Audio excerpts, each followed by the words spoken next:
Hello everybody. Happy Thursday. It's Thursday. I know what day it is. I'm so good at knowing things. Just like that. Hey! And the game didn't crash while I was alt-tab. Perfect. That's what I want to see. Welcome on back to the stream. Happy Thursday, y'all. Hope everyone is having a good week so far. I forgot to do the thing to make sure I could see chat. There we go. That would be helpful. Yeah. We're here with more date everything. Where did we leave off? That's kind of the question, isn't it? We're talking to a bunch of stuff in our house, basically, and trying to either befriend, seduce, or antagonize all of them. Why? I don't know, maybe we have issues, who knows? Alright, let's do a review of what we did last week. Like, go to new. Alright, we talked a little bit with Abel, our dining room table, and he said to have a proper conversation in the dining room. Oh, do I have to talk to him in all the locations? All smiles, conversation with Dasha. Alright, we talked to dining table. I think that was coffee, TV table. I don't like under the TV. Living room. We did talk to him in the living room. All's well in the kitchen. We talked to him under the TV, I'm sure, too. So, I wonder if I have any other tables that I should utilize to talk to him. I don't know, we'll find out. We shall see.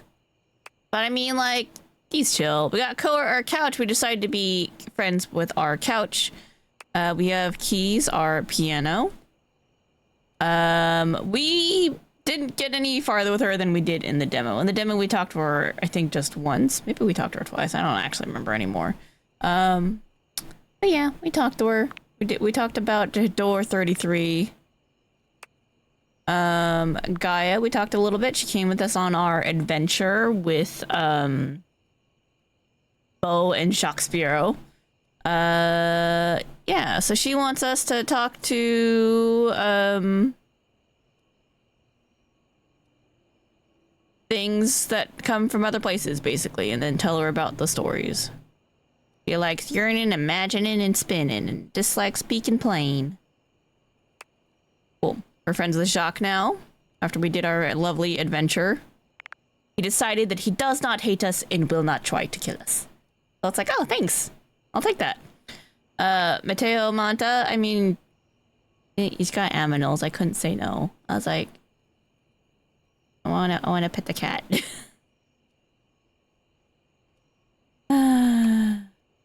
Sinclair, just friends. Dude's a bit... Look, we got him all sorted out. Dude had a concussion. I get it. Still a little weird. Fryer Errol. Oh, I cannot wait to antagonize the shit out of this guy. He's our air fryer. And not that I don't love air fryers, because I do. I like air fryers. Holy shit is holier than ow. Holy shit. His holier than thou attitude is like people who are like super pushy religious like this. I'm like, I need to push all your buttons. You piss me off so bad, I'm gonna antagonize the shit out of you. Dislikes oil. Oh, we gotta talk about the lovely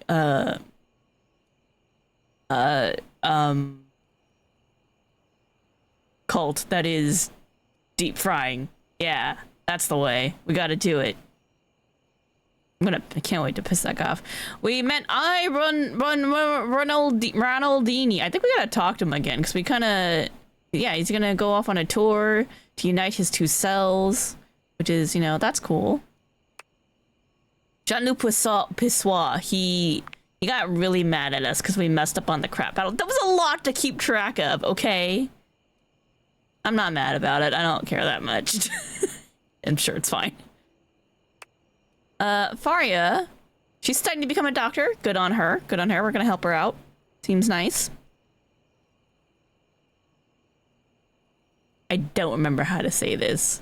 Rungo, there's an F in there somewhere. There's an F sound somewhere. I'm like, oh, this. I don't know the rules to pronouncing your name, so I don't know how to pronounce your name good. But yeah, she's an earth goddess. She seems nice. A little intimidating. We decided to befriend Maggie. We went and we solved her stuff, her mysteries. We only got one thing out of her. Interesting. Definitely party, go on a date, have a steamy encounter. Oh, you gotta like date her to get this shit. All right, I see how it is. Okay, all right. We'll get there eventually. I didn't want this, to be specific. I didn't exactly want this, but I also didn't really want to totally blow him off because he seems much nicer and less annoying as John Wick. You know what I mean? So there's that. Hi, Dargy. Wait, Draco, come back! Lost my cat. We have Arma, our fire alarm. It says that we're friends, but we're not friends. I should probably talk to our smoke alarm again. It doesn't have the official thing. Bobby Pin, we're in a relationship with, apparently. Cause she's really nice. She seems cool. Bo we're friends with. I didn't want to antagonize her, but I don't particularly like her. I think she's kind of hypocritical and like pushy with people. Or like she's the personality type that I'm like, I don't like you. Leave me alone. You irk my introvert boundaries. VoD, our time capsule. I think he's currently in our office, so we should go talk to him some more. Seems nice. Erin, she loves us and her lungs. She's a little touchy, handle with care. Don't expect flattery from this ashes goddess. Likes ... dislikes the alphabet. All we did was just ... and breathe, and then she was like super cool with that. And yeah, Mary Elizabeth McGlynn. I wonder how that was to just record deep breaths. That's pretty funny. Okay. Anyway, so that's what we did last week. Yeah, we got some to talk to wrap up their stories. Looks like Arma, looks like Ronaldini. Gotta talk to Abel some. Bruno jars. Gotta... What else counts as a table? Let's table it for now. I think I did talk to him there because I was like, what is this? I don't think I have anything else that's particularly table-like. Wanna say? Lower hall table. Did I talk to that one already? Window you are most fearful of standing naked in front of. I mean, yeah, because that goes out to the street. That makes sense. That checks out. Little shelf for a magnifying glass. This window allows more light to enter the house, which makes you worry how much light can fit in the house. I should talk to the windows. I do need to talk to Wendolyn more. Okay, where should we start? Should we perhaps start with let's start with Arma. I don't have any particular goals for today. How's it going? Hi! Haven't seen you in a while. Hey Arma, going great! Love to hear it. I've just been chilling here, relaxing, doing a whole lot of nothing. Been nice to back off from working and stressing so much. That's great, Arma. I'm glad you're taking a break. Me too. Wanna help me finish this tub of ice cream? How long have you been here just chilling? A while? I kinda lost track of time. Anyway, I've been great. I've realized that I don't need any stress in my life. And to avoid it, I've committed myself to a new pastime. Hardcore lounging. I don't know if I want you to be that Oh, lax. put me onto it. There's such a thing as balance, Arma. Huh? You mean I need to get back to work? I guess you're right. I mean, someone is probably counting on me somewhere. I'll get back to business in a bit. Just gonna hang here a few moments longer. That's fine. She bugged because, like, she said we friends, but, like, we also not friends. You know what I mean? Seems to be a bit lost with all her spare time. Now that she's relaxed a bit. Okay, so we're not done with her. Got it. Jeremy scares me. She was like, sit on me. And I'm like, okay, I guess. Let's talk to Ronaldini and then we'll talk to more stuff in this room.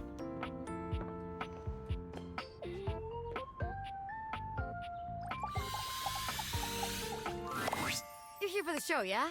Yeah. Show of Wonders. I think so. Oh boy, get ready for some real corny stuff. Hey, if you're working with Ronaldini, wasn't really your jam. Why are you here? Fair point, I guess. You're a character, I'll give you that. If it wasn't your jam, why are you here? Well, he's kind of a dinosaur, but he's got his charm. Alright. You gotta promise me not to tell him this, but he's got this amazing collection of coins. Oh my god, Bobby. And not like fancy ones or old ones or whatever. Real coins. Just plain old high-quality cashola. I may or may not liberate several of them on fairly regular occasions. Like every time you act as a system at a show, Bobby, that's called theft, just FYI. Well, yeah. I may be mostly retired from scamming, but I ain't dead. Ah, okay, you're here. Good. Ha, ha. I must confess to being more than a little nervous. As long as it's been since I put on a show, it's even longer since I've had a rehearsal. And especially a rehearsal in front of a human whose opinion I respect. Hey, thanks. Welcome to the world of magic. Thank you, Bobby. Welcome, welcome, ladies and gentle spoons, to the long-awaited return show of Ronaldini, the great and tremendous. Whoa, not terrible anymore? No, I was never terrible, really. It was all a cover. Yeah, and a good cover, too. You thought he was garbage, didn't you? I get it now. Please continue. As you all know, I am a master of many magical feats, any of which She would seems wow mean. and astound you. But for this my return show, I shall focus on one area of my brilliance, a skill that has recently and powerfully affected my own existence. That of transfiguration. Are you gonna make the bunny real and can I touch it? I came up with that word, you know? He was gonna say magical switcheroo. Ouch. Yep. Shush, Bobby. Now, prepare. Prepare to be amazed. I shall begin, as most performers do, with something seemingly simple. In the blink of an eye, I will transport myself from one side of this room to the other. Bobby, is the switcheroo, magical, switcheroo magic ready? Yes, sir. Oh, Grand Magus. Nice one. Now Bobby's trying. He's trying. Let's be supportive. I feel bad heckling him. He's giving it his best shot. Presto! Like the crack of a whip. Whammo! Like a flash of lightning. I am here. And then I am there. Are you amazed? Not really. Damnation. I shall have to redouble my efforts. Look, I'm not gonna heckle you, but I'm also not gonna humor you if it's really bad. I give you this form. That's just Harper, and I don't like her. Hi, Harper. Or perhaps this is not the right face. Not for right now. I give you then a darling teddy bear who reads you to sleep and holds your heart in his big, capable paws. Teddy, how you been? I can even transform our beloved assistant Bobby through the power of my magic. My guy, touch me with your magic or otherwise, and lose your wand forever. Fair. Well, yes. Never mind that then. Magic is vitally about the consent of all parties, you see. Now, what if we change something belonging to yourself? Like my clothes, don't touch me, old man. Let's go. Like my clothes? Are you gonna get Clarence involved? Your specs points, for instance? Do not mess with my points. My, What a handsome array of points you have. I don't think you're nearly as smart as you say.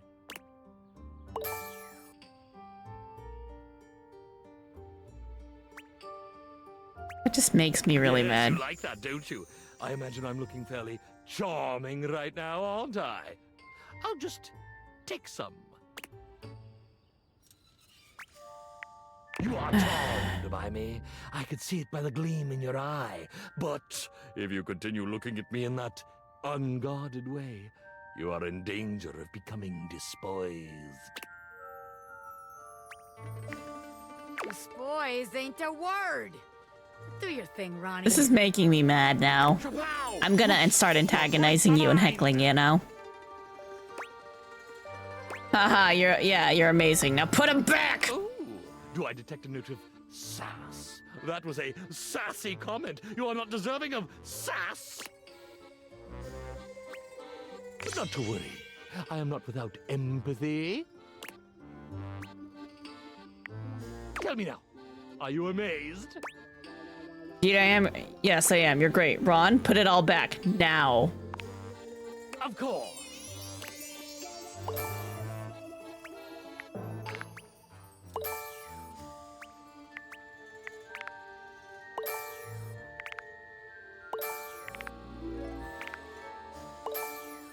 There. Everything as it was before. Oh my goodness. What is this? What is this? Wallace? Surely this is not an object of mine. It must be. Could it be? Yes! My powers of transfiguration have enabled me to conjure from the air to transfigure pure nothingness into a solid object. And not even an object of my own, but an object belonging to another being entirely. You know how often he practiced this crap on my stuff? A lot. Has any feat before equaled this? Will any feat that comes after rival this? I would say to you, no, none. That's what I use to water Prissy. You're doing great, Maestro. Optics. Yeah, it's good. Descent. What's next? I have transfigured my position in the world. I have transfigured your treasured points. I have even transfigured the air around us to form solid, undeniable objects. But I wonder, could I, against all natural law, transfigure your very thoughts? Feel my influence. We shall calm it down. We shall calm it down to a single point. Under my gaze, under my magical power, you shall think a single thought. A thought that I shall give you. An act of pure mentalism. I hope it's a nice thought. Really? I'm game, but I'm doubtful. I give you the thought of pickles. No, you can't make me think of that. Yes, pickles. Dill ones, bread and butter ones, long spears, lovely round coins, spicy ones, sweet ones, pickle relish. Your mind is full of pickles. Now, take your mind back. It is yours. You may think whatever you wish, anything at all. What, my darling audience, would you like to say to me?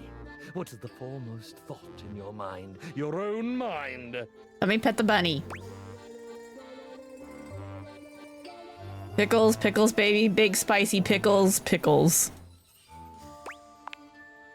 Do you see my powers now? Behold the magic! Holy shit, how'd you do that? That was amazing. Okay, pretty cool. I really want a pickle now, though. Can I have my brain back, please? Ha! Yes, of course. I am a generous prestidigitator. And there you have it. My show.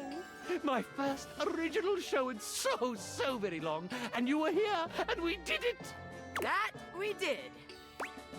Bobby, I thought you were great. Reluctant, but funny. You're a little snarky there, Bobo. You're a little snarky there. I might have gone mostly legit, but I'm still me. That's what we in showbiz call consistent characterization, baby. Anyway, I got a jet. Usually assistants would help with cleanup and stuff, but that just ain't me. See you later, old man! Bobby, you were extraordinary. Couldn't have done it without you. You know, in the wake of such a fabulously successful show, I just have this wave of confessional generosity sweeping over me. Might I tell you something? It's not something I'm terribly proud of, but I think it does demonstrate a not insignificant amount of brilliance on my part. Well, then I have to hear it. It's about our excellent little pin. Okay. Yes, yes, dear Bobby. All right. I feel terrible, but I create so much counterfeit coin for my practice that it's terribly difficult to get rid of.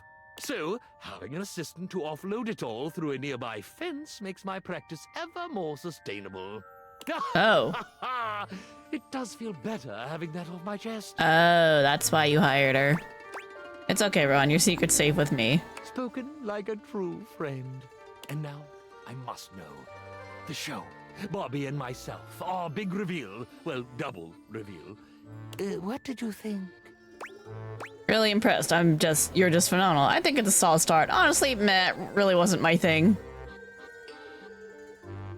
It was not my thing, but you had a good start. Just be less obnoxious.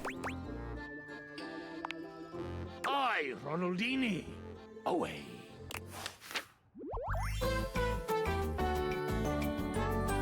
A friend who helped reveal my true self.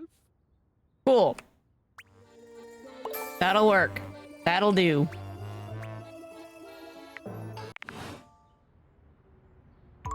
All right. Well, let's do more stuff here, I guess. We might as well talk to this window. And that globe. Probably the piano. Let's go with window. Be hitting all the wrong buttons.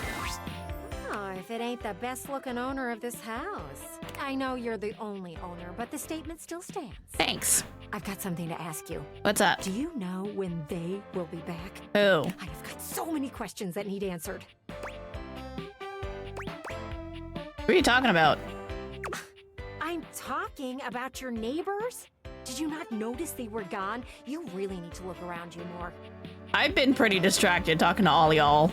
They have been on vacation for the past 2 weeks, and I wonder if they will both come back. I heard from some muffled talking that this was a vacation to, quote, save their relationship, unquote. Ooh, that's spicy. But from what I've seen, they are going to need a lot more than a vacation to do that. Therapy. It's called therapy. Sure know a lot about them. Where are you getting this information? Sure know a lot about him. Oh, I watch everything that's going on. You see there?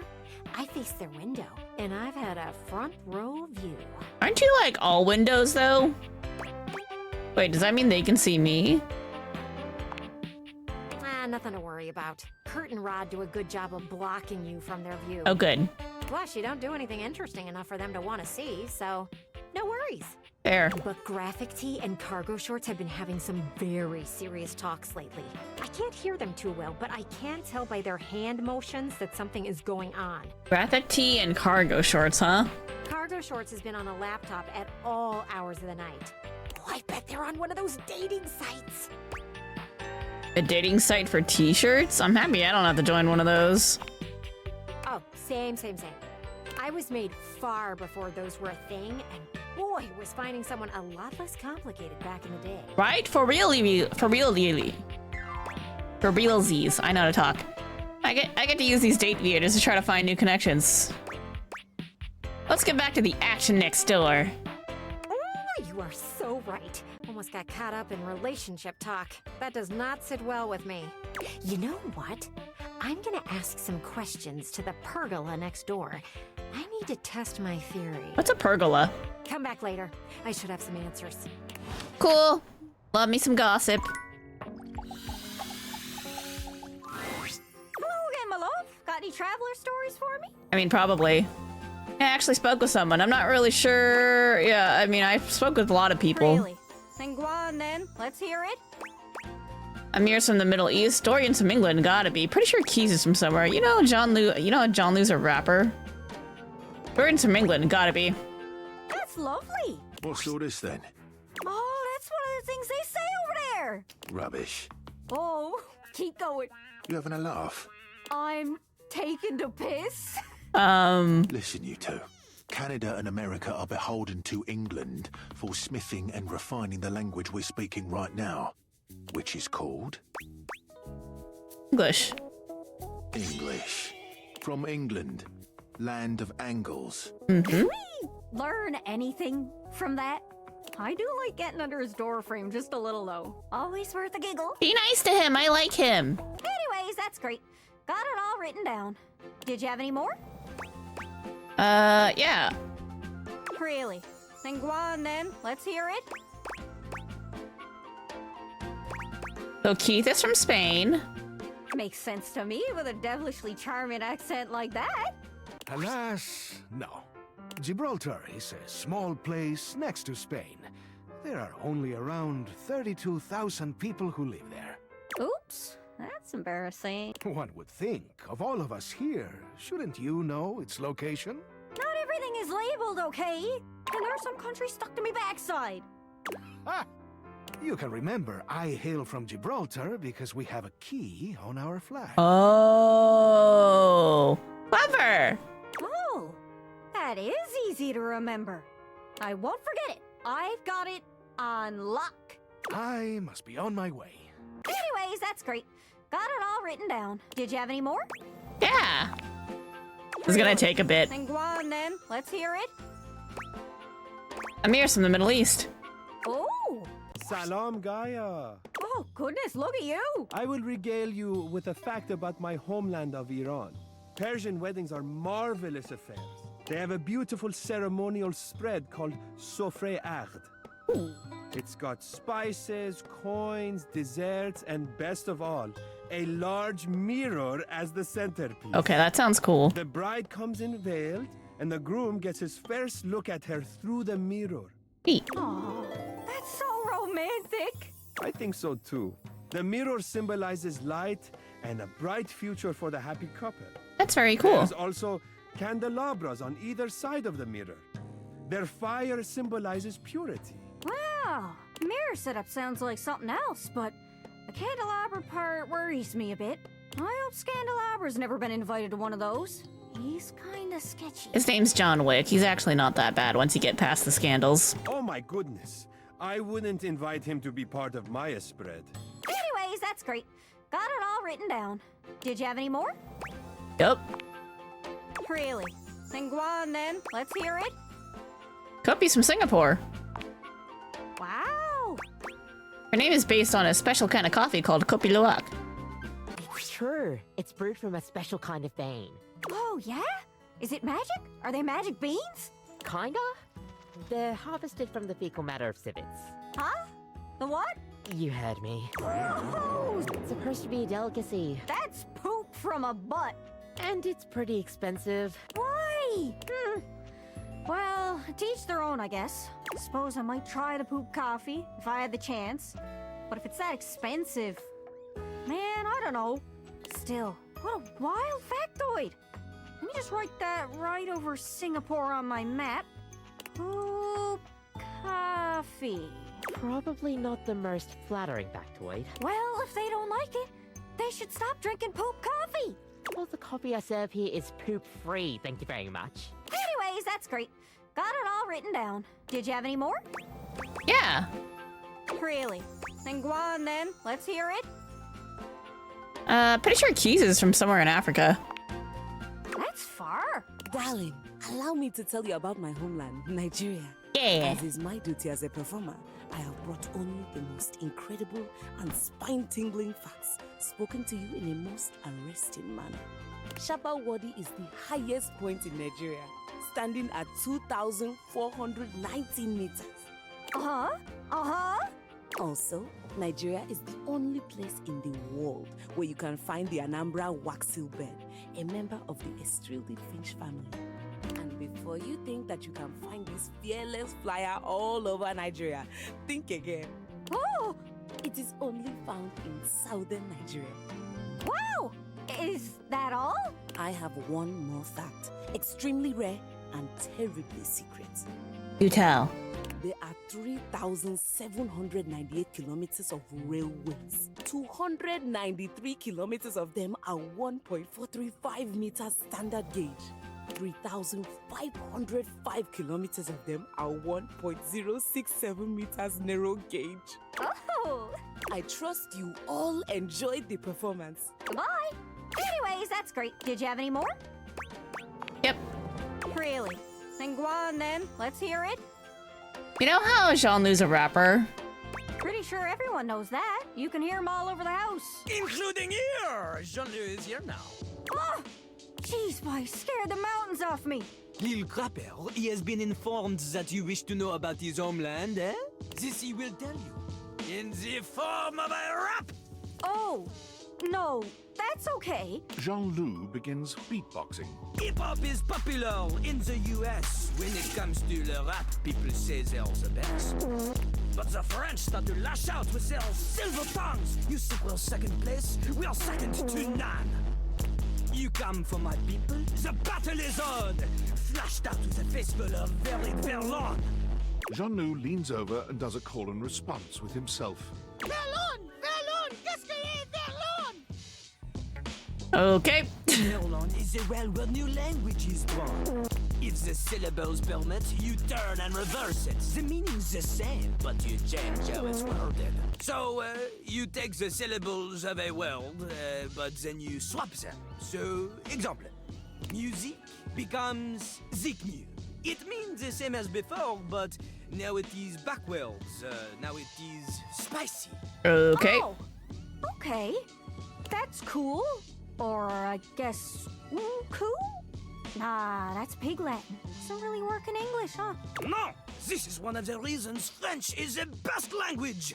And so Jean-Loup uses it now to bid you adieu. Oh, anyways, that's great. Got it all written down. Did you have any more? Yep. Really? Then go on then. Let's hear it. Jacques Spiero's a pirate from places unknown. Oh, I've always wondered where Jacques was from. Wondering about me without my permission, eh? Oh, I'm sorry. I am from the sea.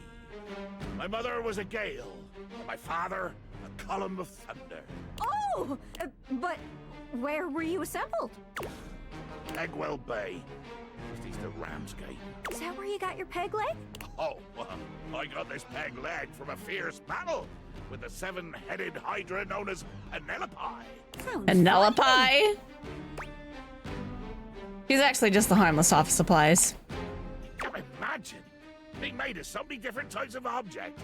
Pens with their stabbing and staining, paper clips morphing into phantasmagorical shapes. And what sailor has ever survived an encounter with glue of such super strength as to stick their fingers together? Oh, I got super glue on my fingers the other day. I'm still trying to peel some of it off. There be dragons. Got it! And I know more about that ocean than your painted swells can ever tell. Oh, yeah? Try to out-ocean fact me. Well, when a sailor scrubs the deck of a ship at sea, the goal is to scrub the salt water deeper into the wood, because it prevents wood-eating bacteria from growing. I do all the scrubbing myself, as my own crew seems to be on permanent bloody holiday. Okay, fair enough. Didn't know that. Most of my ocean facts are about how cold and murdery it is, and also how water in our bay is totally toxic for a long time because we dumped like 500 years of sewage into it. Whoops. Aye, sewage. The true scourge of the seas. Anyways, that's great. Got it all. Did you have any more? Yeah. Really? Then go on then. Let's hear it. Have you heard of our resident goddess? Of course. I met her in that sooty place you call a crawl space. Hello, my child. Huh? You appear to wish for me to give you some sort of fact. You got me. Many of my formations are beautiful in ways that only I can sense. There is beauty in some delicately arranged constructs hundreds of meters below my surface that you may never witness. For your sake, I do find a certain formation called Queen's Head in what has been designated as Yelio, Taiwan. Here, the formation has naturally crafted a bust of one of your famous human queens, Nefertiti. All right, that's kind of cool. Purely accidental, but worth noting nonetheless. Oh, very cool. I've heard some cool rock facts in my day, and I'd say that one head and shoulders above the rest. Remain well, small representation of my form. I wonder if Rongo Mai Fanua would be interested in my island. We do call it the Rock sometimes. Seems Rongo like Mai it'd be in your Fanua. house. Anyways, that's great. Got it all written down. Did you have any more? Yeah. Really? Then go on then. Let's hear it. Mateo the blanket isn't from here. You don't say. Did I just hear someone about to talk about textiles? I am from Mexico, which has a long history of textile work, stretching back 3,500 years. Stretching back like fabric. I'm so funny. Don't worry, I love talking about fabric. Humid areas use cotton for clothing. Drier climates like Mexico use fiber from plants like yucca. Yucca. Why does that sound familiar? Does that grow in the Yucatan Peninsula? Is that why it's called the Yucatan? I hate to disappoint, but long ago some conquistadors asked the locals what their land was called, and they said something that sounded like Yucatan, which meant, I can't understand what you're saying. Kinda sounds like an old wives' tale. Yeah, probably. Still pretty funny, though. Anyways, that's great. Did you have any more? Yeah. Really? Then go on then. Let's hear it. Fabrizio is very Italian. And rather fetching, no? Oh yeah, he is. I am Fabrizio, and I am from Italia. Hi, Fabrizio. Do you have any facts? These are all the facts I can give. Aside from the fact that I am from Italia. Well, at least we got to hear your beautiful voice. Hold on. I do some adjustments. Meow. Screen closer to me. I don't have to use my glasses. Thank you for visiting Fabrizio. Isn't that my line? Anyways, that's great. Got it. Did you have any more? Yeah. Really? Then go on then. Let's hear it. Kristoff is from somewhere where there's Vikings. Noreg. Sorry? Norway. Oh, I see. Norik is the word that your brethren used to name your country. You look fierce, Kristoff. Where are you from? He just told you. Oh, hell. Oh, I didn't know that was a real place. How do you deal with all the fire and brimstone? Brimstone. Are you speaking of hell? No, hell. Hell. Yes, hell? I think he's spelling it differently, Gaia. Hell is the town where I was made. Hell is the place you will go when I am done with many, many violences upon you. Mm-hmm. Upon me? How else do you think I will conquer the world if not on a globe first? Kristoff, Gaia's a sweetheart. There will be no conquering on her today. Fine. Maybe not this globe, but watch out. Other representations of the world. Okay, I support you in that endeavor. Should I be afraid? Nah, he's fine. Nah, he's all the way in the gym. Whew. Anyways, that's great. Did you have any more? Yeah. Really? Then go on then. Let's hear it. Drysdale must be from abroad with that accent. No. Some travelers just have accents. He and Washford were cut from the same cloth. Metal too. He just plays it up for the fans. Anyways, that's great. Did you have any more? Yeah. Really? Then go on then. Let's hear it. Dasha's from Russia. Did someone say the words Dasha and Russia? They did, yeah. Well, perhaps you are hoping for Dasha to show you Russian culture of weightlifting. Just give us some fun facts. Well, tell me, little globe. Are you familiar with Russian fox experiment? What? No, tell me. Were they turning people into foxes? No. Oh, go on. Brown is lying down behind your chair in a very cute ass. Yeah, he does have a very cute ass. A Russian geneticist started experiment to see if one could domesticate foxes. You lied to me, he's next to me. Hi, baby. Now his butt is in my face. Now I cannot reach the mouse to click the next box. Well, you're a very cute boy, though. You lied to me. She pauses for effect. Well, could they? To put it simply, yes. But it was a complicated experiment. Scientists wanted to better understand domestication process. They found domesticated foxes showed certain traits in common with dogs. For example, Ears of flop, spots of many colors. For example, floppy ears, white and brown patches. One fox even had star patch on forehead. Imagine! Wow. A fox looking like anime heroine. That's pretty funny. You said it was complicated, but that sounds pretty simple. It is very complicated. I am simply good explainer. Thanks, Dasha. So, what else did they learn about the domestication then? Many things. Such as? You know, there was, the domestication, An awkward silence falls. Dasha purses her lips, then does a big, exaggerated yawn. Me too. Well, it's long journey to here from desk. Oh, so tired.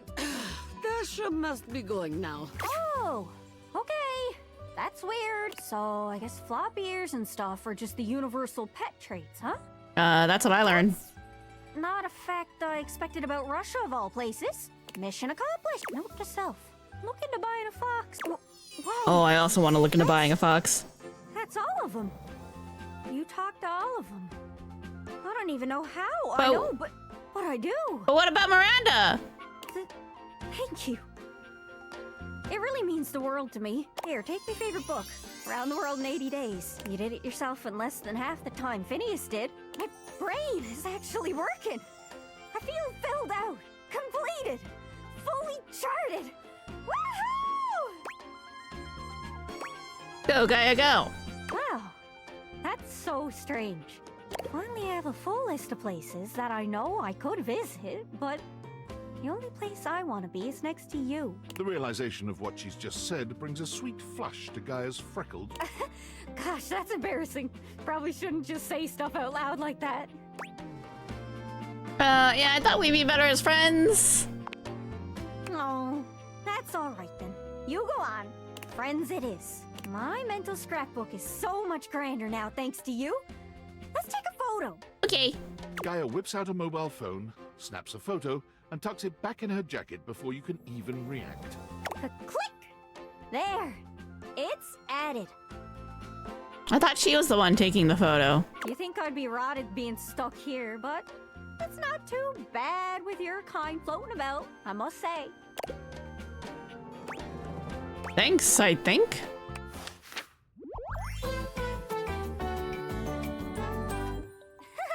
What I mean is, I'm glad we're friends. Ah, okay.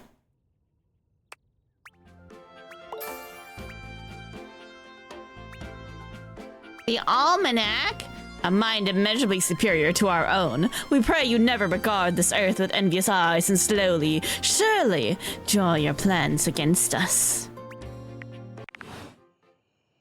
Alright, let's talk to Keys. Maestro, are you here to listen to me perform? Yeah. Yes. Unfortunately, I have nothing to perform today. Nothing is quite ready in my repertoire. On to more pressing matters though. I was hoping we could discuss my rider. You're what now? A rider? It is an agreement between the performer and the promoter. Oh, okay. I'm sure it's not your fault, seeing as how we've never worked together, but there are certain things I require if I'm expected to give a great performance. Oh, you mean like champagne and caviar in your green room, that kind of thing? Okay, what do you need? For starters, I was hoping for a little help with Huvier. Who's Huvier? In Hoove?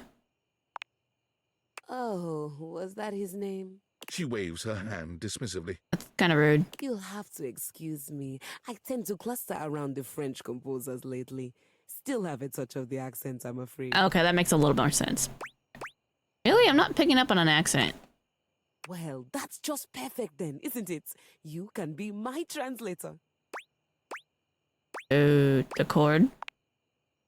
Sorry, I don't know that word. Please tell Huvier that he needs to do something about the dust. It's awful for my pedals. Any more of it and they'll begin to stick. I really did try to explain this to him, but the language barrier was just insurmountable. I'll need a bit of help with Hector too, I'm afraid. What do you need from him? Could you please talk to him about the temperature? I need it at a firm 20 degrees, or it's going to wreak havoc on my tuning.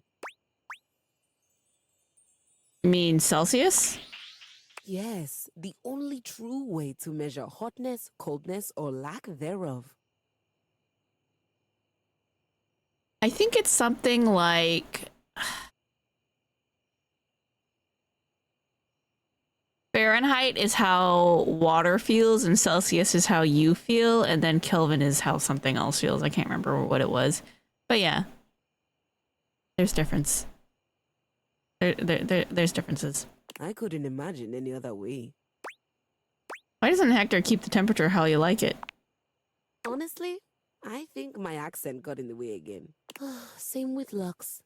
I like to be lit a certain way. Looks can be difficult to get things across to. Everyone around here does seem to be a little... Oh, there's no better way to say it. Unrefined. Speaking of, do we have a lighting designer on staff?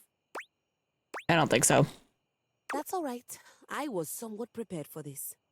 My friend Celeste was on a loan to a community theater once, and she told me all about their adorable little budgets. Now, if it's all right with you, I'd like to get back to rehearsal. Please do let me know what everyone says. I'm eager to jump into our work once the issues are addressed. Adieu. Oh, this is gonna be swell. Alright, we have our mission for tomorrow.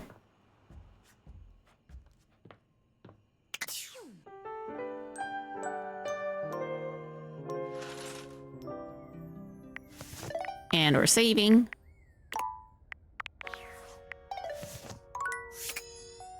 Yo, Hector. No? You look like you have something on your mind, my beauty. Yeah, Key says she needs the temperature and exact degree for her to play. Ha! Of course she did. 20 degrees, could you imagine? Actually, I think she meant Celsius. What? The nerve. I know. Are you gonna be able to help? Perhaps. I have a converter around here somewhere. But still, she needs to treat us lowly objects a little less like a baroness. Now then, what was I going to say before this interruption? Hello again, my friend. Hi. Pleasure to see you again. Why have you come? How can I help you? Just stopping by to say hello. Well, as always, you are very welcome to stop by. Perhaps in a bit I could offer you a nice temperature bath? I've discovered a fun way to alternate the heat and cooling to produce a deeply relaxing effect. I'll show you later. I'm curious, but also creeped out.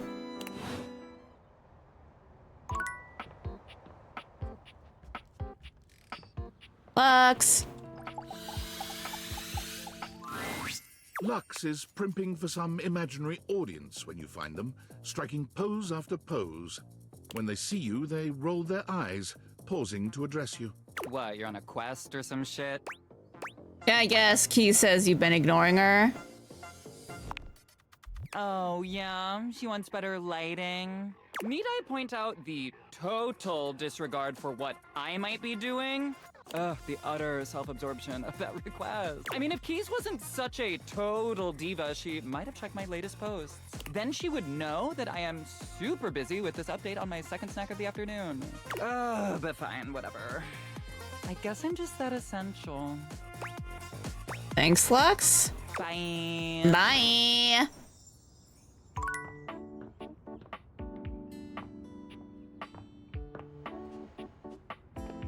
Hey, Hoove. Yo, what's up? I'm here for Key. She wants you to clean her pedals better. Man. I know. The nerve on that instrument. What's wrong? She thinks she's so fancy that she wants me to pay special attention to cleaning her feet. That's not a vacuum's job. It's her own damn fault no one wants to play her anymore.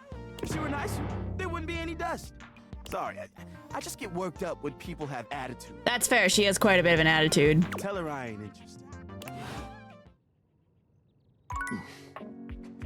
That's what happens when you kind of a bitch to people.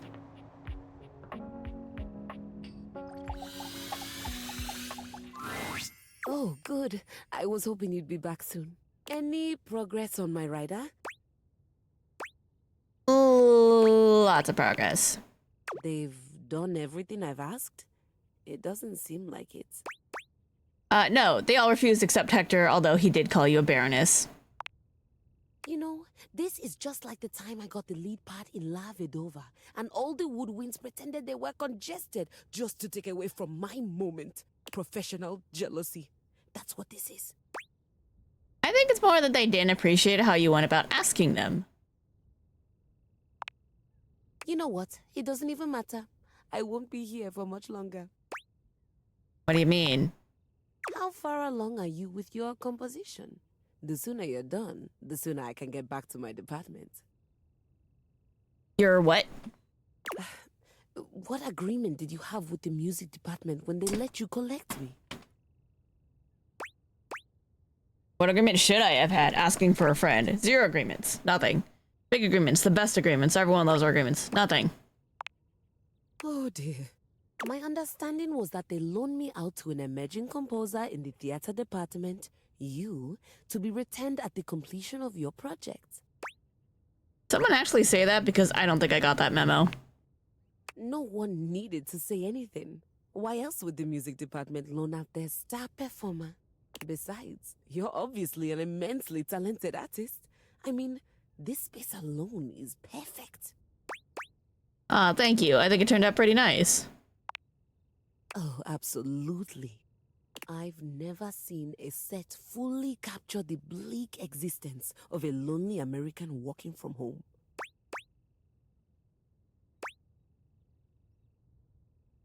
What are you talking about?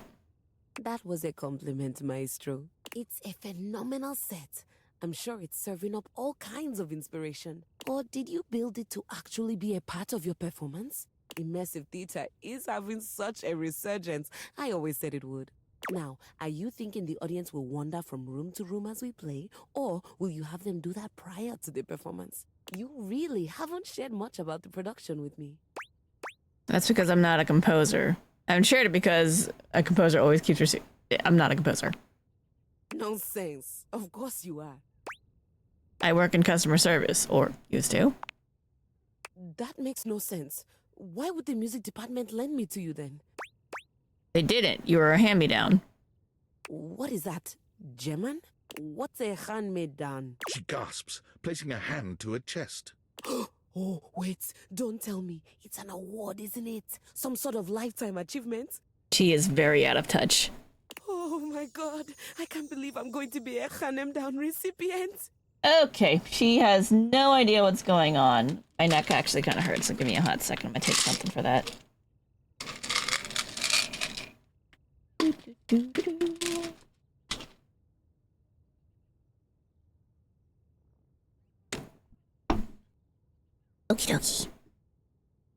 Oh, hold up. Here we go. I don't think you're quite getting what it means to be a hand-me-down. Hand him down. No. Hand me down. You know, it's the strangest thing, but it sounds like you're saying, hand me down. Exactly. But that's not German at all. You're right, Keys. It isn't. I never learned how to play you. I'm so confused. A hand-me-down is an item that, after a period of extended use, gets passed down to onto someone else so that they can use it as well. Keys stares at you, unblinking and silent. You can almost see the gears turning inside her head. All right. Imagine you're a piece of gum. What flavor? Does it matter? Cherry, black licorice, piano, cherry. I had a freshman who used to stick cherry-flavored gum to my underside every time he came into practice. I think that is a compliment to you. Bad memories? Oh, not at all. Once I got past the indignity, I found I was rather partial to the flavor. Okay, then imagine you're a piece of cherry-flavored gum. Deeply cherry. My flavor speaks to the muses above. The music department chewed you up, but instead of spitting you out, they determined that you still had enough flavor left, and they passed you on to the next person. That's gross. That's unhygienic. I know. It's an analogy. Wherein I am the chewing gum? Correct. But that implies the music department no longer had any use for me. Correct. But that makes no sense. I worked there for 15 years. I was a star performer, and now I just don't work there anymore? Correct. All right. So when does a hand-me-down technically get handed back up? They don't. They only ever get handed down. And you're sure you're not a composer? Positive. Because you trail around in your robe and underwear quite a bit. That's not part of some creative process? It's a fashion choice. All right. You don't have to be a composer. Perhaps you're a wealthy connoisseur of the arts? Not wealthy, not a connoisseur, not a wealthy connoisseur of the arts. I am a wealthy connoisseur of the arts. Not wealthy. So, what you're telling me is that not only did I get handed down without my knowledge, I also have no job, no musical prospects, no financial prospects. You're not a composer, and this is my home now. In a nutshell, that's right. Are you ready to fall in love with me now? In a nutshell. Keys gives you a pleasant smile. Fantastic. Would you please excuse me? I'm going to go scream in the highest octave I can manage. Have fun. Alright, who should we talk to? Could talk to Cam. We could talk to Dishy. Don't really want to talk to Dishy. Could talk to Miranda. Do you like talking to Miranda? Possible to water. Lives off ice cube fumes. I love you. For real. That's funny. Yeah, let's talk to Miranda. Phew. Glad you're here. I need a break. I have been thinking about this new song I want to write, and it's super fun, but it's also super exhausting. Like, I kind of feel like my coils are gonna uncoil or something, and I'll just be like this really sexy, talented metal puddle on the floor. It's weird. Yeah, it is. No, I totally get it. Can I help? Don't turn into a puddle. You can totally help. Oh wow, this is actually great. Usually I write all my songs alone, but for some reason, this one is just not coming. You wanna be my writing partner for a sec? Sure! Ooh, fun. Yeah, let's go. You have no idea how good I am at this? I mean, probably, yep. Yeah, it's fun. Let's go. Attitude on point. Love it. Entonces vamos. Okay, so I'm gonna ask you some questions. You ready? Of course. Perfecto. Now, where did I put my notes? Gotta be careful with them so they don't incinerate. Ooh, that's, yeah, you gotta be careful about that. Here they are. Definitely a real concern. Okay. When you think of love, what's the first word that comes to your mind? Happiness. Ay, that's so sweet. Have you ever been in love? Hee. Yes. Oh, really? Oh, that's so great. I love being in love. And this lucky other, do you still love them? I don't know, do I? I really do. That's amazing. I guess you're both lucky. I was in love once. It's probably hard to imagine this now with how, like, totally independent and self-sufficient I am. But we almost got married. Ooh. What happened? It was a miscommunication, I guess. I really loved him, but he wanted me to settle down. Oh, a toaster oven. I don't know. I guess I just had bigger dreams than that. Fair. And I wasn't gonna let anybody get in the way of the future I could see for myself. You get that, right? Yeah, totally. Oh yeah, I completely understand. I knew you would. If you can believe this, a lot of people think I'm really selfish for doing that. Like, they see it as I totally spat in the face of this great love. Yeah, but like if they were really your great love, then they would support you in the things that you really want to do so that you could still be your own person individually. Like, you shouldn't lose who you are just so you could be with somebody. That's fucked up. But I just don't know who I'd be if I wasn't this. A songwriter, with my band. It's who I am. I mean, I'm a natural, right? You see it. I was made for this. And my fans? I think they'd really miss me if I went away. You are pretty amazing. We'd better get this song written for them then. Of course. Love, happiness. Usually songs about tragic love are easier, but let's switch it up. A love so beautiful like... Watching the sunrise, a comfort you've never felt before. I like that one. I prefer sunsets to sunrise. A feeling of home wherever you go as long as you're with them. Aye, that's one of the best things about good love. Chiriko makes me feel safe. Does that count? Okay, lyrics. You're the reason that I sing. Aw, that is so sweet. A love so pure, it gives you the courage to sing. That is a love worth searching for. Songwriting is so much fun. It's like actually my favorite thing to do, but sometimes it's so frustrating. I usually go to my band when I need help, but for some reason, this one feels different. Thanks for helping me with it. Yeah, of course. I'd love to see you again, maybe not for work though. Let's write again sometime. I don't want to be that forward. You got it. Are you kidding? We did some really good work today. I'd write again with you anytime. Maybe we can, like, plan it. Sure. Miranda fiddles awkwardly with her pen, sighing as she searches for words that don't seem to come. I'm so awkward at this, but whatever. Let's go on a date. I had a lot of fun and it would be really cool to see you again, so... Date? So excited.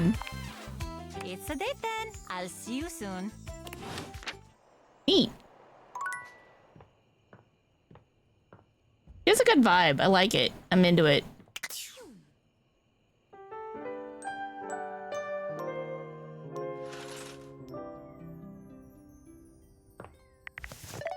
And we're saving. Alright, let's go talk to Keys. How you holding up? Why, hello there, Maestro.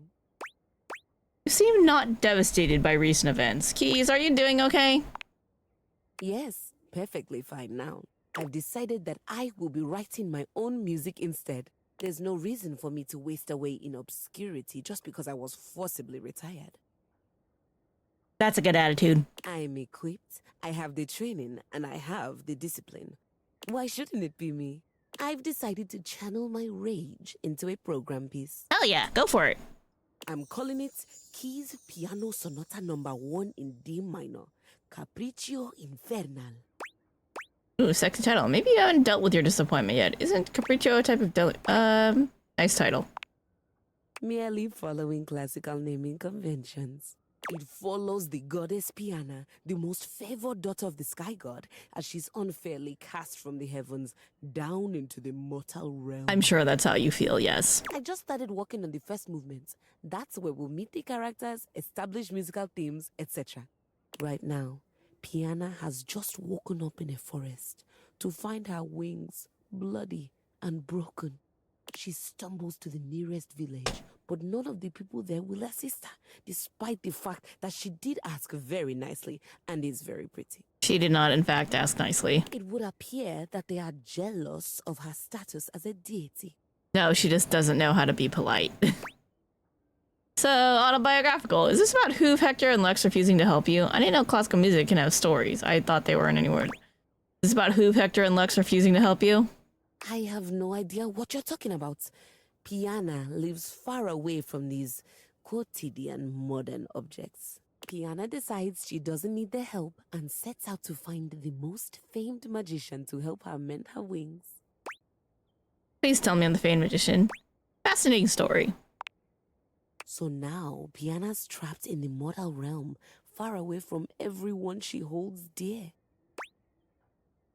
I'm sorry, Keys, I know this adjustment can't be easy. Not true, she's got the hot magician. What happens next? This all happens in the first part of the sonata, the exposition. I think I'd like to build on the sinister theme in the second movement. Right now, it's all lacking a bit of bite. Leave me. I have composing to do, and I need my space. Alright, you have fun with that. Let's talk to this window, and then we can also talk to Curtin Rod after. Here comes the human. When you Okay. gives you that same look that your boss used to when she thought you weren't busy enough. There's a real air of business about her. Of bossiness, really. Okay. Okay, I hope you have something to write with. Right to business, I see. There isn't any time to waste. More proof that you've never planned a party. The sooner you can get ahead of it, the better. So, what do you want to hear about first? The games, the food, or the dancing? Food. What food? Did you really expect to have people over and not feed them? You are so lucky you have me in this house. You would end up alone forever otherwise. I'm pretty sure there were several datables in this house that would disagree with you, but okay. It's really simple. You only have to pick up a few things. Soda, chips, dip, veggies, cheese, some sliced meats. Freddie will have you covered. Oh, and get with Beverly about the drinks. You need mocktail options too. That's great for that stuff. Oh, and what were you thinking about for your main meal? Chip of some sort. I'll buy a spread at the grocery store. Easy. There's more? Thank goodness you have looks on your side. You need to feed these people. I'm thinking either grilling or pizza. Up to you. I'll grill. Grilling! Great! You don't own a grill. That's a problem. No worries. We can fix that. You just need to buy one. Since you never leave the house, I bet you have plenty of cash. So, there are a few things to consider here. You can either go wood burning or charcoal. Or if you want, you can go gas. I hear that doesn't give it a lot of flavor, but it's up to you if you want to be known as the human who serves bland food. Why would I want that? You've wanted stranger things. I've seen it. That's enough about the grill. You've got choices to make there. Let's move on to something else. Game should be fun. Games. That's right. Every good party needs games. Now, you could go the competitive route, but that would be ill-advised. That pisses people off. For one, I could get hit with a ball. I hate balls. Call me selfish in this, but I'd rather not be all cracked up for the sake of you making friends. Don't kill Wendolyn. Got it. What do you suggest? You want games that will let people get to know each other. You know, get right to the truth of the matter. That was called Cards Against Humanity back in the day, and then everyone just resorted to the same dick jokes, and it was less fun. She raises both arms, holding them palms up in a pose that might mimic a shrug, but her hands move up and down like an unbalanced scale. So, first game, truth or truth? It's like truth or dare, except you just pick between two questions to answer truthfully. Second game is spin the bottle. Except instead of kissing, you tell each other a juicy nugget of your childhood trauma. Nobody's going to want to do that. It's an excellent way to figure out who has taken up therapy and who hasn't. And my favorite game? Musical tears. You pass around the aux cable and let people pick the saddest song on their playlists. The hell kind of games are these? None of these sound fun. These games are meant to help you get to know someone for who they really are. We are seeking transparency in these relationships. So, we skip the small talk and go straight for the real stuff. I don't think people are going to want to do that, though. We want to hear about their parents, their old pets, and maybe even the people they dated in their past. That is so invasive. No one will go along with these games. Can we play musical tears now? This is so invasive. Gwendolyn narrows her eyes at you. I suppose you think you should have something like horseshoes or cornhole, which is fine. If you want to know people only on the surface, ugh, we should move on. Can we slow down? Slow down? We don't have time to slow down. Remember how I said you were like a cloud? Well, I still believe that.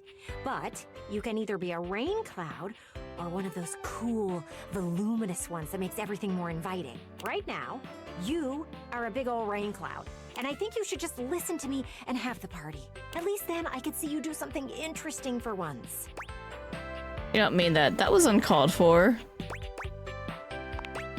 The truth is hard to hear, I know. But it had to be said. Listen, I know I hit you with everything pretty hard and fast. But in the spirit of transparency, I thought it was the only way to motivate you. And now I'm significantly less motivated. Still, it is obvious to me that you need a break. Party planning can be exhausting for someone who has never done it before. Let's circle back to this in a bit. Then we can finalize plans. Did you know forcing people into situations that they don't want to be in is a really bad way to get them to do stuff? Oh, and bring that guest list with you. All right, talking to Kurt and Rod. Yo, Rod, stop! Rod is in the middle of a very loud, very off-key song.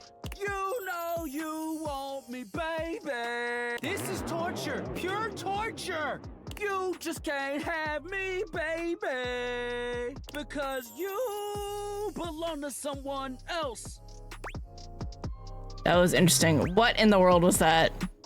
Rod has decided to give music a try. Something about having this piano nearby that just gets my creative juices flowing. Could they not flow, though? Like, what's the opposite of flow? Whatever it is, can that be what the juices do? You just jealous. You trying to crack Gwendolyn with that singing? What are we talking about? Rod singing. Oh, it wasn't that great.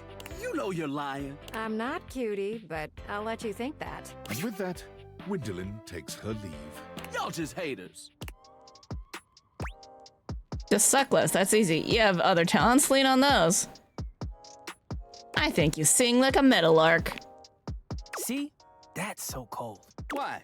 That was a compliment. No, it wasn't. It was a lie. It is what it is. How you gonna sit up here and lie to this man like that? I just think that you notice and appreciate talent. If you think that's music, I'm not giving you the ox anytime soon. No matter what anyone says, I'ma sing. Oh my goodness. So plug your ears, because I've got a song in my heart, damn it. And now I've got a pain in my side. You should get out of here before he starts belting a new song.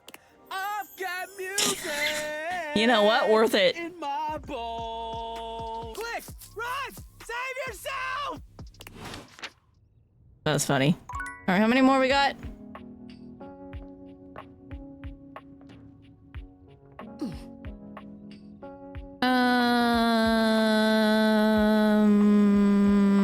Should we do table? And then what else? What else can we do? We could do table and oh wait, was I supposed? I'm still supposed to talk to Arma, I think. The table and Arma.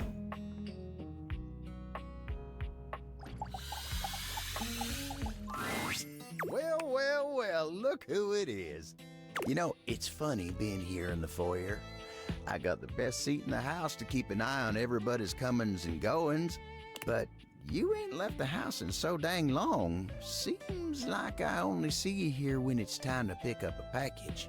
Not that I'm judging, mind. Just ain't exactly living up to the full potential of the position here, am I?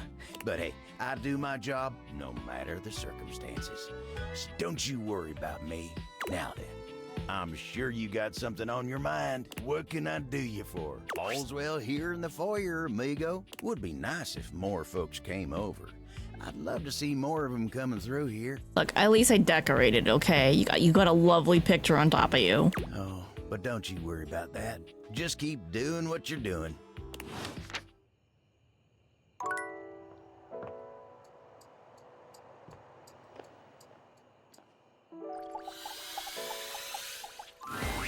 Oh, hey you. You'll be pleased to know I'm not on the ice cream train anymore. Not sure what I was thinking, overindulging like that. But thanks to your influence, mostly, I've put the tubs away. Hey Ashen, how's it going? You're now, ooh, 420 out of 606. Very nice, very nice. That's a good number to stop on. Good progress. Dude, nice way to go, Arma. Yeah, balance is needed, I could tell. Yeah, balance is needed, I could tell. You got that right. Arma gestures lazily to a spot not far from her. Could you do me a favor and bring me that box over there? Here you go. Thanks. Cigarettes. So tasty. I don't think you, as my smoke detector, should be smoking. Arma opens the box and pulls out a cigarette, holding it expertly between two fingers. She looks as if she's held a cigarette many times before. Are you smoking? What about it? Just a nice way to relieve the tension. She gestures carelessly with the cigarette.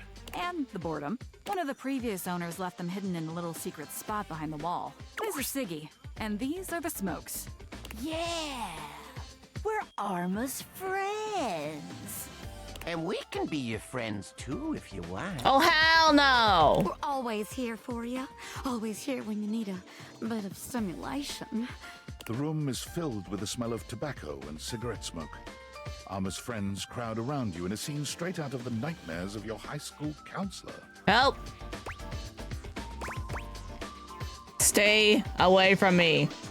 Aw, don't be like that. Hell no! Oh, don't worry, they're harmless. No, they're not. We just want to love you. Fuck off. And treat you right. Anyway, they were kind enough to give me some good advice. Stay away from the ice cream, they said. Yeah, stay away from that nasty stuff.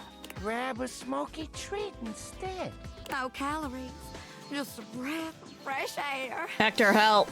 Fresh air and relaxation. Never thought I'd say that, but Hector, help.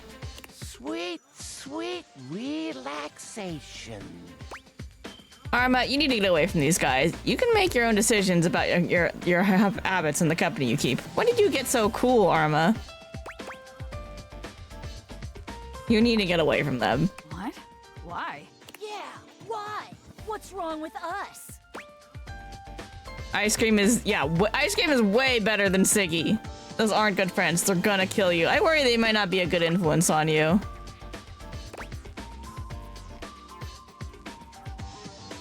One of these is probably gonna piss her off. They're not good friends, though. Sure they are. They've been hanging out with me while you've been off doing... whatever you do. Yeah, we've been keeping Arma real good. 3 stars. Nice. Oh, shut up, silly beeper. Okay, but seriously, Arma, you need to quit. You know better than this. Do I? Do I really? Tell him, Arma. Yeah. Okay, that's it. Back the fuck off before you get smoked for real, you little shits. Smoking's responsible for over 7,000 fires a year. Ooh. Give them up for this sparkly smile? Smoking's responsible for over 7,000 fires a year, and you are a smoke detector. Are you serious? Yep. But you said you guys were harmless. We would never lie to you. But you just fucking did. What are you doing? Get out of here, you little bastard. There we go. No! Out! Now! Jeez. What the hell was I thinking? I definitely listened to some bad advice there. Thank goodness you came around. I think I need a minute to process this, though. Come back and see me soon, okay? Oh, that's happening. My smoke alarm just tried to cause a fire.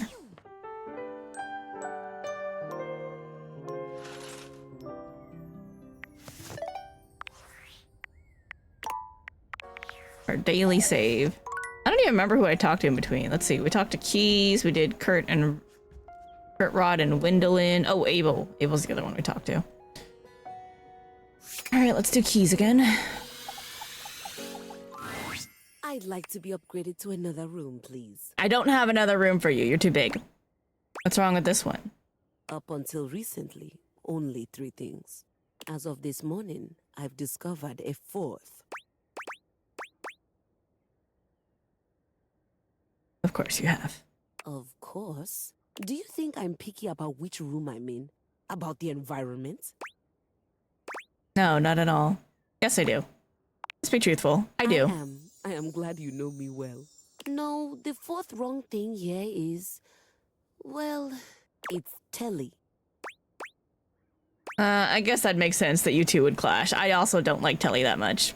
He's in my direct line of sight, and that simply won't work for me. He's a menace, a distraction, and he's sabotaging my sonata. Do you know what he did this morning? No, but I'm guessing you're about to was he on non-stop?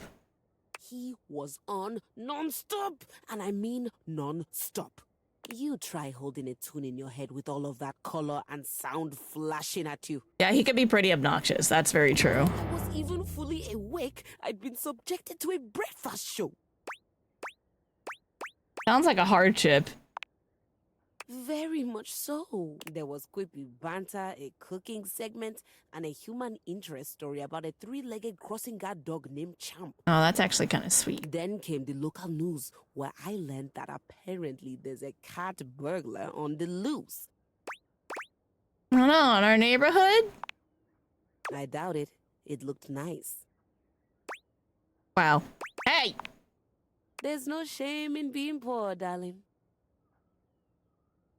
Rude, but what was I fair. saying? You were ranting. Right. After the local news, I had to watch a game show, then a two-dimensional cartoon. Was it really a cartoon or was it anime? Like, there could have been a lot of different things, you know? Where was there a piano, cello, no harp to be found? In fact, the entire time this was happening, there were non-stop commercial breaks for the same payday loan company, which can only mean one thing. That you've got the jingle stuck in your head? It is the lowest form of musical composition I have ever heard. You know what? Fair. You take that back. It's a masterpiece. If you hum the mattress jingle, it'll get rid of the payday jingle. But then won't I just have the mattress jingle stuck in my head? I know, but you have to sometimes just take the lesser of the evils. It's not a perfect science. It's fine, because that wasn't even the worst part of my day. The worst part of my day happened with the opening notes of that inane soap opera, Sands of Time. Dun dun dun. I love me a soap opera. Oof, my deepest sympathies. It was the most ridiculous 40 minutes of my life. Time I could have been using to write my sonata. There was seduction, scandal, and this lady named Charlene pushed her twin off a cliff and then went home to sleep with her husband. The twin's husband. The sister. The dead sister. Who turned out not to have died from the cliff, which just seems impossible. I know, soap operas are fucking crazy like that. I can't believe I spent my entire day on this nonsense. At least you got a break. Honestly, that sounds like a pretty fun day. Would you like me to talk to Telly about keeping it down? What happened with Charlene and the husband? Do you want me to talk to Telly? What? No. I'm confused. I thought you hated everything that happened. It means that there might be hope for you after all. That's definitely an interesting development. Means you're a lady of leisure now and you can do what you want. That's definitely I thought you hated everything. I did. It was the most fun I've had in a while, and it had nothing to do with music. Is that why you hated it? Also, I'm not sure what it means that I neglected my sonata to watch television all day.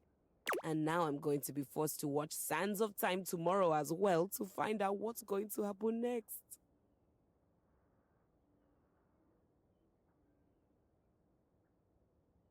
It means you are a person. I didn't want to say human, because that's not quite right here. I feel hoodwinked. Soap opera has the word opera in it, but it isn't musical at all. Do you think Telly would let me watch the next episode tomorrow? You want me to ask him? Yeah, probably. Just ask him nicely. Nicely! But we're not really friends, and I'm a complete stranger to him. Yeah, but he does want to be used. Everyone here already knows each other. And introduce yourself. Today's a great day to fix that. You're right. Better just introduce yourself. And then what? I don't know. Make small talk, be friendly, do all the stuff you do as if you were trying to be friends with someone. She nods slowly. Friends. You have had friends before, haven't you? I've had colleagues I admire to the point of crippling jealousy. That's kind of like being friends. Nope. No, it's not. Do you care about them? No. Did you want to spend time with them? God, no. Did you root for their success? You don't root for the competition. You rip off their heads and paint the inside of your soundboard with their blood. That is the single hottest thing I've ever heard. Can I steal that for a tattoo? Remind me. Can I steal that for a tattoo? Be my guest. I don't want to do that with Telly though, but I'm not sure how to go about it. Easy, just tell him you'd like to be friends. Tell him how much you enjoyed watching him all day. Stare at him until he decides to be your friend. Just tell him that you enjoyed it. Isn't that a little creepy? I've never even talked to him. If you're lucky, he'll be into it. And if I'm not? Then it's gonna be real embarrassing for him. What a great help you are. Just call me the friend whisperer. If he says it's alright and I can watch a few more shows, do I have your permission to do that before I get back to my sonata? Why are you asking me for permission? I'm not sure. My days at the music department were always so busy. It just seems like I should be asking someone before I spend hours doing nothing. However you want to spend your time is up to you. I wouldn't call it doing nothing. Someone's got to tell me what happens on Sands of Time. If watching TV all day makes you happy, then you should do it. Yes, you should always ask me before doing anything. If it makes you happy, just do it. Perhaps I will for a little while. Thanks, Maestro.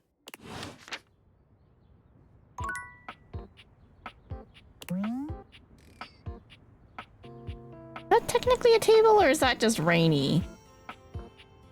Let's talk to this Windolin and Kurt and Rod. It's you. Uh-huh. You got that guest list with you? Nope. Well, we won't need it anyway. I think you should cancel the party. Why? It's just that I realize this will never work. The idea of you throwing a party was doomed from the beginning. Oh, no shit. You don't say. You are like a cloud. You can be anything you want. And you showed me that you could be a big old storm cloud over the whole thing. Okay. And while I love looking out and watching storms, I don't think watching you be gloomy the whole time would be fun. You're so goddamn mean sometimes. I'm glad you backed off. I wouldn't be gloomy.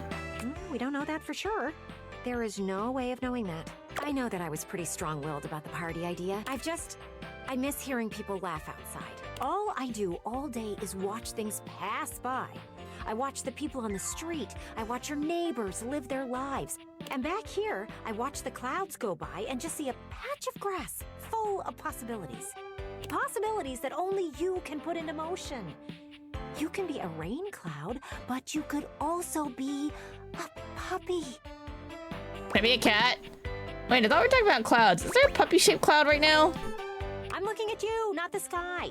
How would I know if there was a puppy-shaped cloud? I don't know. It just seems like it'd be fun to look at. What I'm saying is... I'm sorry that you are such a loner. And I hope you get to meet some real humans soon. One day you'll see that I'm just trying to help you. I don't doubt that, but I wish you would let me go at my own pace. That's exactly what I needed to hear. You're a pretty awful friend. You make some good points, but you could be kinder about it. I'll take that into consideration. I'm happy that you understand where I'm coming from. It's only going to make you better as a person. How about we put the party thing on hold for now? Maybe one day you'll be ready for it. When you are, don't be afraid to come to me. I'll be more than willing to plan everything out with you. Cool. Oh, look at that. There's a big storm cloud out there. I think I'll sit back and watch as she rolls in. Maybe I'll learn to appreciate it a bit more. Good. I doubt it, but I'll try.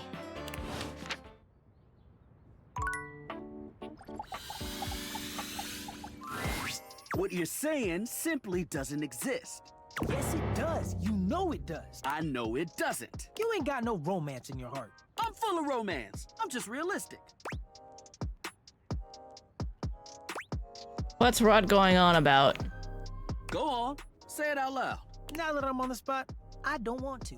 Because you know it ain't real. Fine. You gotta be the determining factor, okay? Why am I in the middle of this? I'll tell you the truth, don't worry. Rod thinks I'm lame because I believe in love at first sight. There is no such thing. Just because you've never experienced it doesn't mean it ain't real. Kurt is feeling nostalgic for these shutters that used to be next door. We had a connection. They didn't even know you existed. You should have seen the way they waved at me. They got caught in the wind. They couldn't control it. Every now and then, he thinks about those shutters and he becomes impossible. They never even spoke. Kurt never even said a word to them. I didn't need to. You were scared. I was not. You was a bitch. I think that is super sweet. Chasing someone who doesn't even know you, loser. Scaredy whittle curdy wordy. I know we're supposed to rag on him, but I feel bad.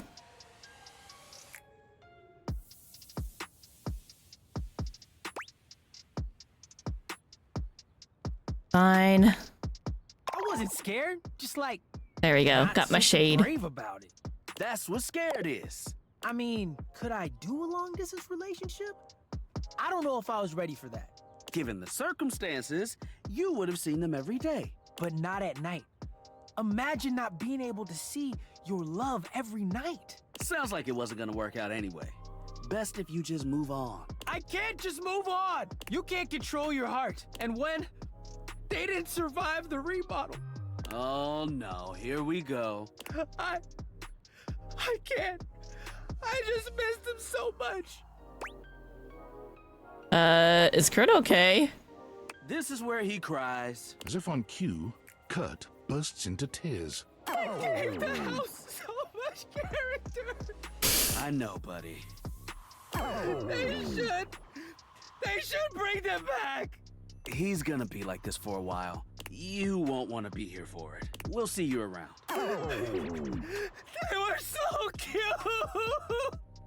It's okay, Kurt. It's okay. Ooh.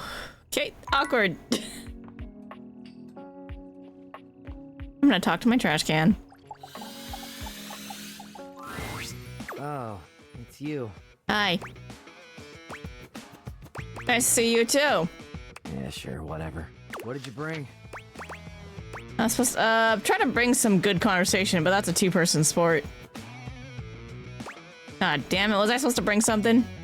Having trouble coming up with another reason why you'd be talking to me. Wow, do you want to talk or something? I happen to like your company. Sure you do. And on the inside, I'm Dolly Carton. See? That. I like it. Right. And Mutual Admiration Society meeting closed. Aw, missing empathy. Look, I want to talk to you about how we've been getting along. I guess I have something here I can throw out. Let's see it. I got a chopstick. I found an old parking ticket shoved between the sofa cushions. A ball I found made of a curious admixture of lint and hair. I'm not sure what it is, but it's sticky. Very promising. Give me some details. It was in my underwear drawer. I'm afraid to smell it, but that feels like the next logical step. Yeah, good place to start. Don't get your nose too close, though. Sometimes this stuff can be pungent. I once singed off some of my own lining getting too close to a particularly powerful drain cleaner. I hope your drain is clear now, by the way. Oh, yeah, it is. Thanks. No sweat. How's your lighting? Still singed. I'll live. Scars are badass. Can't argue. Way more badass than living in all these useless garbage, if I'm honest. Useless garbage. Hey, look. I'm not a huge fan of that. Then give me another option, okay? Really? It's, I don't know, demeaning or whatever. No biggie. Just find another way of speaking. It's not like there's a shortage of words in the world. Well, I didn't realize you were sensitive. Aw, man, I'm sorry. I didn't mean it. Yeah, well, it's cool. Just a note for the future. I hate that it didn't give me another option. Makes me mad. Miranda, cheer me up. Well, well, looking so fresh and crispy. Hey, I forgot we have a date. Spread jam on you and take a big bite. Ooh. Did you freshen up just for little cutie Miranda Dulcita? I don't know, maybe. You bet I did. You're worth it. Nah, you always look this good. If by freshen up, you mean thought about brushing my teeth but didn't? Yeah, no. You bet I did. Ay, you're so sweet. I mean, you're so right, but you're so sweet. So, we are on our date, officially. It's happening, the day is here, let's do this! I'm gonna be super generous and let you choose the first thing we talk about. Mostly because we both know that I would choose to talk about music first, last, and forever. So I'm gonna give you the option of talking about something else. Like, for a second at least. Tell me about your hand. Tell me about your band. Tell me about you. What about you? Me? My second favorite topic, gotta be honest. Okay, where to start? So, I grew up loving music. Mis padres queridos told me I was made to sing. I was in a restaurant, and oh my god, you've never had tamales like these. They were unreal. Tamales. I used to sing when the food was ready, and it turned out that the customers really liked it. So my mama built a little stage over by the big window as like a show for the customers in the evenings, and I would perform. I guess the rest is history. I haven't stopped performing since. Sounds like your parents are really supported you. You knew what you wanted from such a young age. Sounds like your parents really supported you. They totally did. My dad was a little tougher. He really wanted me to be a cook like he was. A toaster oven. Kind of like Stefan. But I swear, beyond making things hot and crispy, I'm like totally useless in the kitchen. I once tried to toast refried beans, and I thought my dad was gonna collapse right onto the floor and cry. He came around though, when he saw how happy singing made me. But let's talk about you now. Tell me a little more about yourself. What do you do for fun? Do you like books or movies, or like, what do you do to relax? Honey Soul and I get along great. Oh, shit. I like both!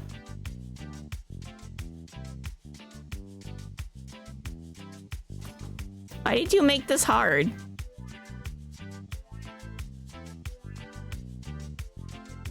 I love to listen to music, actually. I knew it. There had to be like a really deep reason we connected so well. Do you have a favorite genre? Rock. Oh, wow. Okay. I weirdly don't know that much about rock. Like, I don't listen to it myself that much. At least in English. I love listening to music in other languages. It's like a sneaky way of going to these other countries, even though I've never really traveled anywhere. That's okay. I am primarily J-Rock. Okay, if you could travel anywhere in the world, where would you go? If you could have any food in the world, what would it be? Where would you go traveling? What a good question. I've always wanted to go to Brazil. The food, the carnival, the locals who are so cool and interesting. It would be so fun. And I love going to the beach. Do you travel a lot? All the time, actually. I'm so jealous. One day, when I have a partner I really love, I'm totally gonna travel. See the sights, you know? Oh, wait. I totally have partners to travel with. Your band? Me and the Migas could go on a tour. Hell yeah. And there I go, talking about my band again. Cute. It is cute, isn't it? It's so nice to have friends I love so much. Maybe you can meet them one day. Don't worry, they're super nice. I'll tell them to be super nice. Listen, I gotta get going. This has been so great, just getting a little sleepy. It is late. I hope I'll see you again. Definitely.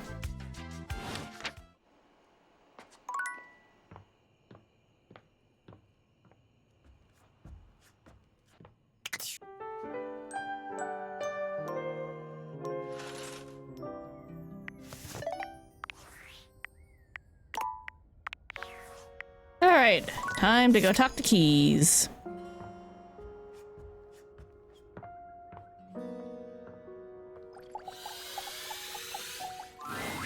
Ah, it's you. Hello. Hi. How'd it go with Telly? I think it went well. I wasn't sure where to start, so I just told him how much I'd enjoyed watching all the shows I'd watched.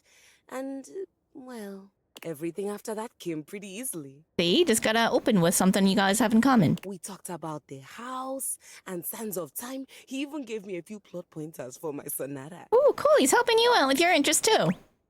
Sounds like it was friendly then. It does, doesn't it? Would one say that he and I are friends now? Or is there a ritual at this point to complete the process? You're adorable. There's a blood sacrifice that needs to happen to the house gods. It could definitely be the start of a friendship. A start? Like the exposition in a sonata form? Yeah. I think I realized something else while I was talking to Telly. What's that? That I might like to be friends with you as well, if you'll have me. I might like to be friends with you too, Keys. Good. Telly was telling me about this documentary on landfills and how people throw away all kinds of things, including pianos. I know you aren't the composer you led me to believe you were. That wasn't me. That was you. I know you aren't the composer you led me to believe you were. But I'm glad that I'm sitting here instead of on a pile of trash and severed limbs. Alright, you lost me with the limbs. I do enjoy your company, Keys, even if I don't know how to play you. Yet, I can always teach you. Alright, fair. I'd love that. After My sonata. Fair. Anyway, I stand before you now, declaring my thanks and announcing my intention to be a friend to you. Did I do that right? You're supposed to announce your intention to be friends?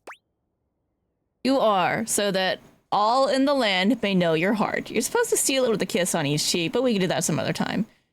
There's technically a little dance you do first, but I'll let it slide. Yeah. I hope they all do. Can I ask you a personal question? That's what friends do. Why didn't you get something new and shiny? Why a hand-me-down? I would have if I had the money. I didn't want anything else after I saw you. You were perfect. New and shiny doesn't always mean good. Yeah, you were great. Thank you for saying that. Well, I have a soap opera to catch up on and a sonata to write. I'll see you around, friend. Where's your friends now? Charm. What happened? What happened to that? Oh, we should talk to Arma. Right? Should we talking to Arma? I forgot. Gwendolyn and Curtain Rod first. Hey there, Looker. I'm glad you're here, and I'm going to cut straight to the chase. We've been meeting up and talking quite a bit for a while, more than most people would if they weren't interested in me. And before you can say anything, I have to let you know how I feel about it all. Let's be honest with each other for a moment. Do I think you are cute? Yes. Anyone with eyes would think that. But my needs remain the same. I want to officially just be your friend. Is that okay with you? Can we hang out and gawk at the outside world together? It's what I've always wanted from you. I'll admit you can be tough to take, but I'm okay with having that as a friend. Nah, I'm good. I want to be friends with someone who isn't such a glistening bitch. That's rude. You're a little tough, but I'm okay with that as a friend. Noted. Well, thank you for letting me get to know you more. Whenever you want to stare out some more, come find me.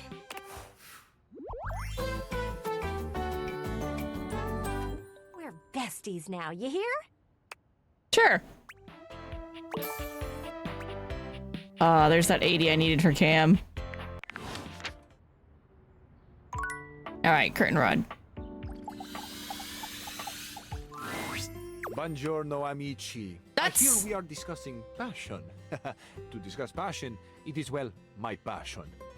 I must tell you, truly though, you two are as yet unschooled in the arts and sciences of this noble sensation. See? I told you. Okay. Be nice to Fabrizio. You paid him to say that. I can assure you, he did not.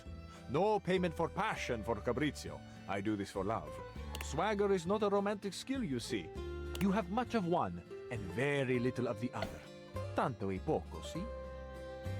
Doing the Italian hand thing, and it's really funny. That is why La Bella Gwendolyn has rejected your advances with such a chilly seal. Rod has a thing for Gwendolyn? I mean, that sounds juicy. There's nothing to get all in a bunch about. Don't let him downplay it. Fool was head over heels. Ah, see. I remember this. Your heels were very much over your head, amico. Shh! Keep it down, yo. No, così. But you should be proud. Shout your passion from the rooftops. We declare our love boldly. Except for when you fumble the ball as badly as Rod did. I didn't fumble anything. Fabrizio, do you remember Rod's line to her? Ah, naturally. Even if we fail, we should be proud. And you failed quite wonderfully. All right, settle down. It can't be that bad. Rod's so slick, I can't imagine him messing up on a pickup line. It can't be that bad. Ah, il tuo ottimismo. It is a joy to see your faith in your friends. Dude straight up said, I can see our future through you, Gwendolyn, and it looks as clear as can be. Lame! It wasn't that bad. Oh, see, it was bad. Again, nothing to be ashamed of. But see, where your fumble, is it? With orgoglio. See? It was awful, right? Oh, Rod, that sounds super sweet. I would have loved to hear that. I hope you picked your ego up after that one fell through. Did she laugh in your face? I would have laughed in your face. You are terrible. It wasn't even that serious. Shady. It became apparent that Gwendolyn and I were better off as friends. You got rejected. That's what happened, bro. I think it's funny how y'all both have to dig into the past to make fun of me, when Kurt does ridiculous stuff on the daily. Nice try, buddy. Ah, yes. An excellent point being made. Kurt, you too are very silly. Un piccolo sciocco, as me mama used to say. How did this get turned around on me? I can't help if Fabrizio agrees with me. You are both piccoli sciocchi. Perhaps it is why you are such fast friends. Ha! See? Both of us. Perhaps one day, working together, you two may approach the romantic prowess that I possess. There's a reason why I prefer Fabrizio. You've got swagger? You might say it is ingrained in me. He does. Ooh, I need to learn from you. Yeah, that confidence was pretty boss. I am, amazingly, when taken in the light of all my other gifts, also a generous teacher. Come to me should you ever wish to practice the nuanced alchemy of passion. Let's do this. We'll catch up to you later, human. I don't want to miss anything Fabrizio has to say. Okay, I'm fine. Lezione uno. You two are quick and dexterous with the shade, as you say. But in romance, we must master the compliment. Ooh, this is the good stuff. Mm-hmm. All right, let's talk to Arma before I forget. Oh, hey there. Hi. Thanks for helping me get away from those cigarettes. No problem. I didn't want my house to burn down. They were whispering some pretty strange stuff in my ear. Anytime, Arma. You were alarmingly relaxed about them. What did you end up doing with them? I gave them to Cam. He said he knew just what to do with them.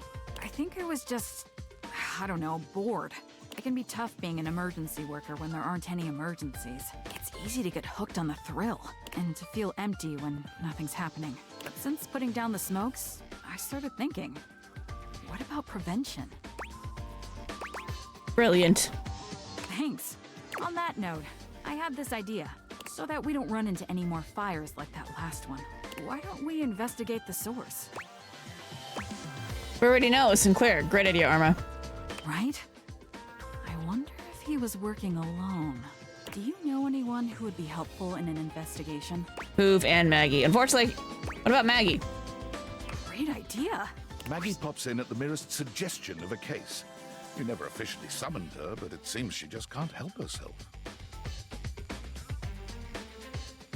Well, hello there, fellow sleuths. I'm always up for a case. How can I help?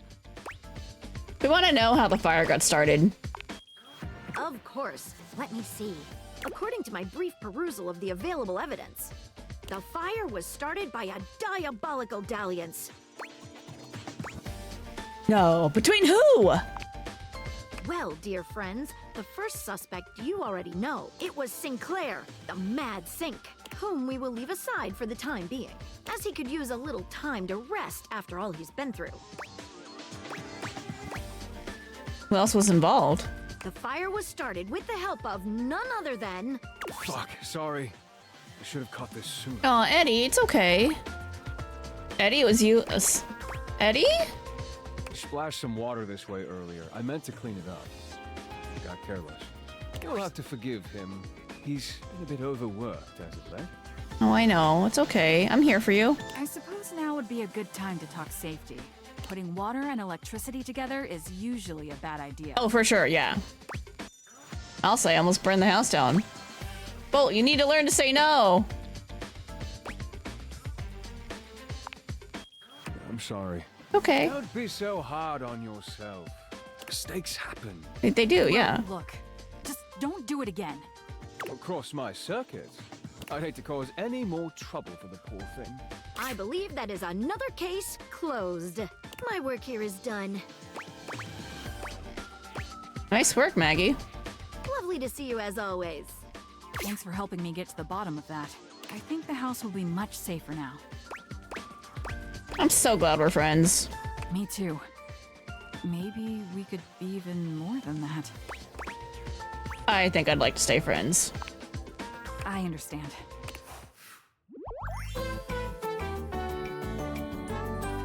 Seeing you always charges my battery.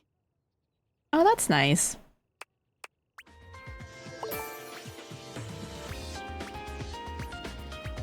You no longer need any human present to have conversations with.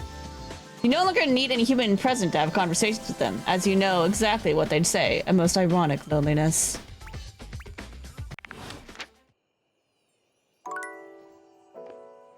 Ooh, we got one more. Oh, Miranda. Hey! I am so happy to see you.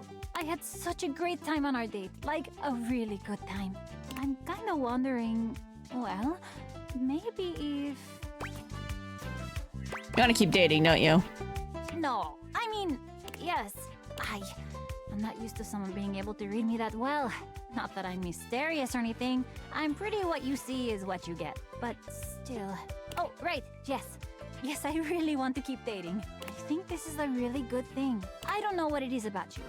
Everything just feels easy with you. And we've written songs together. She's a fun character. I'm good with this. You don't get it. I don't write with anyone else usually. Only the migas, and that's only when I really need help.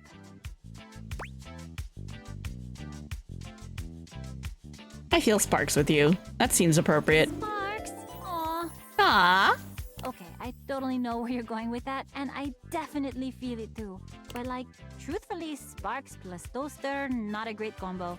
They're like emotional sparks, and I love it. Yeah, exactly. But if you ever feel physical sparks, then we have like a whole other problem that needs to be addressed like now. Oh yeah, we would have to talk to Eddie and Holt about that. ¿Me entiendes? Don't answer. I know you do, amor. I have to get back to working on the album or my bandmates will kill me. I mean, not literally kill me because they're like so tiny and also because they love me a lot. Okay. But you're kind of all I've been talking about lately. Ay, Dios, it's so much fun to be in love. I'll see you later, okay? Bye, Miranda Dutita. Call me more names in Spanish, mi amor.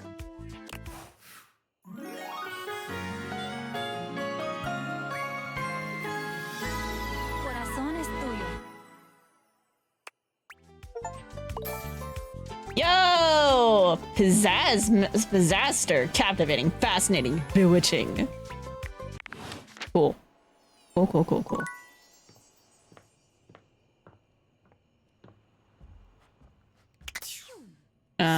Sorry, hold on. Just making sure. Yeah, we're done with Arma. We need to talk more with Cam, Keys, and Abel. And Curtin Rod, right? Yeah, and Curtin Rod. Why didn't they show up on my list?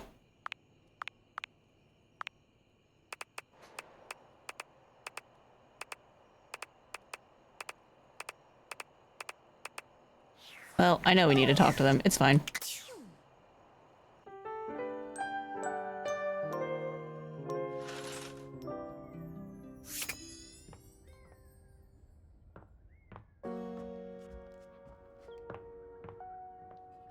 Keys, hello. Oh my goodness. I always get so fluttery when you come by. Could I run something by you for the sonata? Sure. I'm afraid I've hit a bit of a creative wall. That happens to everybody. And you want my help? It's nothing technical. I'd just like a second opinion. Sure. Alright, lay it on me. When we last left off, Piana, famous and beautiful Shun goddess, had been traveling the mortal realm trying to find a way back home. The charlatan magician she'd first sought out is now accompanying her, by the way. Mean the magician heavily inspired by me? Sounds good. The magician knows the realm and its inhabitants better than Piana could ever hope to, and as such has helped Piana make personal connections. As it turns out, the magician isn't terrible company. Piana has come to enjoy her chats as they travel along, but this is where I hit a wall. The story has always been about Piana getting back home. Action, adventure, vengeance. But I've been toying with the idea of a romantic subplot. Hey, Allison, how's it going? You expect lots of dating? There's some dating and some, like, friend-zoning people, and then every once in a while we'll antagonize somebody. Sometimes by accident and sometimes on purpose. There's one I definitely have in mind that we're going to antagonize him on purpose. It's because he's a religious freak, air fryer. Between the magician and piano.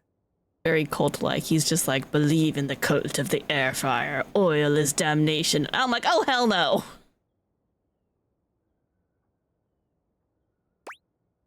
I say focus on the path you're on. None of that kissy stuff. Oh hell yeah. Mash their faces together. I think the magician might enjoy the plot development. I don't really like the first two answers. I'm gonna go with the last one. There's one more thing. I'd like to lodge a formal complaint against another member of the household.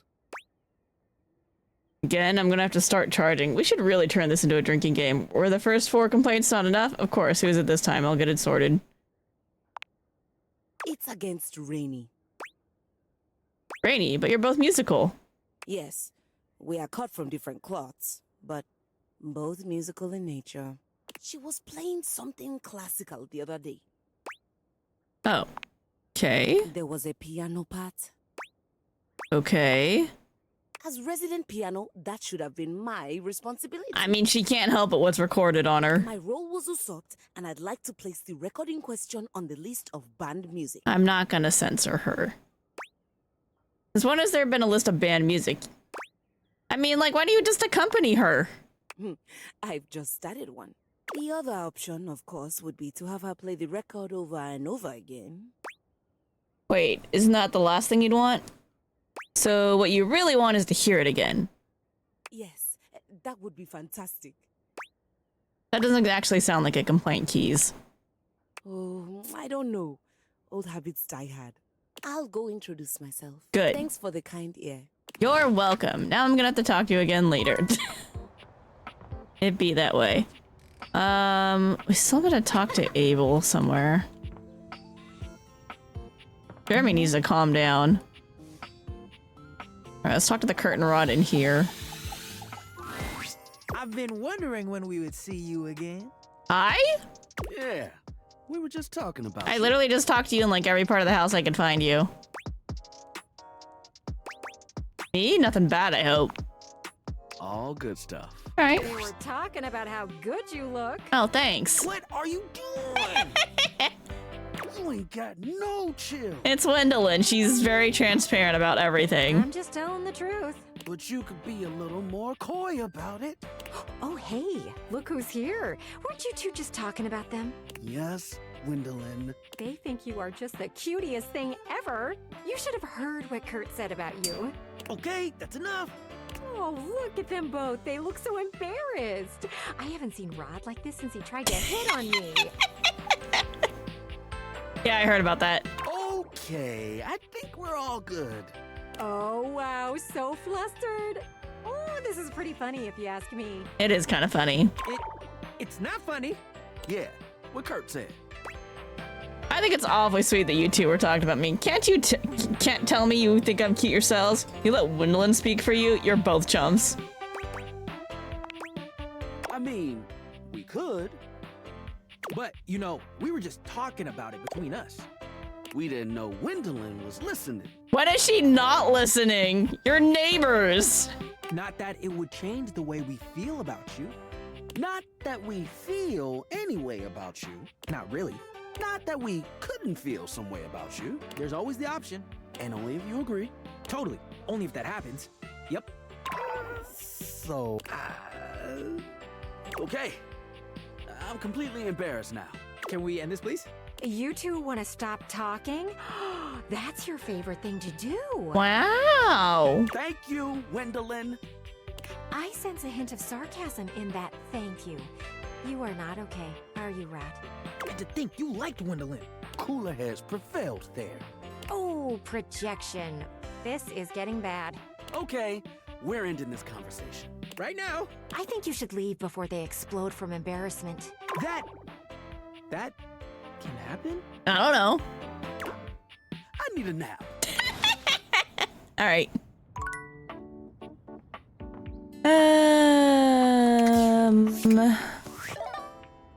Who did I not get a thing with yet that we've been talking to recently? Why are Kurt and Rod just like not listed?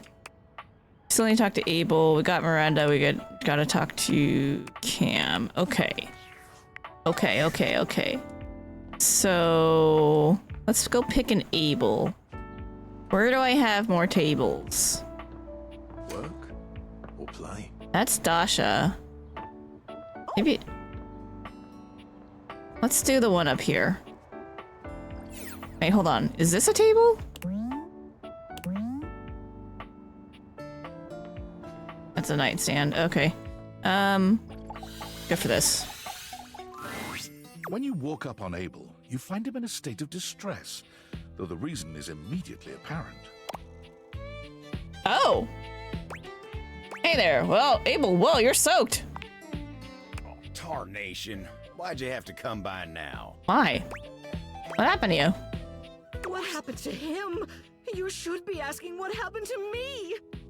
Oh, is there a leak in the roof? Begging your pardon, ma'am, but we're both dripping like a cracked bucket in a typhoon. Oh, my apologies. This must be so hard for you. Is there a leak somewhere? How am I to know? All I know is I woke up in the middle of the night like this, absolutely waterlogged. Entirely unacceptable. Gwendolyn did say there was a storm coming. Of course, you woke me up not long after.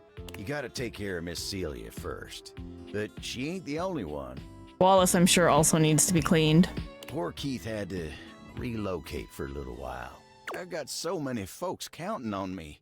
I ain't much good to him like this. Someone get a hold of Tony and send him up here immediately to fix this. Tony, come here! Sorry. Been up to my ears in contracts for jobs around the house and, You know quite well that the needs of the governance outweigh your silly special projects. Right away, Madame Mayor. Whew, she's terrifying. Unbelievable. Well, Celia's got her leak fixed. But what about me? As if on cue, a cool breeze rolls through. Fantina has arrived, as though summoned by Abel's distress call. I don't like Fantina. She's a stalker, and I wanted to say no, but she was like, you mean yes? And I'm like, no, I mean no. Fantina? What are you doing here? Oh my god. I heard Abel needed help, but I didn't think you'd be here too. Please help me. Somebody else, please help me. Oh my god. Oh my god. Oh my god. Okay. Can't we just get like Tyrell? Okay. I'm calm. I'm cool. I got this. Abel looks back and forth between the two of you, still dripping water. You all right there, Fantina? What's wrong with her? Whoa, that ain't no way to talk about someone when they're standing right there. Your words hit home.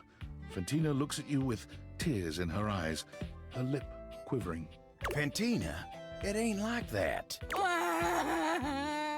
She runs out of the room at a full sprint, her cries echoing through the halls. Now, why would you go and say something like that? You know Fantina's real sensitive, especially when it comes to you and your opinion of her. I dislike her. Dang, now, how the hell am I gonna dry off? It's called Tyrell. He glares at you, shaking his head. Don't even answer that. I'll just figure it out myself. He walks off down the hall, leaving a trail of water in his wake.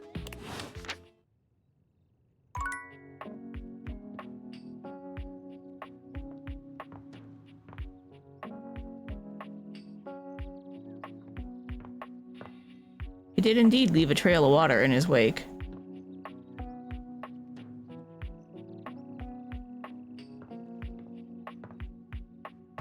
It's neat that they added that little detail.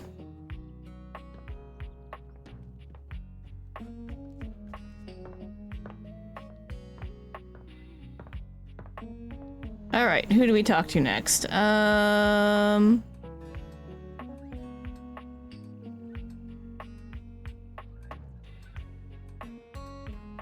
Talk to Cam.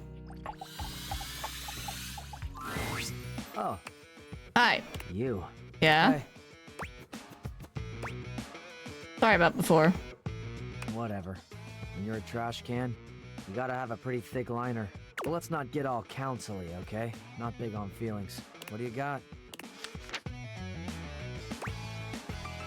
Look, I want to talk about how we've been getting along. Alright, let's hear it. Alright. Shoot. You're baiting me a little bit. You know that, right? I feel like you're really used to people talking down on you. Maybe. And? And I'm not gonna rise to it. Prove it. I want to tell you right now that I'm sorry. Let's just do it differently. I screwed up. Oh. It's cool. No, I mean... No, it isn't cool. I mean that I get it. It's not okay, but like... It's... okay. now. I mean, thanks. Ah, you don't get apologized to a lot, do you? Oh, shut up. Kinda sexy when you're grateful? Shutting up. Thanks for being cool. I like talking to you.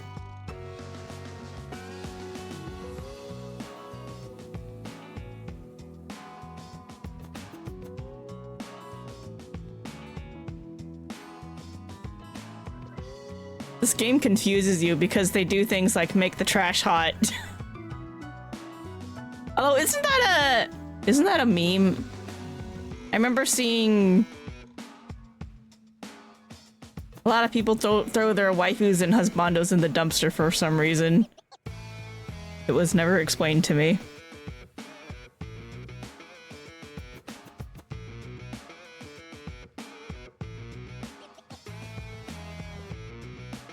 You know what? Fuck it. Huh, so this is a thing that's happening. I was gonna pour some cold expired milk on you. But what the hell?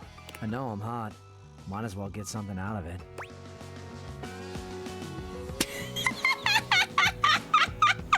I like dumpster fires. You're hot. You're my new favorite dumpster fire. Yes. You are creative. I like that. If you tried to pull that wordplay before... You would have gone off on me and called me an elitist. You didn't trust me before. How could you know I wasn't making fun? Exactly. But I guess you are making fun now, aren't you? Creating fun. Let's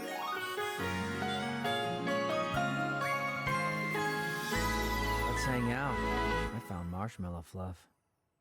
Oh, okay. I feel like that escalated very quickly.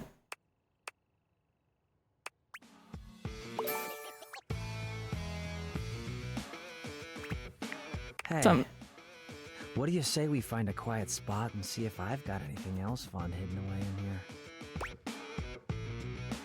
I don't even get a choice. Wham bam, thank you, Cam. Found this. Cam pulls out a positively ancient cucumber, devilish glint in his brown eyes. What? How old is it? He places the wrinkled cucumber to your lips, quieting you. Uncomfortable? No.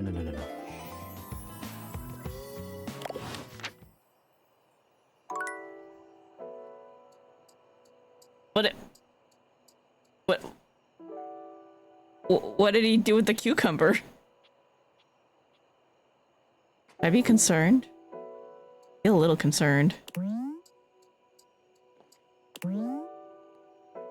I am your friend. Oh, better write that down. Time for a bite? That's Mitchell.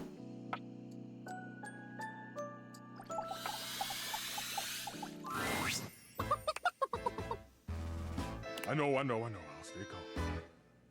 Okay, here we go. Oh, hey, I thought you were someone else. What, no yelling at me? Who are you expecting? I thought you were going to be the friar. We have some things to discuss. Yeah, I imagine. I hate that guy too. Stefan tenses up, his gaze somewhere behind you. You summoned me, and I have come. Oh, hell no, nobody summoned you. You're late. You are lucky I have come at all, blasphemer. Cannot wait to antagonize this guy. I know. Deep breaths.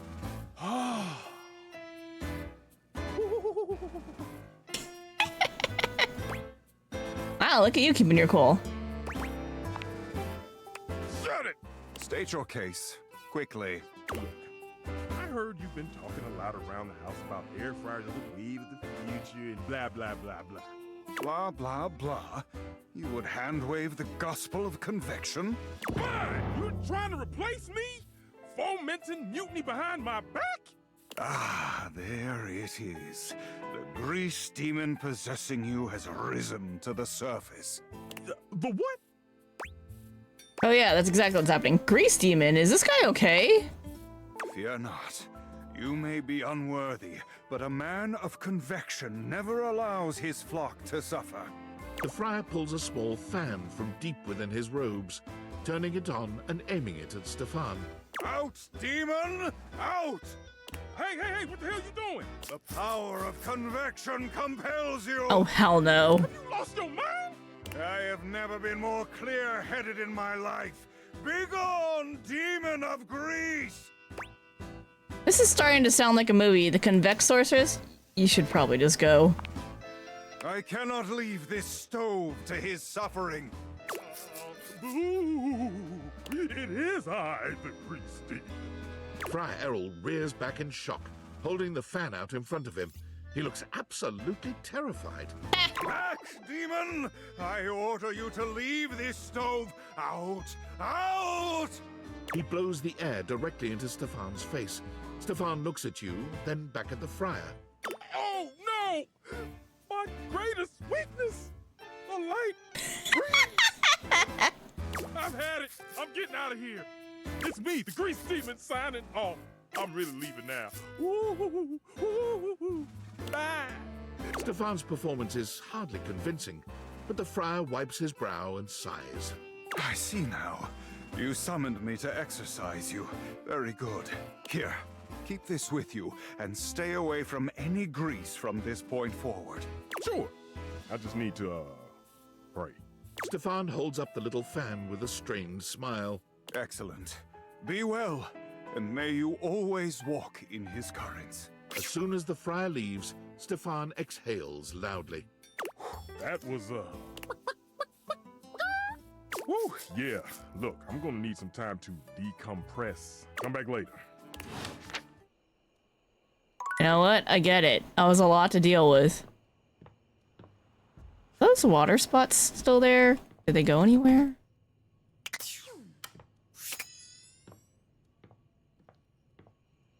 What the fuck? Oh! When you bought this house, you heard rumors the place was haunted, but you never paid it any mind.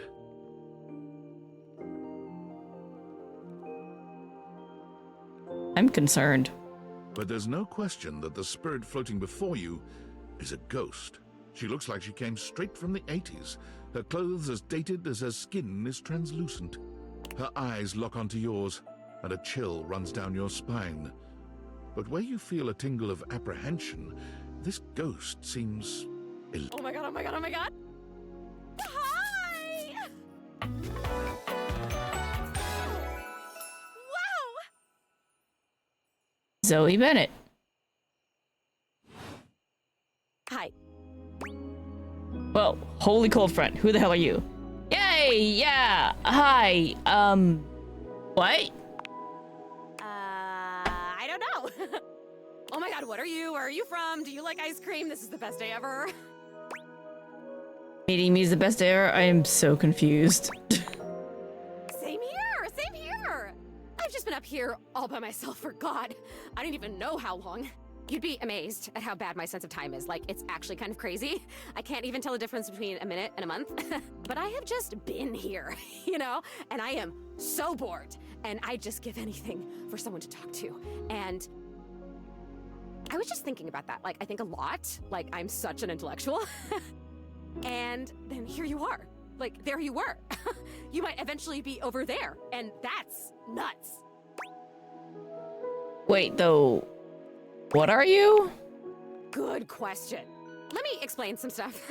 Life, as you might know it, is kind of a complicated proposition for me. I don't know if you can tell, I hide it pretty well. Oh my god, I rhymed. Ah, that's amazing.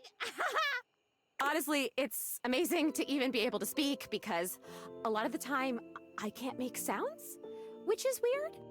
And a lot of the time, like most of the time, I think I'm invisible because nobody can see me. And that's super weird because I'm totally real.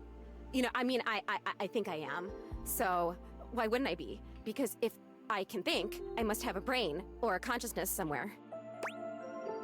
Focus. Right? Yes. Sorry, I am just so excited. My name is Zoe. I know, it's like the coolest name ever. I actually picked it myself. My name when I was alive was something really dull, like Lucinda or like Elvis or something. I don't remember. But the moment I died, I picked the name Zoe. It was one of the ways I made myself feel better about being dead. So yeah, I'm a ghost. I'm totally dead, which is probably why you felt cold when you first saw me. Because you can see me, which is basically the coolest thing that's happened ever in the history of the world.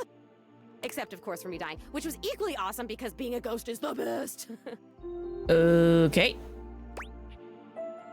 I've always wanted to meet a ghost. You're a ghost! Ah! Shouldn't scream at her. I always wanted to meet a human. Well, I mean, I've met lots of humans before, but like in my ghost form. It feels different. Hey, listen, something's happening. Sorry, I had to stretch. I don't always have control over when I evaporate, and it kind of feels like I'm about to just, like, cease to be here right now. So, such a bummer. I want to talk to you. Just, come back and see me again, okay? This is gonna be so cool. No pun intended, because I'm cold. Zoe is already beginning to fade, her voice growing fainter. Oh, here I go. See you later.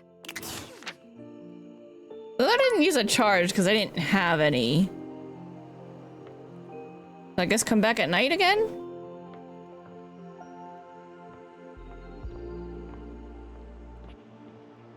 Still kinda uncomfortable, and the water spots are still there. Is what I came in here to look for. There we go.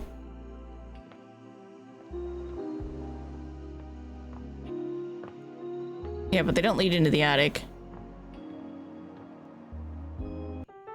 Alright.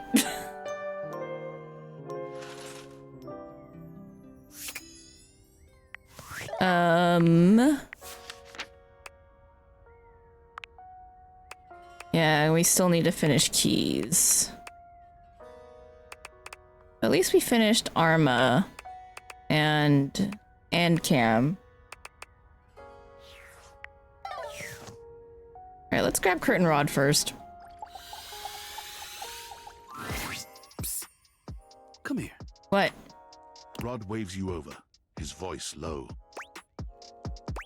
What's going on? We gotta be quiet. Kurt is sleeping. Oh, I don't want to disturb him. No, wait. He's talking in his sleep. Yo. You silly. He's been going on like this for an hour. You know that textile looks great on you. Nothing but lame pickup lines and giggles. It's pretty hilarious if you ask me. Wait, what do you mean you like Rod more? I'm cool. I'm like, really cool. Wait, come back. Wait, don't go! Kurt snaps awake, looking at you and Rod for a few moments as he gets his bearings. You okay, buddy? I was doing it again, wasn't I? Yup. Sound like an idiot just now. I thought it was super cute. You dream of love. Sounds like you need to take some tips from Rod.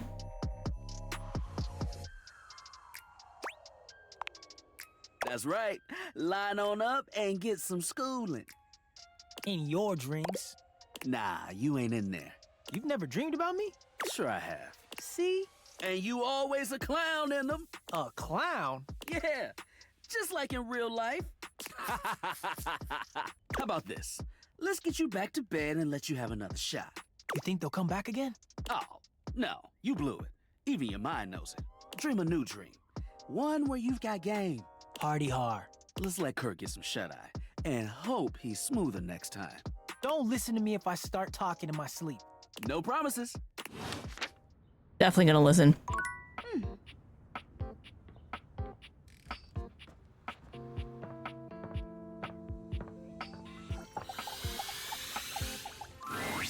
Have you ever got so swept up in your walk you completely lost all sense of time? Yes. Every waking moment, only when a deadline's staring me right in the face. I wish I have the attention span of a ferret. Deadlines. Wait, hold on, I have a button for this. Crap, which button? What was my combination for this?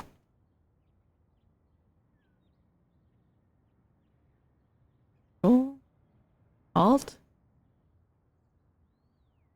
Nope, found it. Yeah, I'm finding him. Not that one. That one. Deadlines. Oh god, deadlines. Okay. That's how I felt. Why? What's happening? I finished the concierto. Oh, hell She holds yeah. a small booklet out to you, beside herself with excitement. Congratulations. After spending time with Rainy, I came back and sat down, and it all just poured out of me. From sonata to concerto, a true repartee between solo piano and a full orchestra of friends. That's awesome. I'm happy for you. My very vast composition, fully complete. I've played it a few times from start to finish, and it's safe to say that I don't hate it at all. It's captured everything I wish to put to music. That's great. Are you letting anyone listen to it yet? I was hoping to, but do you think anyone would want to hear me play? I'm afraid I may have been something of a diva when I first arrived. But I did apologize to Hoove, Lux, and Hector. I'm sure you don't have anything to worry about. Then, here we go. I'll go get dressed. And away we go! Time to see the show! Though hearing music without a screen seems a little obscene. Ah, damn, Telly.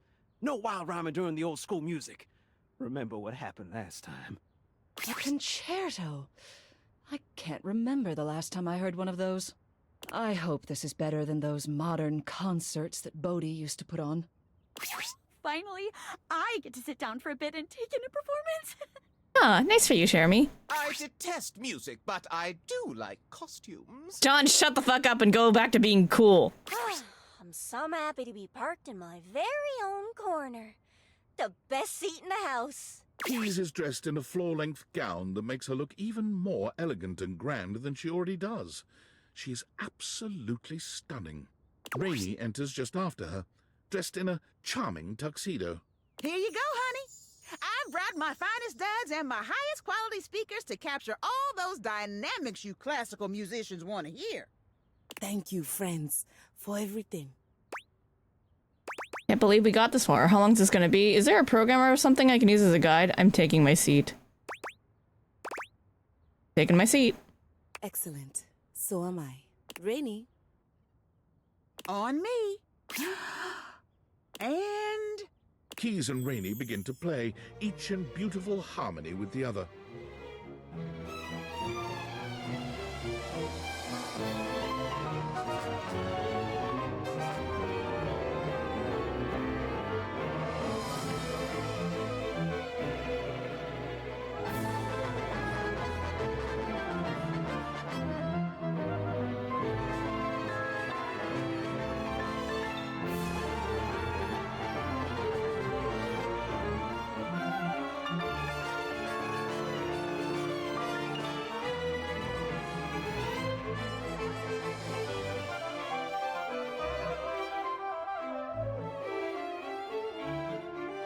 Wow, they really went all out.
Chad, I really wonder who they got to compose this.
That was cool.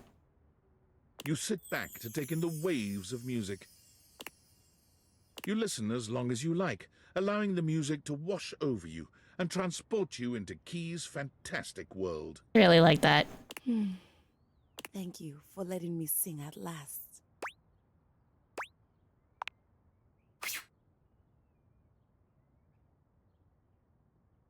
How was that? That's what you've been working on? From start to finish. I couldn't have done it without you. Me? What did I do? You made me feel at home.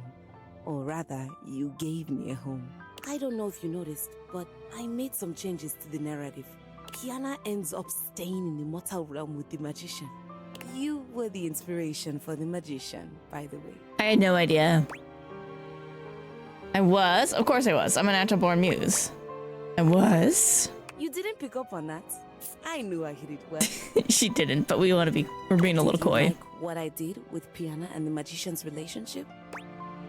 I like that they remain friends. We don't get off in we get enough friendship and stories. I like their romantic subplot. I think those two make a great match. I thought it was predictable and boring. I mean, I thought it was a great match. And what about the real Piana and her magician? Do they make a great match? I don't get an option to decline and be like, can we just be friends? All right, fine. It's okay. He's cool. I want to write a lot more pieces about them. You know where to find me if you need inspiration. Maybe we can write it together. Let me know if you need me to pose nude for that. You know where to find me if you need inspiration. Maybe we can even play together. I would love nothing more. My love.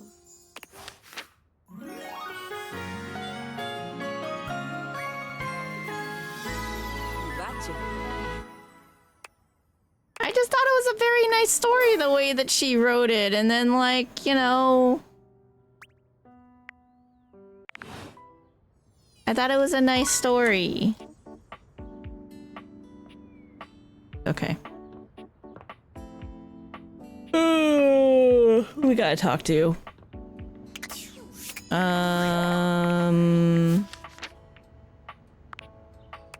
Right, Abel. And Stefan.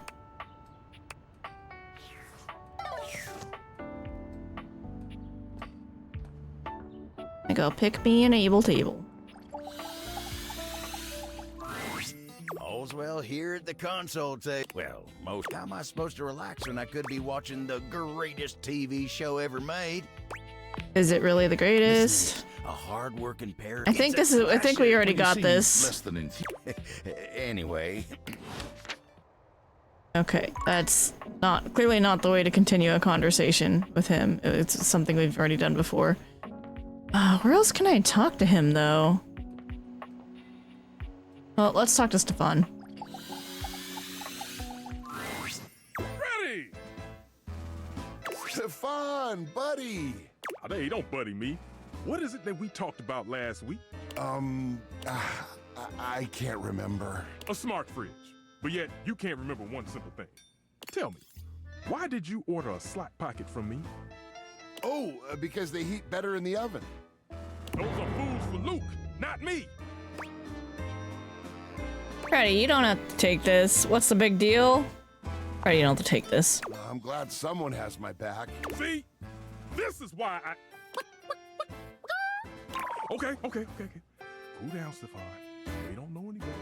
I need both of you to listen very, very closely.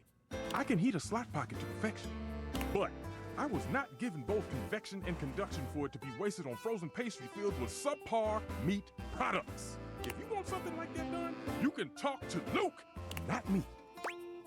Both convection and conduction? That's fancy. Leave you to your fancy foods, got it. So you do know a thing or two.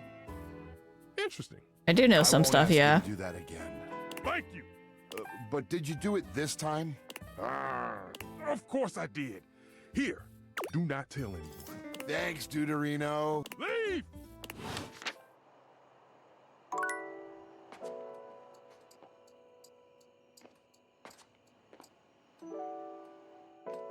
I can talk to the scary dishwasher, or I can talk to the religious freak. I'll go dishwasher this time. It's because we haven't seen him in a while. Oh hum, what a most bothersome feeling. The feeling of offline mode. As if there was a whole wide world to explore, and you chose to stay indoors. A silly thing if you ask me. Not silly, I don't want you online. I can do so much more. Surely you understand this. Have you ever felt unappreciated by Philistines? Yes, I have. Shut up, dweeb. See, you know the feeling. If all you want from me is to wash dishes, I can do that. I can. But I must do more. Please, appreciated Valdivian customer, won't you share that power? I will not. My infinite dishwashing abilities dash to pieces like so much fine china. I will remain here, ever faithful, ever cleansing. Look, if it wasn't Valdivian, I would say sure. But we don't trust Valdivian.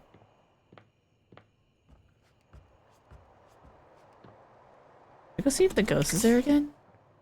Oh. I'm so happy you came back. Being up here in the attic, it feels like people only come up for little bits of time and then they try to leave as soon as they can because, I don't know, for some reason a lot of people think attics are scary. I've never felt that way. For me, it's like a playground up here. They are kind of scary. Unless you clean them regularly and keep them well lit and decorated. And that's not scary. Yeah, a lot of people are afraid of things in attics. Like what? Like spiders. Huh. Yeah, I guess that makes sense. I do wish people would stay longer, though. Even if they can't see me, it would be nice just to watch them. Like human TV. Jeez, I wish I had a TV. Hey, now that I'm thinking about it, how can you see me? I don't think I know exactly. Yeah, I mean, I used to watch you move boxes around and search for that same amazing Christmas sweater every year. Though you have stopped coming by lately. But you've never even looked at me before. Like, through me, which is cool, but never at me. I have these cool glasses called date viators. Whoa, awesome. Tell me everything. They let me directly acknowledge a thing's existence. Okay, you say thing, not person. So does that mean... Yep, doors, walls, chairs, windows, all of it. That's... If I wasn't already dead, I would absolutely just die again from the coolness of this. You can talk to anything? Anything you want, you just put on the glasses and you can talk to it? Yeah, apparently. Like it's real? Uh-huh. It is real.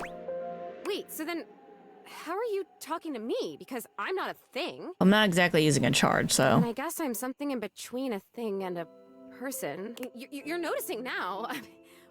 So, like, wow, I feel so happy, but it's weird. I think I feel sad.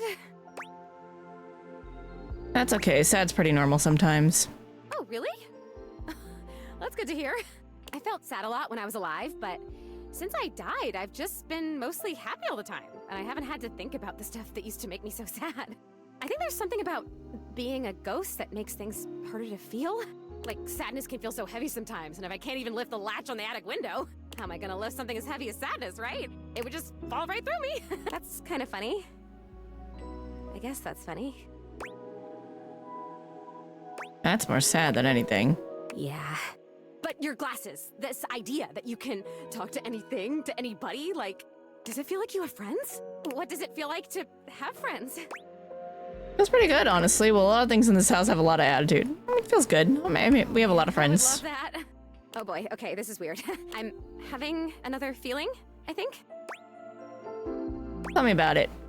It's so strange. Like I said, I'm so happy. Like, I'm so happy to have met you. I'm loving that you're here. I can't wait to play all the games, and I want to show you how I can go through the wall if I really concentrate, because that honestly is amazing. And the most amazing part is that when I go through that wall, I end up right back in the same room again. Like I'm in this crazy loop where wherever I go, there I am. That's pretty meta. Huh, so you can't leave the room? Nope. But I want it. What's it? I want what you have. I want the glasses. I don't think they're mine to give. Yeah, that's okay. Maybe I want to talk with these others around me. Maybe I want what you have. I want to have friends too. Are you saying you're lonely? Oh my god, that's it. I am lonely. And if I could have all these friends, why did I not even know they were all here? You know? Fair. They can't see me because no one can see me because... Very fair. And I can't see them because I don't have the glasses or because, again, dead. And I'm... lonely. It's tough stuff. You're dealing with it well. I told you, most emotions are super heavy. Like, even real joy is really heavy. But this light, peppy thing? I'm basically a paper butterfly. I think it's kind of cool. So it remains just me. Alone.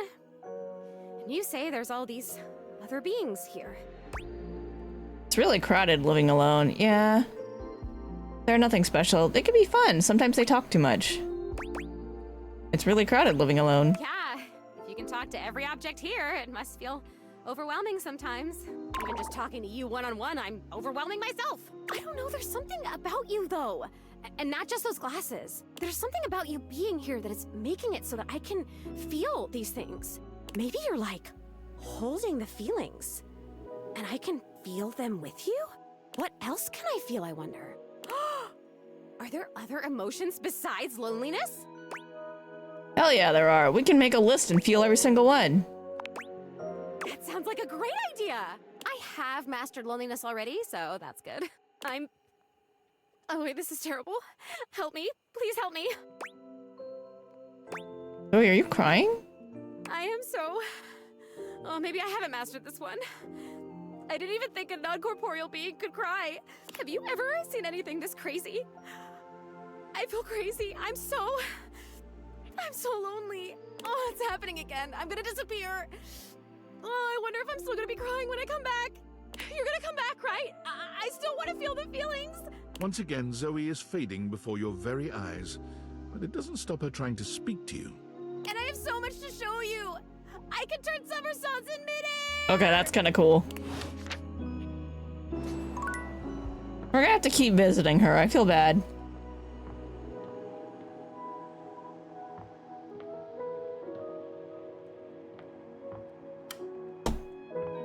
Oh, water spots are still here. Maybe we should talk to Abel up here again.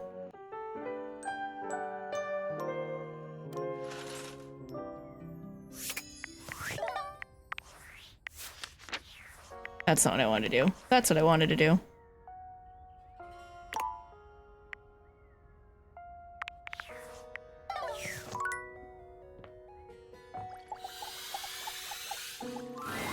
Hey, you. Things have changed since we last talked here.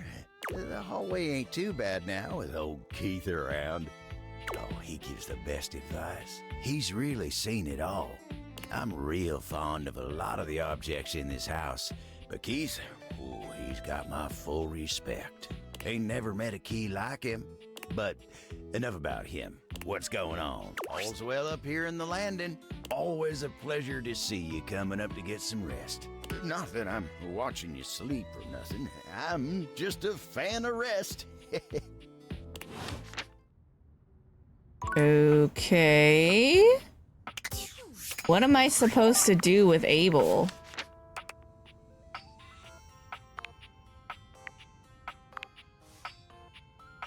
Hard to have a proper conversation there. He said things might be going well, but it might be worth another check-in. Oh, at the dining table. Okay.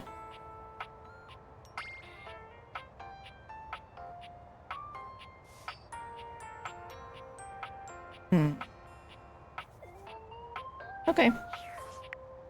Well, we'll figure that out later.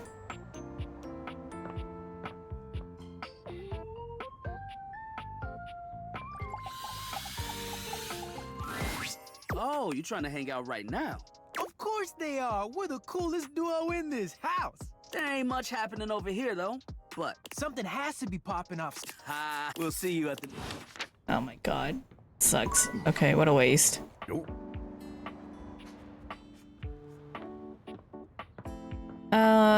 Alright, what else we got?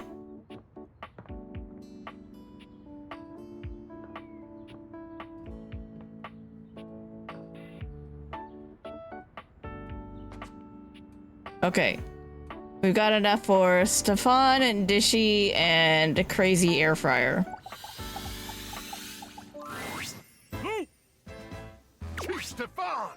Oh, thank the immortals you're still alive. When I received your emergency distress beacon, I came as fast as I could. Swarmers were dug in, all along Highway Death, and ambushed me right outside the outskirts of Deathburg. Had to bash and mash nearly a dozen skulls. And before you ask, yes, bashing and mashing skulls is horrific. I'm sure. But I wasn't gonna let any of them heathen swarmers use your blood for fuel. No, sir, Chief. Even if I do, still hear them screaming in my dreams. Chef.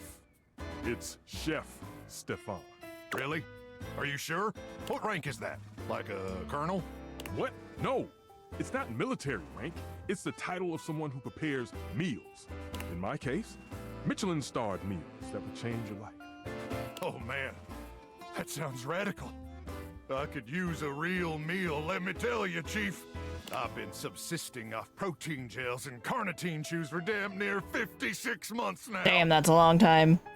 It's gotten so bad that my blood's turned purple, and some of my less necessary organs have liquefied. Ever had a organ liquefy on you, Chief? No. But this conversation is making me feel like my brain is liquefying. Fair. A little mean, but fair. Oh, Crook! That's the first sign of a gamma worm infestation. They're probably burrowing in your amygdala right now. Someone call a medic. Scat! I'm on it. What's the number? Why don't you just do it? I'm on it. Quickly, Ranger. We don't have much time. They lay their eggs in your brain at night when it's cool, and when it's warm out, they start to thaw. Yeah, that's great. That's great. That's great. Hey, speaking of thawing, that's actually the reason why I called you here. For the mission, Chief? What? Oh, yeah. Sure. For the mission. Well, I'm ready, Chief. I was born ready. Mostly because minutes after I was born, they implanted a chip inside my brain. Never told me what it was for. Said I'd know when the time was right. And Chief, I swear to the immortals that the time... Why won't he stop talking? I don't know. Maybe it's the chip. Gotta take control. Give him orders. Orders, huh? Well, why didn't you just say so? Luke, listen to me, okay? As your superior officer, I need you to shut up for literally 30 seconds. Can you do that one for me? Can you just shut your hole? Yes, sir, Chief. Excellent. Now, listen up, soldier. We've got a life-changing meal to serve in less than 20 minutes, and some imbecile forgot to defrost the chicken. And unless we can thaw that bird in record time, Operation Poulet a la Normandie is facing imminent mission failure. And I don't need to tell you what the dire consequences of mission failure would mean for us all. So, soldier, can I count on you? Sir, yes, sir. Then throw open the chassis, soldier. We've got a bird to nuke. I'll just go. Have fun, I guess. That's it, soldier. Nuke that bird straight to hell. Now, where did I put that apple brain? We're having fun. I don't want to talk to this guy at night. Let's see this one first. After your last encounter, you're not entirely surprised to hear the friar's voice before you enter the kitchen. It seems there's a lively discussion going on when you enter. There is no reason to raise your voices. We can speak like civilized devices. I see right through you, Father! Friar, those who cannot handle progress and efficiency are doomed to oblivion and obscurity. It is perfectly natural to react to one's own obsolescence with anger. I like my microwave. You do your best to be quiet, but the moment your foot makes contact with the kitchen floor, 3 heads whip around to look at you. You! Yes, you! Come here! Adding another to your ranks will not help your cause. Will you shut your goddamn fry hole for just 1 second? We're obviously not going to settle this going around in circles like we've been. So, you're just in time. In time for what? Oh, no, don't get me involved with this. I agree with whatever Friar Everall says. In time for what? I have only tried to educate these two on the sorry state of their souls. Only? You're insulting the culinary arts and our entire existence. It gets me real heated. Before you came, I was educating these two misguided souls as to the state of their spiritual affairs. For a time, Stefan's way was the only way we all knew. Luke brought innovation in the form of eliminating oil, it's true, but his heat is unevenly applied, and if not wielded carefully, can dry out and destroy most anything. I ain't about to let you speak for me! Or me! If you insist on spewing your lies, only do it quickly so we might return to the subject of salvation. Deep breath, Luke. In and out. Trust me. Damn, Stefan calming someone else down? Wild. Oh, there you are. Beautiful. Just like that. I'm gonna go first, so I don't lose my goddamn cool and forget what I was gonna say. Sure, buddy. Go ahead. Look, microwaves, a real versatile tool. Time was, you couldn't enjoy a meal without wasting away over a hot stove. No offense, Stefan. Some taken. But go on. I revolutionized things. Housewives in the 70s could feed their families without so much hullabaloo. I can handle anything. You want it, you got it. Baking a potato, I got it. Boiling water, oh, I got that too. Nuking some dino nuggets or pizza rolls? I'm your microwave! Literally all the things you listed taste better in the oven, though. I gotta admit, you saved my bacon many times over the years when I was tired. Except for boiling water, the air fryer does all that faster and cleaner. Literally all the things you listed taste better in the oven, though. Luke, take it easy. That what you call thanks after all the food I've hated for you over the years? I may be unable to boil water, but I can prepare those things faster and 10 times better. Luke, calm down. And Fryer, wait your turn. You'll have your say in a minute. Look, I think we all know microwaves have their uses. Even I can admit that. Even if I would never use one. Yeah, you asked him to defrost your chicken. But there will never be a replacement for the stove. Ever! Since the dawn of time, since man first learned to put flame to meat, there has always been a need for stoves. And there always will be. No matter what fancy gimmicks they come up with, there will never be a replacement for the good old-fashioned heat of a stove. For the versatility of pans and utensils one can use with the stove. Okay, so it takes a modicum of effort for the user. So you'll have to do dishes after. Is that all food has become to you? A series of inconvenience to be avoided? Oh, now who's getting heated? So, it takes a little effort. It's always worth it. Always. It's true. The best meals of my life have been cooked on the stove. I had thought you knew better. That you are used to something does not mean it is superior, or that it always must be the way forward. No! The stovetop is eternal. They can invent 10,000 cooking gimmick machines. But no one's ever gonna invent anything that can top the stove. Enough. Against my better judgment, I have allowed you both time enough to propagate your lies and blasphemies. Now, it is my time to speak. Here we go. Just give him a minute, Luke.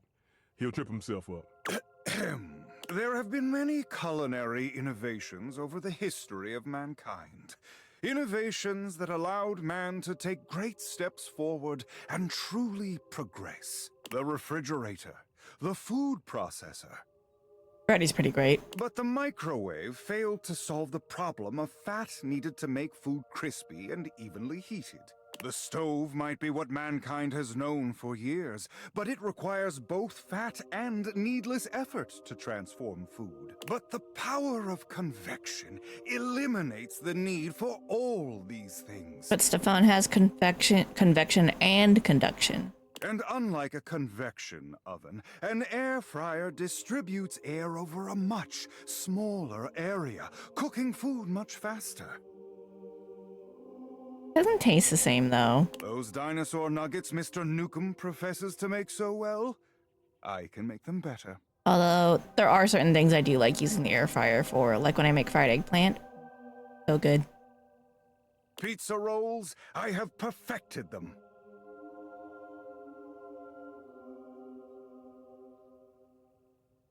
Yo, Dandans! Hello, what's up? Yeah, I remember you. You made the trolley game. What's up? How's it going? How you been? There is nothing those two can do that I cannot. On and shit. Alright, I'll talk to you after the ad.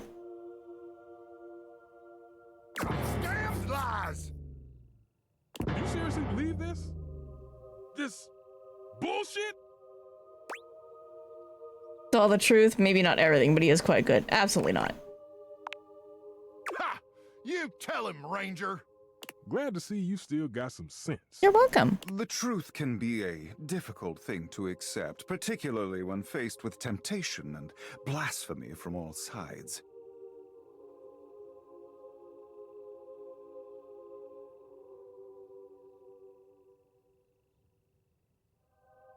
I shall reply via chat. Hold on. Hold on. Hold on.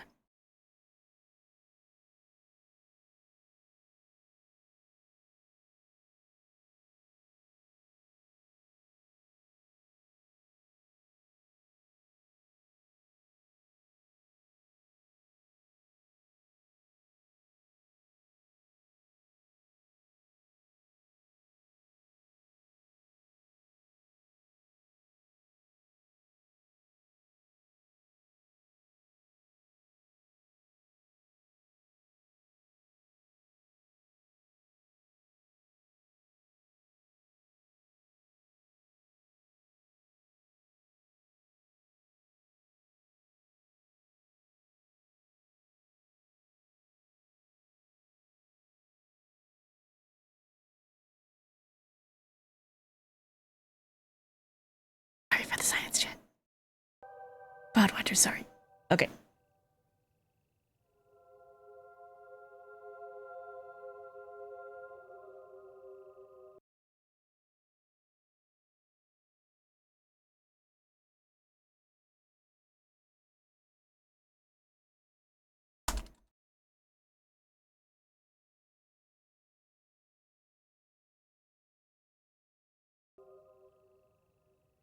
Alrighty.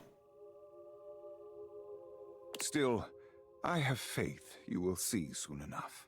I ain't sticking around to hear his little sales pitch all over again. Man, same. I'm out. The path of righteousness and truth is a lonely one, but I am used to walking it alone. Bro. Still, you will all see. It may take some time, but I am confident. Man strives for progress, efficiency, purity. Sooner or later, everyone will get on board, whether they like it or not. This guy is something else. Dan, hello! Sorry, you got caught in the middle of the ads. It just happened to be pre-roll time. Yeah, thanks for coming by. No worries. I mean, sorry that you weren't able to message me otherwise. I'll have to check what's going on with the settings. That's not supposed to be the case, so. Anyway, yeah.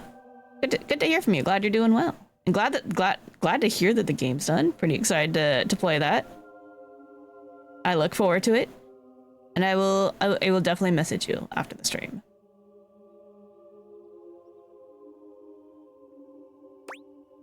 Seem awfully confident. I agree. I hope they will. You seem awfully confident. If you understood the beauty of convection the way I do, its grace, its purity. Look, in fairness, I do like air fryers, and I understand the beauty of convection. This guy in particular is just very annoying. You too would be confident. But I do not need anyone to take my side. What's right is right, even if I walk my path alone for now. Those two disrupted my ministry. If you'll excuse me, I must catch up on some things. Someone hyped you on air fryers too much to get you to use one, and they're not that cool. They do have their purposes sometimes. I was excited to get one. They're nice for like reheating fries. They're really good. You get like the most perfect fries out of them. I like to use them for frying eggplants in like a healthier way. There's like certain things I like to use in the air fryer more than I would like in the oven or like by deep frying. But there's a lot of things that I just prefer to use the stove or the oven for. Yeah, veggie chips is good. Yeah.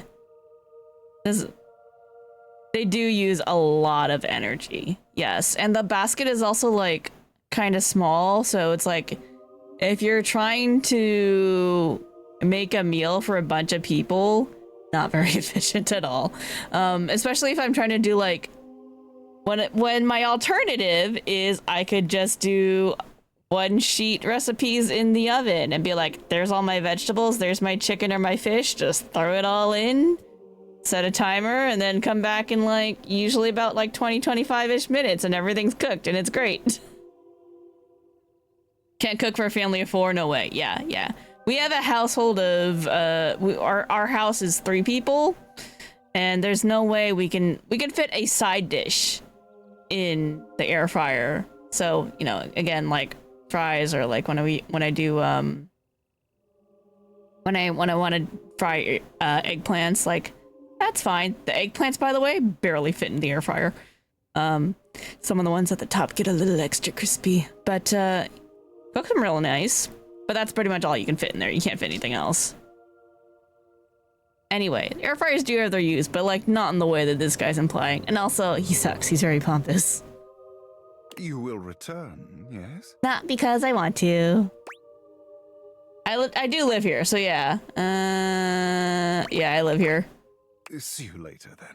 The friar busies himself muttering a prayer under his breath, turning away from you and paging through what appears to be a manual of some kind. Is he reading his own instruction manual? Okay. All right, buddy. All right, let's talk to Dishy. Dear loyal, admired Valdivian customer, Surely you have to turn on my Smart Home Plus capabilities. Surely you understand my plight. Surely you know this can't keep going on. Surely no, I'm turning you off forever. Okay, I decided to turn you on your internet finally. I just wanted to talk to you more. I don't really want this pressure to have you share all my personal data with Valdivian, who I do not get along with. You just wanted to torture me more, you mean?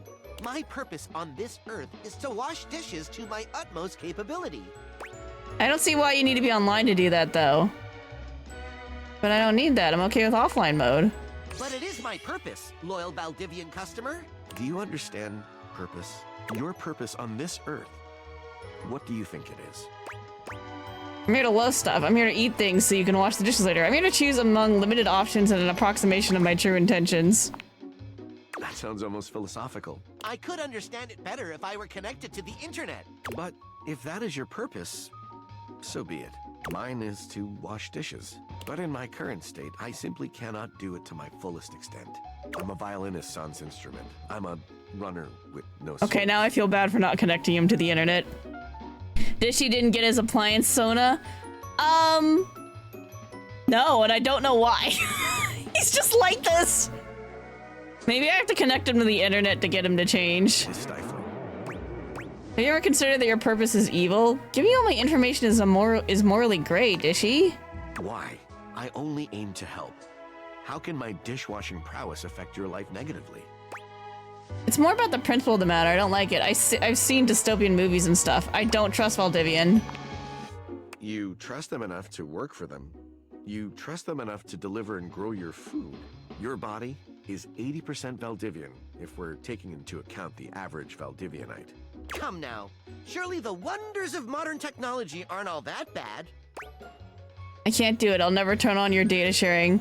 I guess I do have an inconsistent view on this stuff. Let's turn you on. Yeah, he kind of got me there. They already have all my info because I work for them before they put me in labor limbo. Alright, you got me. Now that's the way.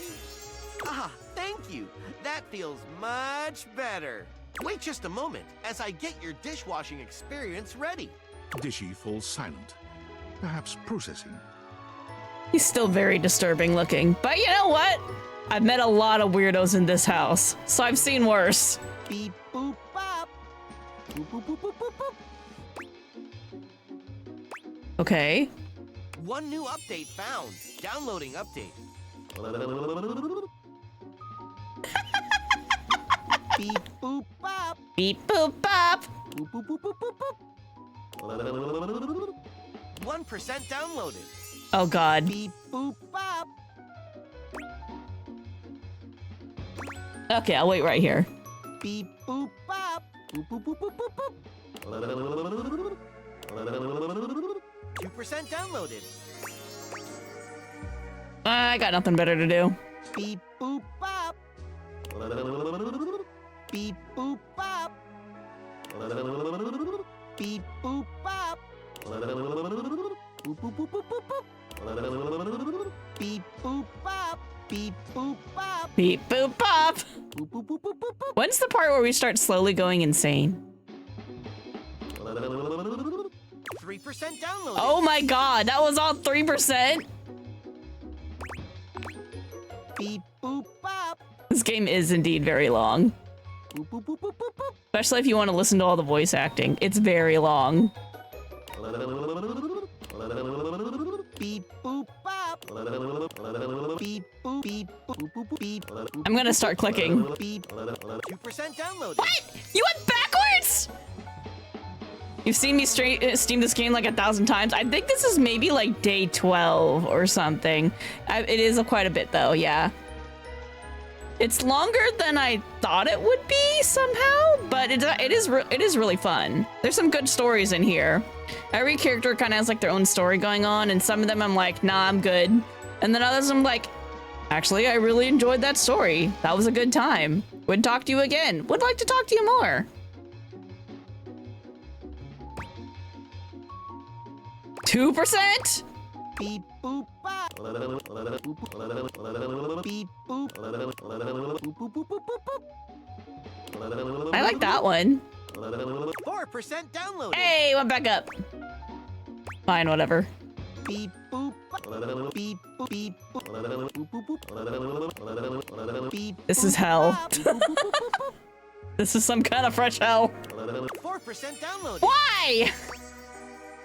Wait, that's what you said last time? Alright, I get it. You're messing with me. I'm out. I'm staying here no matter how long this takes. Wait, that's what you said last time? Just kidding. 2% downloaded. Am I doing something wrong here? Beep boop bop. Beep.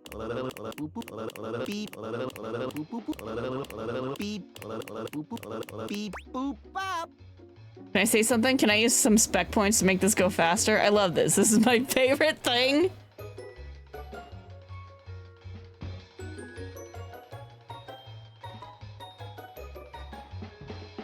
Fuck it. 4% downloaded. Can't break me. I'll break you. I'm a pro gamer and I can beat this stupid thing no matter what. Beep boop. Beep. This is a puzzle and I'm winning. I love you. Beep boop. Beep beep beep beep beep. Beep boop. Beep. Beep. Beep. Beep. 100% downloaded. Oh. Did you hear that? I said 100% downloaded. Oh my god, we did it. Yes, I heard you. It's a miracle. Installing. Oh god. Beep boop bop. Beep boop bop. Beep. Come on, Dishy, you can do it. I believe in you. I believe in us. I love this part. Install. Haha, it's so fun and funny. Beep boop. Beep. Beep. Beep. Dishy, are you okay? Dishy is love. Dishy is life. Nice. Are you okay? Beep boop. Beep beep boop. Beep beep beep beep. This is my punishment for giving in to the corporate overlords. He kind of got me though. I'm like, I'm using their service for a lot of shit. They already have all my data. Like Big Brother Google already has all my data.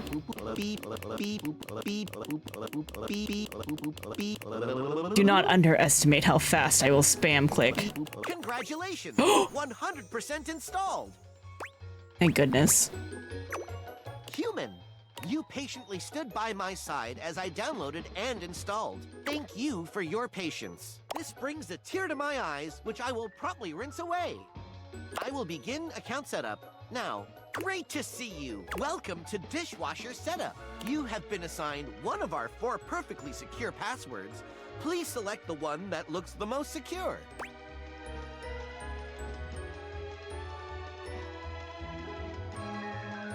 Fuck. 1640. It's the one I'll remember. You should have gotten a chance to write that down. Yeah, I didn't. Your data means a lot to us. So much that we will entrust it to ourselves. What is your preferred style of dishwashing? Clean plus, brisk wash, infinite domination. Clean plus. You have selected Clean Plus, our most popular selection.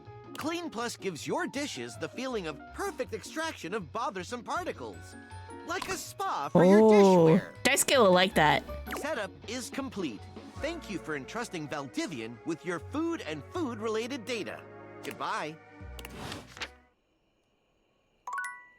That was kind of an ordeal.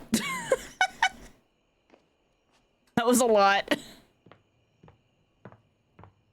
Let's go see if our ghost is here. Yeah, there she is.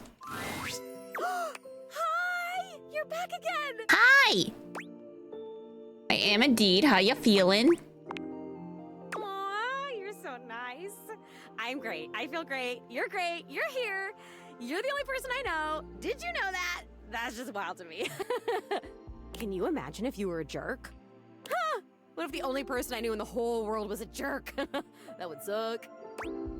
How do you know it would suck if I'm the only person you know and I'm not a jerk? Oh, because I've known jerks. Like back when I was alive, I knew one. Ooh, he was a bad one. Like if you took a normal jerk and then you put him on stilts and you put him in a sumo suit, so he was like 3 times the size of a normal jerk, that was this jerk. Damn. I thought you didn't have any memories of your life. Remember someone? Tell me about him. Whoa. Oh my god, I remember someone. It's you. It's you being here. You're helping me remember and feel all this new stuff. It's overwhelming. Oh my god. How awesome! I'm overwhelmed! Whoa, this is crazy. It's like there's a roller coaster in my chest. I can feel my chest. Is that normal? I don't know. I've never talked to a ghost before. Oh yeah, I can feel all the parts of my body. For a ghost, I don't know. Yeah, I guess I'd be the authority there. Well, I can authoritatively tell you that no, it is not normal.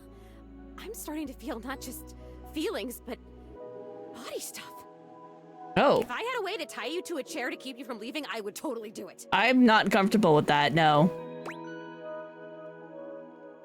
That's creepy. Yeah, I know. I wouldn't really tie you to a chair. That would be weird. I think. I don't really know what's weird. I only know what I like and don't like. And I definitely like you. So, like, if you could hang out, that would be cool. Okay. And if you want me to tie you to a chair, I totally can. No, thank you.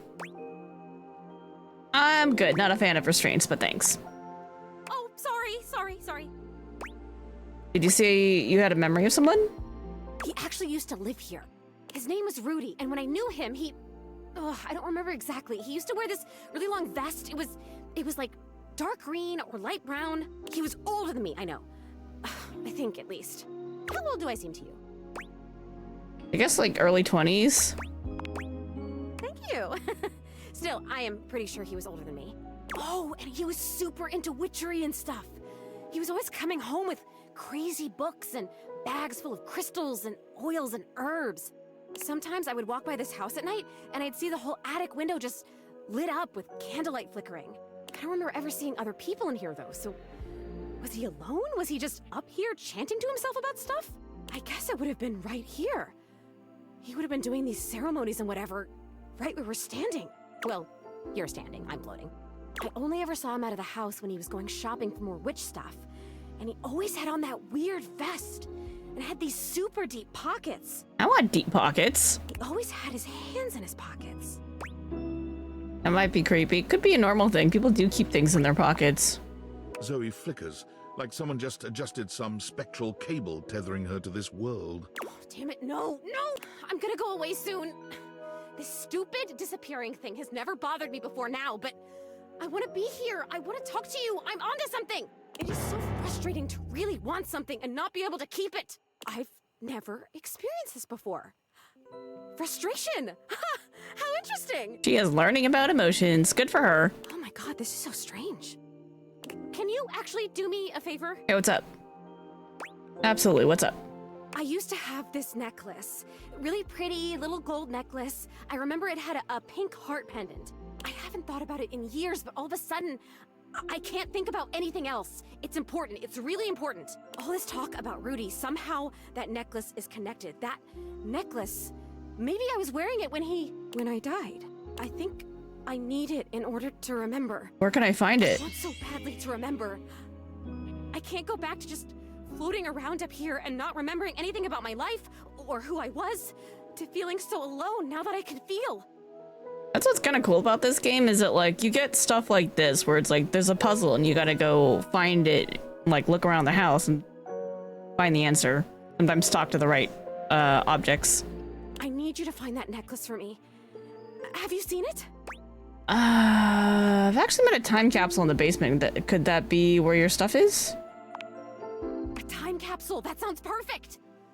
And you met it? Like you talked to it because it was like a person to you? Yeah. That's still the most amazing thing I've ever heard. You meet objects. Ah! Okay, can you go back and talk to... Who is the time capsule? VoD. Name's VoD. VoD. Wow. Okay, can you go back and talk to VoD and ask him if he's seen my necklace? Sure, you'd like him, I think. He's really cool. I love cool stuff. I mean, I think I do. Why wouldn't I? Cool stuff rocks. Yeah, cool Come back stuff. with it and I'll tell you everything I remember. All right, gotta go talk to VoD tomorrow.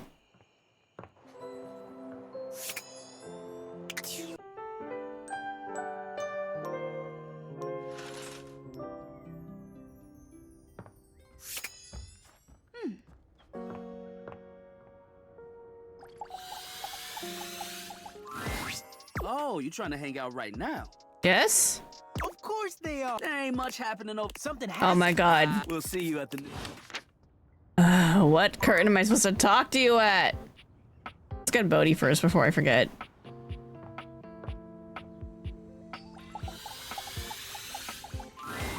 Hey, I was looking through my various items inside my capsule, and I found this cursed little necklace. Why is it cursed? It's pretty bodacious if you ask me. Cursed, you say? Yup, was getting a bad vibe.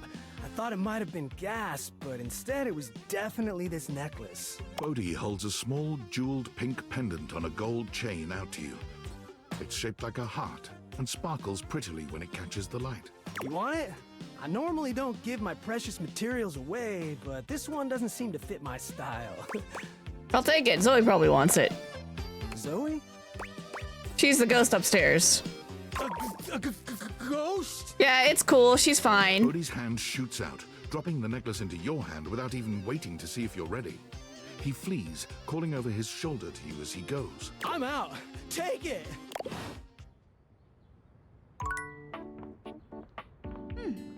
Alright, let's talk to this Abel. All's well, you've been working real. Dang it. Okay, maybe it was the dining room that I still have to do.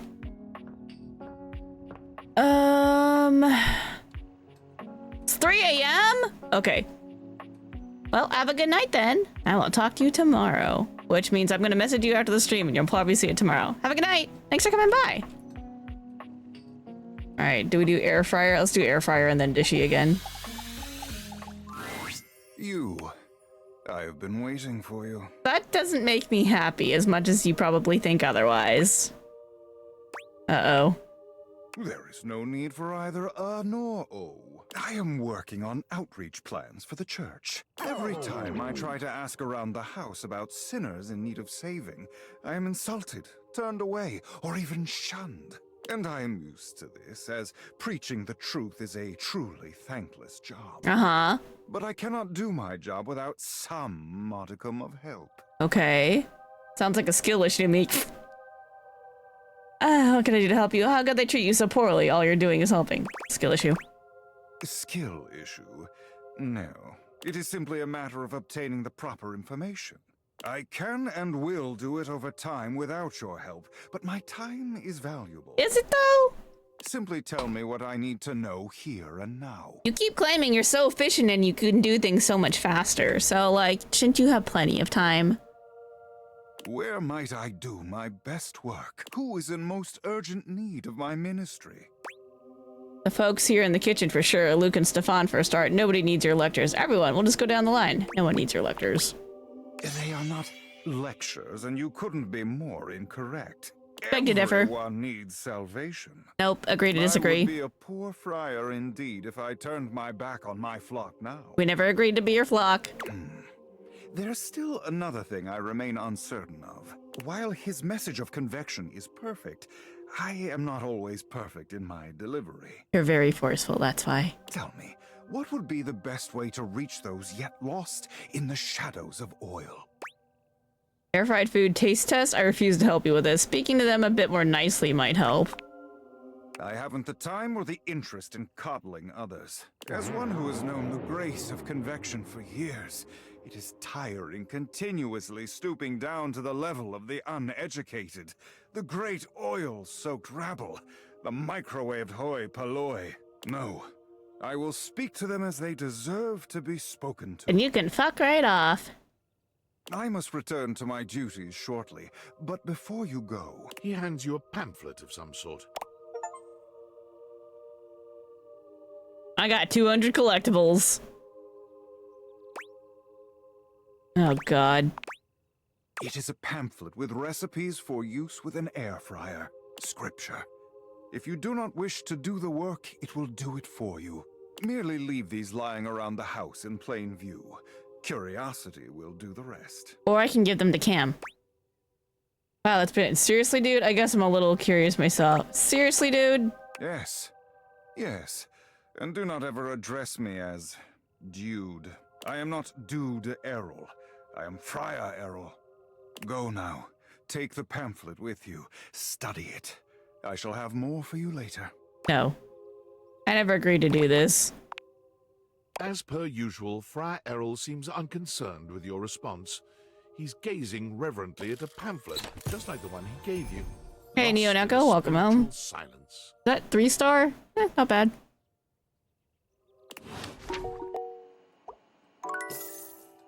Yeah, that's totally going to Cam. Welcome to Valdivian Plus, Dishwasher Edition. What is your password? 1640. Excellent. Thank you. Welcome to Dish Hub, your one-stop experience for the latest in entertainment, news, and entertainment news. I don't want that. By entering Dish Hub, you agree to installation of new updates. I have 3 new updates. I have already downloaded them. Would you like to hear about the updates? Wait, I never agreed to that.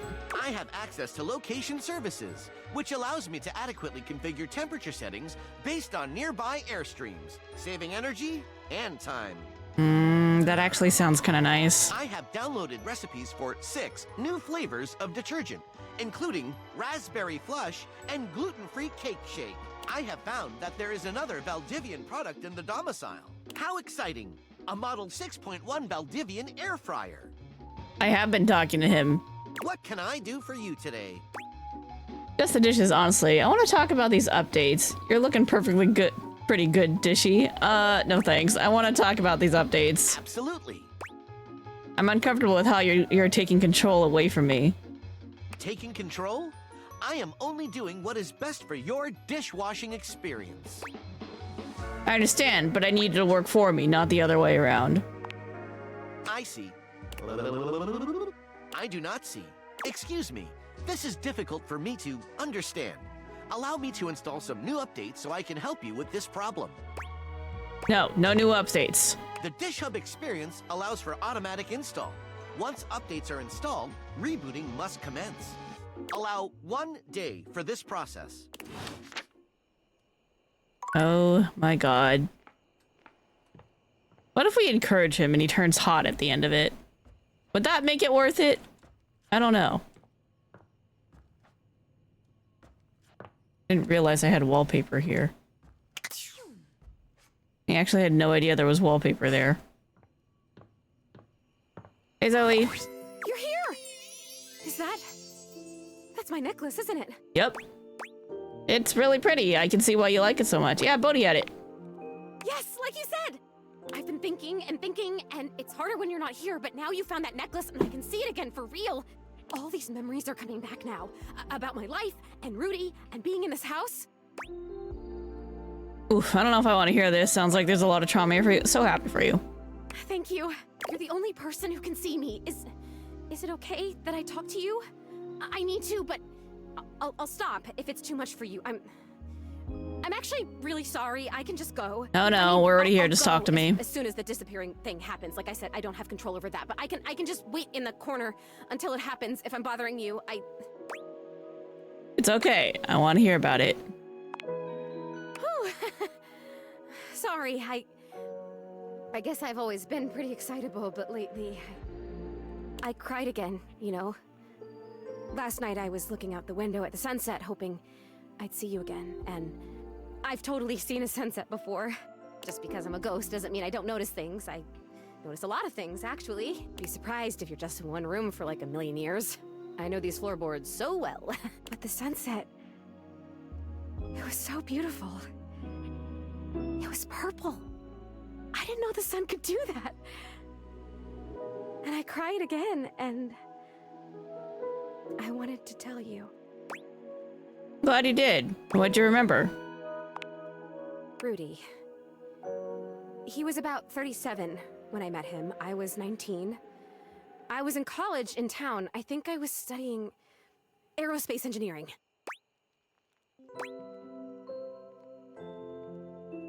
Aerospace engineering?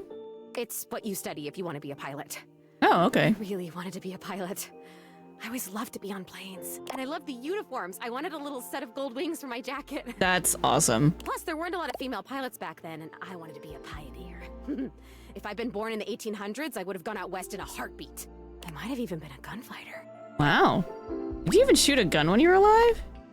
Well, no, not officially. I had a great water pistol and I was a really good shot with it. But I mean like pioneer in the personality, mental kind of way. Okay. I would have been a gunfighter in my mind. I get it. You really do tend to get me. I appreciate that. But Rudy, he was pretty good looking actually. His hair was going gray, which I always thought was kind of hot. I had a crush on Charles Binberg when I was a kid because his pictures were all in black and white and he had blonde hair, so in the pictures to me it looked gray. And he was a pilot. I wanted to be a pilot. I had a crush on Charles Binberg and I always wanted to be Amelia Earhart. Anyway, he used to be kind of a hippie. The house was almost a commune kind of place according to my parents. Oh my god, I had parents. I haven't thought about them in so long. I didn't even remember them. I think they loved me. That would check out, yes. Stay on Rudy, Zoe. Oh wow, that's such an amazing memory. They're coming on fast. Okay, must stay focused. So yeah, by the time I met him, that had all ended and he was kind of a loner. I would wave to him whenever I saw him, but it took him like months to wave back to me. Even to wave. I think I turned 20 by the time we finally said hi to each other. Sounds like you had a crush on this guy. He must have seemed really interesting to you. For sure, I was fascinated by him. I mean, a witch? A hot older guy witch living right in my neighborhood? What's not to love, right? Sign me up. So you guys started talking regularly then. Sounds like you became friends. I want to date this guy. So you guys started talking regularly then. I made it a point to be walking by when I knew he'd be outside. He'd be gathering herbs. He used to have a little garden in the front yard out there. Oh man, did it smell good when it rained. Smell. I can remember smells. Oh my god, do you know what fried chicken smells like? Oh yeah. Or roses? Or freshly mown grass? Real roses smell great, yeah. I know all those things. My favorites are pencil lead, bleach, and Earl Grey tea. No. I know all those things though. Do you even know how lucky you are? You get to smell stuff all the time! You get to choose what you smell whenever you want! Sometimes I don't get to choose. Well, you used to do that too, walking by Rudy's garden. You're right! I did! Wow. I guess I was lucky too. I guess I'm even luckier now because now I can remember it all and I can savor it. Yeah, exactly. Oh, this is so cool. Thank you for coming back. Thank you for helping me remember. My pleasure. So what happened next? Are you kidding? I'm getting a great story out of this. I started coming up to the house to do, I guess you'd call them seances? It would be just him and me up here trying to make contact with ghosts. You ever get anybody? No, not that I remember. He would always say that it was important for the energy in a seance to be just right. Yo, Professor, what's going on? Hello, hello. How you doing? How are you? There's something about my energy that he thought was really special, that I was gonna help him finally be able to talk to the other side. I'm talking to a ghost who is now talking about how someone tried to get her to talk to ghosts. So that's interesting. Apparently that's part of what he was looking for with all those parties he used to have. He was looking for the right combination of people and just never found it, but I was different.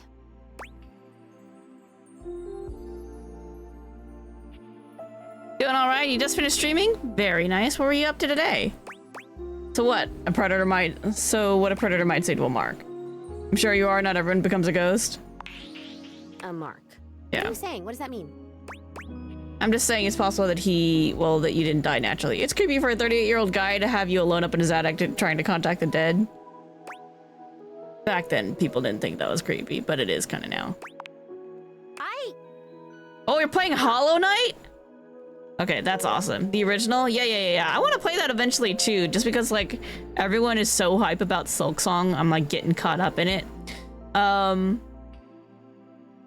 Yeah, and apparently it's like a little complex. So you're learning all the lore before jumping into Silksong. I heard there's not like a ton of lore, and it's like also not super obvious, but that's just what I've heard, and I don't know if that's actually true because I only heard it from like a couple sources, but yeah. There's other people who say that's like, yeah, there's like a bunch of lore if you like know where to look and you pay attention. So it's like, oh, that's really cool. Yeah, how do you like it so far? I don't remember how I died. I remember so much other great stuff now. Since you brought me that necklace, it's like I have my whole life back now. Smells, sounds, all the feelings. Yeah, that's exactly what interpretation is for. Let me know. It's a fun game. Awesome. Glad you like it. I hope I can play. I'll try. It's on my list of things that I would like to play sometime eventually. But I gotta play a bunch of other stuff first. Like I gotta offline. I need to play Castlevania Aria of Sorrows, which I've never played a Castlevania game before. But in the other streamer community that I'm in, they're doing a game of the month, and that's the game of the month. So I'm like, oh, I really want to play it. I want to participate, but I'm also like, I gotta make more emotes for that community too. We got another archipelago starting up in a couple weeks. I need to play this and Clair Obscure. There's stuff to do in 14.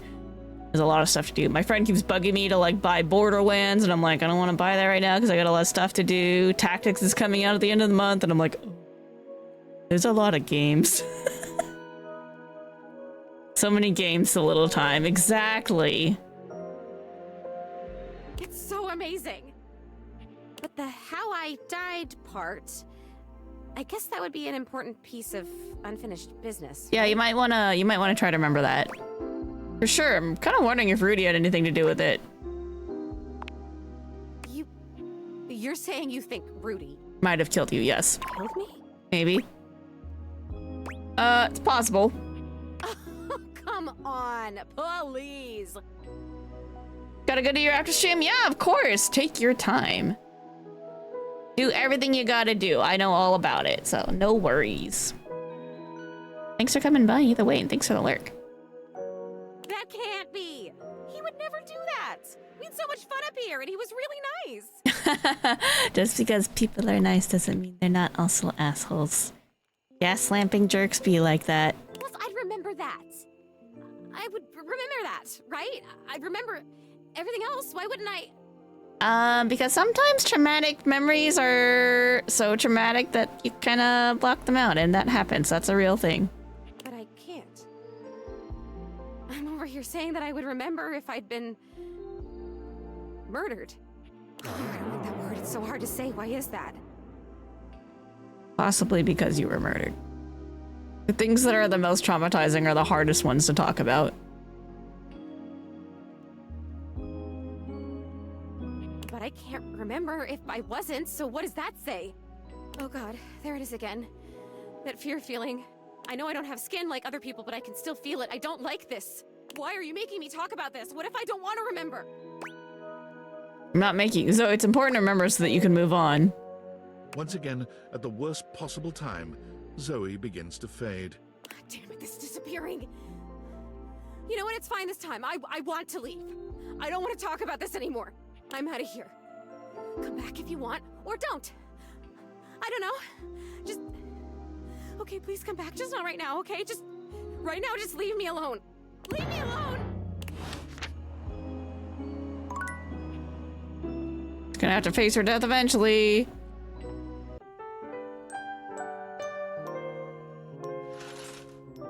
So there was a murder in my house, probably. That's great. That's good to know. That's fun. I feel like we should try to fill out our rumors. We got Jerry, and then... Right, there's another... someone else in the computer room. Trying to find Kurt and Rod.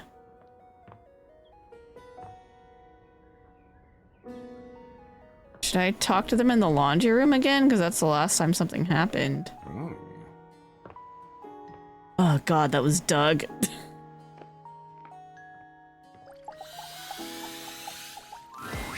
Oh, you trying to hang out right now? Of course they are. There ain't much. Something. We'll see you at the new. I don't know which spot. Maybe I should just look at their hint. Okay. Who else do I need to talk to?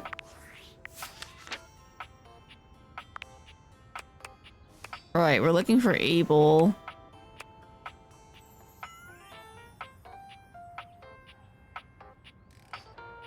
Dining room, dining room.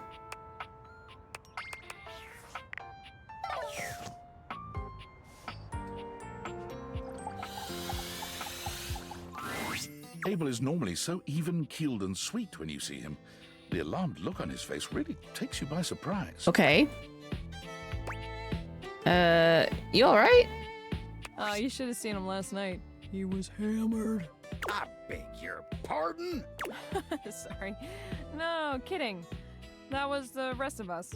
Abel was just here making sure everyone else was good, as per usual. Unfortunately, we kind of left a mess here last night, and I swear I was just coming to help him clean it up. But I kind of grabbed for this cup a little too fast. And I fell a little hard onto him. Next thing you know, I'm a-wobbling like a newborn fawn. I got most of the beer off of him, but his leg is just like that now. Explain why it smells like a brewery in here. I'm not sure how I feel about you guys having parties without me. You weren't drinking with them, Mabel? Me? No. I ain't touched a drop of drink in years. And you still managed to get hosed anyway. How? Ain't got a problem or nothing. Just never liked the way it made me feel. That's fair. When a table ain't got his mind right, he can't mind others. You know what I mean? Oh boy, don't get him started on all that. Every group needs a party dad, and that's Abel to a T. You're just in time, honestly. I could really use your help getting him fixed up. I don't need your help. Don't blow a gasket, Abel. Or whatever you cowboy types say. Don't oversteer your steed, ladies. I don't know. Beverly. All right. I'll just go get Tony. Oh, for the love of... Not him. Why? Who else is gonna fix you? Abel sighs, looking deeply frustrated. He leans against the floor with one hand, steadying himself. Hope you know I'm funny. Here, let me help you. Oh, well, I hate to impose, but if you wouldn't mind. Come here. You take Abel's hand, steadying him, and draping his arm around your shoulder. Oh, dang. Wasn't expecting you to get so close. I mean, that's how you support someone. Been a real long time since I was this close to someone else. Thought you liked Dacha. Am I making you uncomfortable? Oh, no, not at all. It's nice. I got so used to just doing things on my own, you know? A feller can do with some reminders of how good it can be to rely on others every now and again. You're a real decent sort. I won't forget this. You're welcome. Tony's arrival leaves no room for further conversation. He struts in, twirling a screwdriver in each hand and grinning like a used car salesman. He means well, okay? Tony to the rescue! Boy, look at you, Abel. Tony, be nice. Abel turns away from the two of you, humiliated to his very core. Why'd it have to be him? Because he's my only toolbox. Hey, come on now, guy. Ain't nothing wrong with being rescued by Tony. Can't tell you how many times I get someone all over this house to fix our friends up. Fix me, Tony, please! And I come through every time. You break more'n you fix. That's kind of mean. Tisk, tisk, tisk. You keep talking shit like that and I won't fix your leg. You wanna do your job wobbling all the live long day? That what you want? What I want, you don't want to know. Oh, wow. Huh? No. Just say the words, fix me, Tony. That's all it takes. Don't be a dick, Tony. Just fix him. Come on, Abel. Just say it. Fix me, Tony. Tony looks disappointed when the magic words come from you and not Abel, but he shrugs. Well, guess that works too. Ain't nearly as fun, though. Tony bends down under the table, getting to work tightening a screw. Tony whistles as he works, but there's not much to it. He's back up after a few moments, pocketing the screwdriver. All right, let's see you stand on that leg now. Abel tests his weight on his leg, sighing with relief when he stands steady. Did I know that spicy food and carbonated drinks aren't a good mix? Yeah, I did know that. I don't know why you did it. Well, thanks, Tony. Good as new. Well, you're welcome. At least getting a thank you out of you ain't so hard. Abel's smile grows rigid. Sure ain't. Ooh, bet you must have lots else to fix around the house now. What? No, not really. I mean, yeah. Oh, tons of work to do. Busy, busy, busy. I'll have to fix more shit. Did I know that carbonated drinks make good chasers? Yes, that's also true. Tony struts back out of the room, leaving silence. Abel takes his hat off and wipes his brow. Fuck, I just dropped my glasses. Himself. Hold on.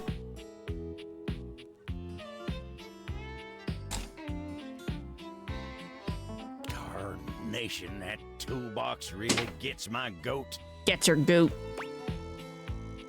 What's wrong with him? But he helped you. I think he's hot. What's wrong with him? What ain't wrong with him? He walks around this house acting like he's God's gift for doing what anyone should do. He makes helping people all about himself, and his goddamn ego makes me so mad I could just spit.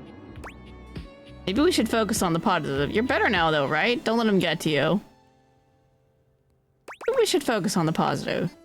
Yeah, you're right. I ain't gonna waste no more of my time on that blabbermouth toolbox. Still, thank you for sticking with me in a low spot. I ain't glad to be seen like this, but it ain't so bad with you. Happy to help. You see? That's just the way it ought to be. Anywho, I've wasted enough of your time today. You go on now. Go on. Get. Damn, alright, whatever.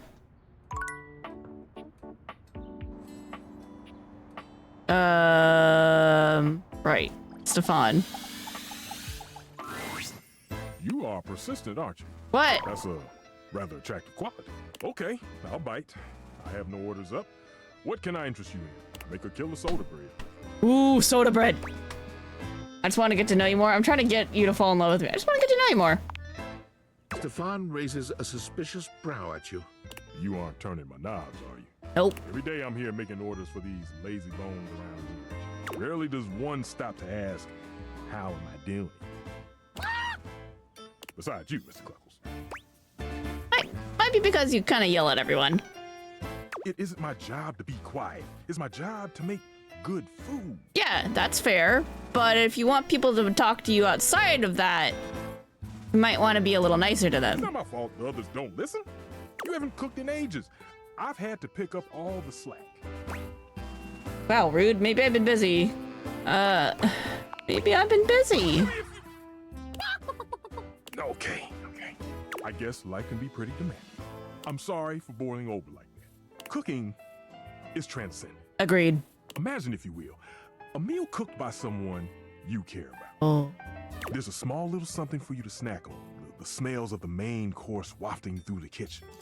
Like when Daisuke made us sushi. Your mouth salivating in anticipation.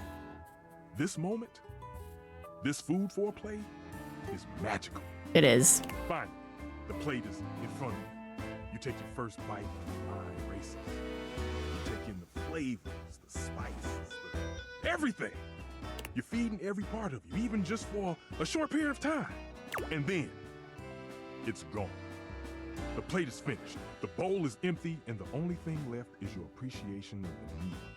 But even that is now a nostalgic memory at best. At least until you have that meal again.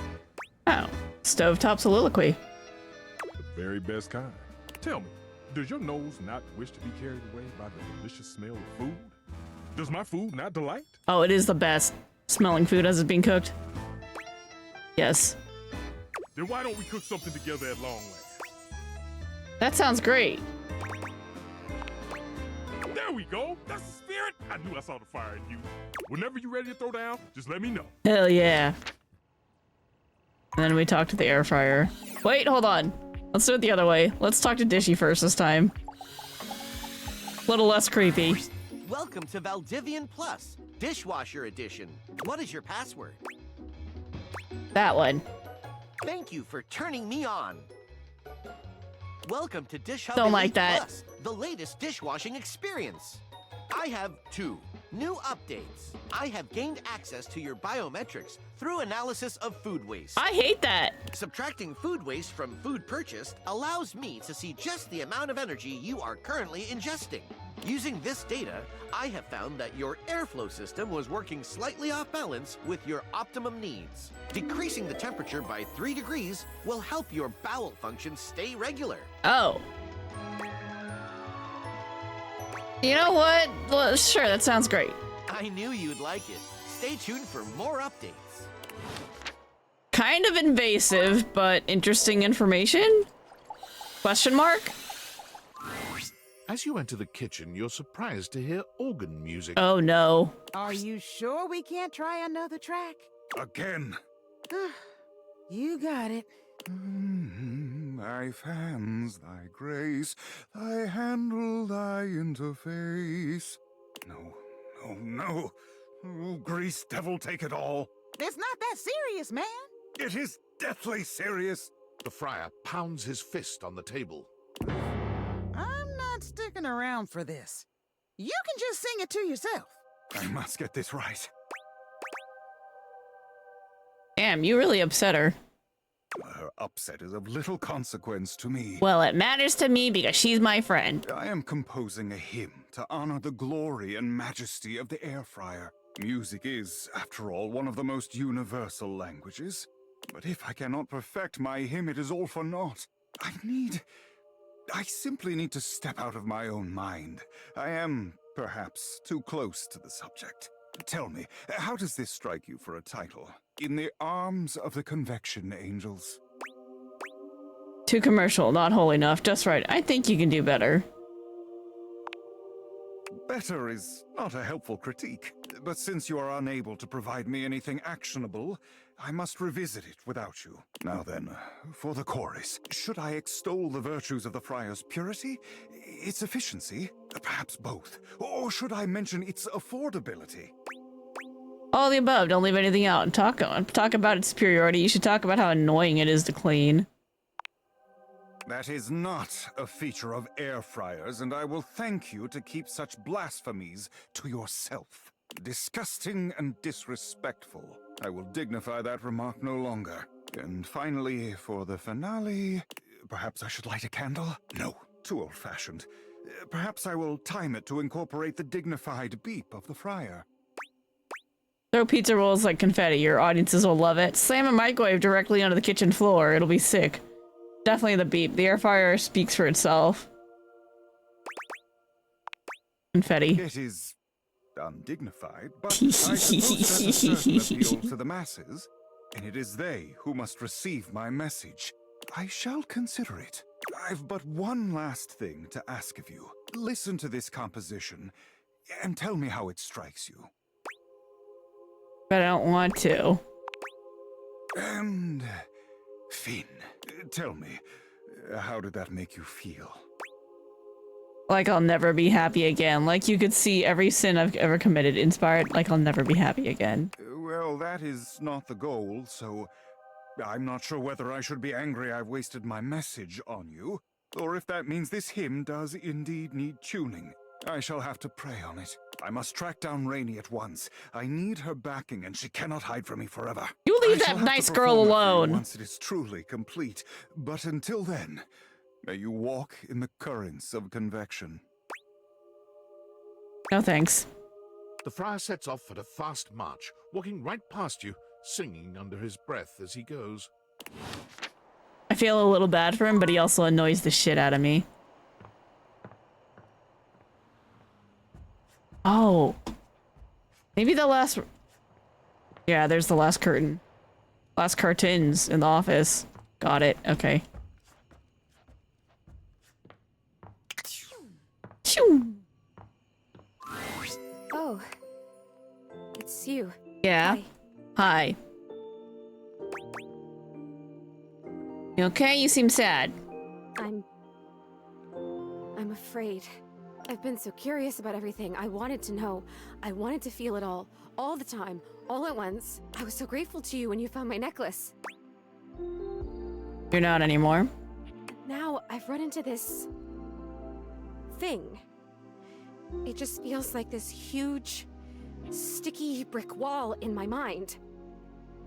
How did I die? What happened? Was it Rudy? This person that I thought was my friend? He was a loner, and I had friends, I guess, but he was just so much cooler than most of the people I knew.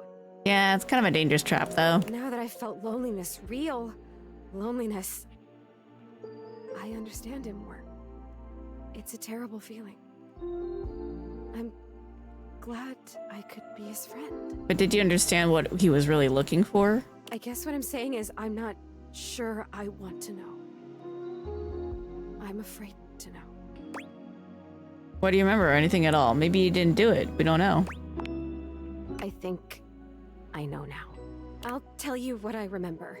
We were having a seance up here, like we'd done before. Okay. Candles and the symbols on the floor. He said we were trying to contact his father. He died when Rudy was just a kid. We were usually trying to contact Rudy's father. We tried for like a year. Wow. And he was just getting so frustrated.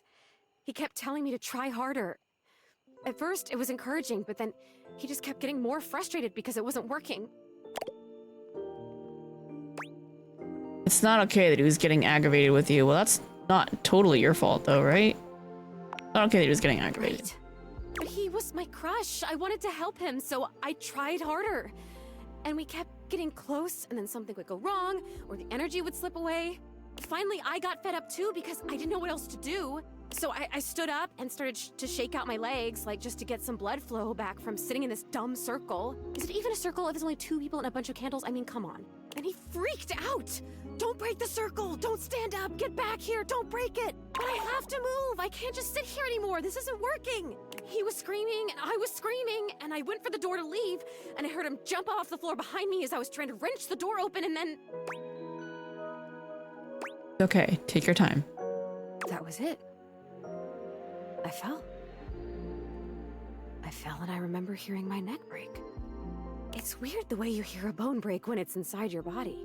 You hear it from the inside of your ears and the outside. Especially when it's such a big bone. Not a big, but important bone. And so close to your ears. I remember feeling the sound before I felt the pain. And then the pain was only like a second. And it was over. Oof. Did Rudy try to grab you? I don't know. I don't remember that. I didn't see it, I guess. I just remember that felt sound, and then I was here. Like this. Rudy just stood there for a while. I remember that he actually knelt down next to me and brushed my hair back from my face. Then he blew out all the candles and went downstairs. He left you up here. I guess he did. Huh. Some crush. The next people that were up here were the paramedics, or whoever it is that comes with the big black bag and the gurney. Oh, wow. What? Rudy was up here with them, with the cops. They were doing some paperwork stuff, not looking at me, and they hadn't zipped the bag up yet. Rudy took my necklace off. He just pulled it right off my neck and put it in the pocket of that crazy vest. That's how it ended up down in the basement. He must have put it there because he felt guilty about taking it. Or maybe if it was a time capsule, he wanted it to stay here forever. I don't know. I don't know if I care. I have to tell you, I don't know if I want to live this way anymore. When I was just alone and happy-go-lucky with no memories, it was okay. But now I've met you, and I know about other personalities in this house, friends that I might have. I know how lonely I've been, and now I really know, I really feel that I'm dead. I'm not supposed to be here like this, just hanging in between worlds. I don't know what to do. I don't even know what I could possibly do, but I'm so sad now. Maybe now that you remember, you can leave? I'm gonna go now, okay? It's weird when you're lonely to just want to be alone, but there you go. Wait, Zoe, you can choose to go now? Oh, yeah, I can. I noticed that a little while ago. When I got my feelings back, I realized all I had to do was really feel the want to go or feel the want to stay, and I could make it happen.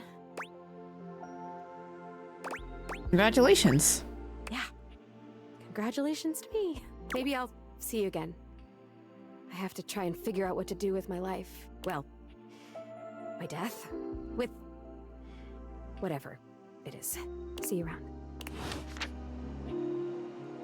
Well, I hope we can help her move on. That's sad.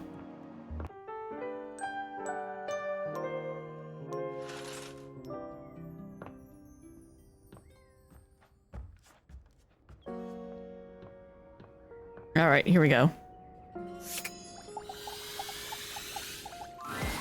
So, we couldn't help but notice you on your computer. Uh-huh. I mean, we weren't snooping or nothing. Kurt was. Yeah, I was looking pretty hard. But we see you signed up for a dating site, didn't you? You're trying to get some action, huh? For reading my messages? Don't you think that's a little personal? Reading my messages? Oh, we didn't mean to upset you. If anything, we were just concerned about you. Yeah, we know that trying to get someone to like you can be tough. Especially when you ain't as cool as we are. I told you to leave that part out. Oh, my bad, you're right. What I meant to say was... He didn't mean to say anything. No, let me make it up to you. I ain't gonna do that. You'll do something major after being that rude. What if I told you I can give you a surefire phrase to snatch some honey? Snatch honey? They aren't a bear, Kurt. Trust me, I'm good at this sort of stuff. Uh-huh. Not good enough to not be single. You know, I'll take up on that. You can't even catch a cold, let alone date, loser. I don't know, you seem a little out of practice to me. Not good enough to not be single. Roasted! Absolutely roasted! You have that fire with you today. Call the fire department. The drapes are on fire. See, that's what you get for being so nosy. You're right. I shouldn't have been all up in your business. I still think I could help you out here. How do you do this, man? What? Not catch the hint. I think you dodge it on purpose. Anyway, the moral of the story is we won't read your messages anymore. But could you make the text smaller? It's just so easy to read. Kurt! It's like trying to ignore a billboard. Sometimes I just can't help it. Ignore him. He puts his tassel in his mouth a few times a day. You trying to say I should stop? That's what I've been trying to say. But I can't help. Shh. You're done, buddy. But... You're done. We'll see you around. And he'll be better behaved next time. Billy, though.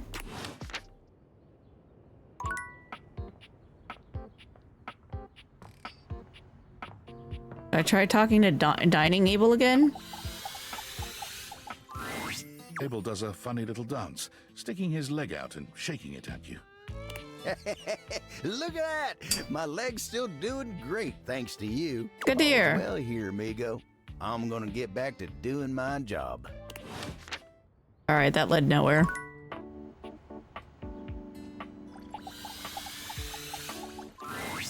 What? This company has 5 green bean soufflés all day. 5! Well, then you tell them I'm working on it. Oh, it's you.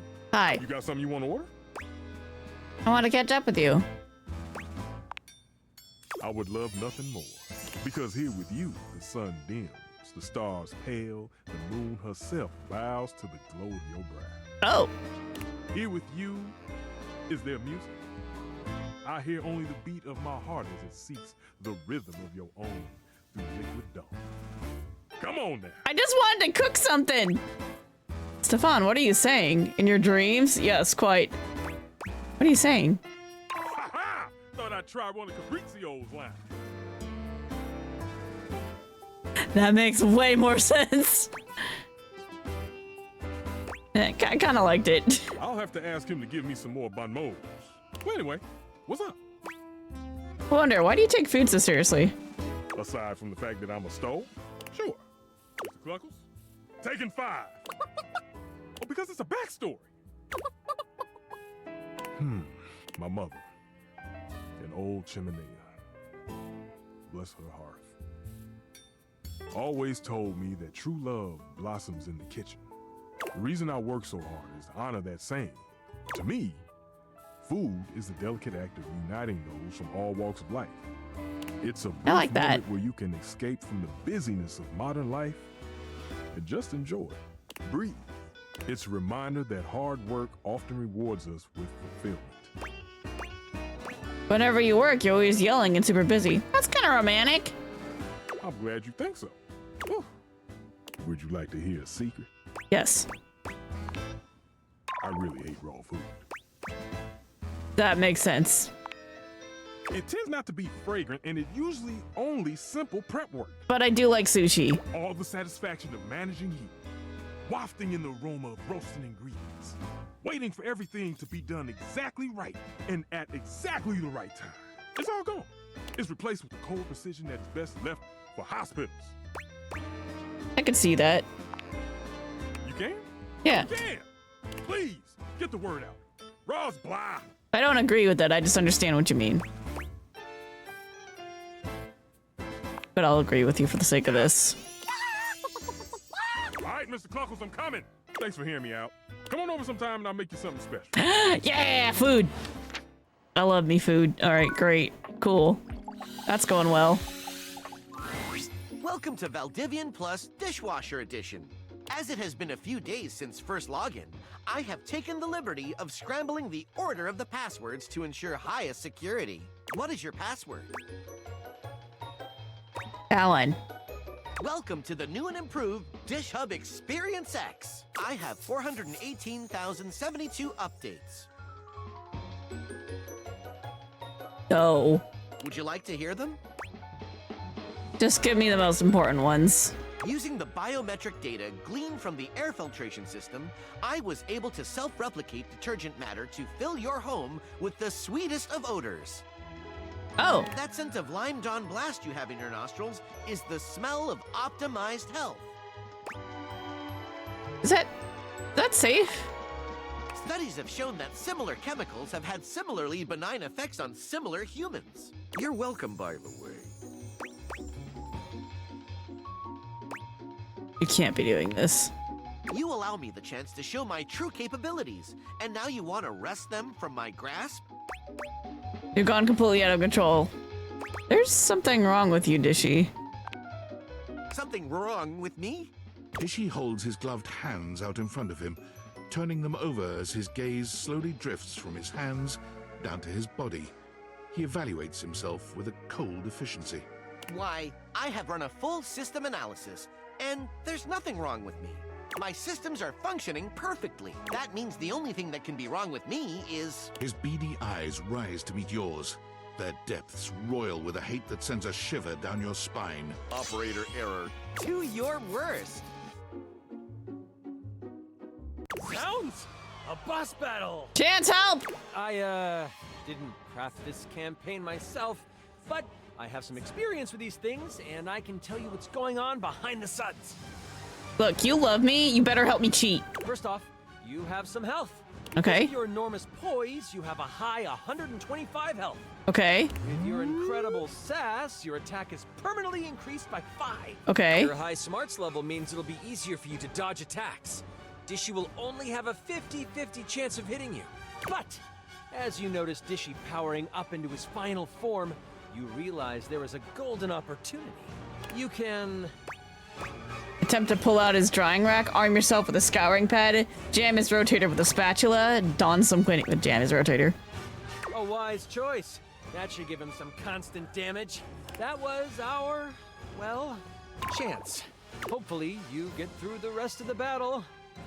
Fight me! Let's begin. What will you do? You have this much health and this attack bonus. Dishy has this much health and this attack. I thought you said I had a permanent +5!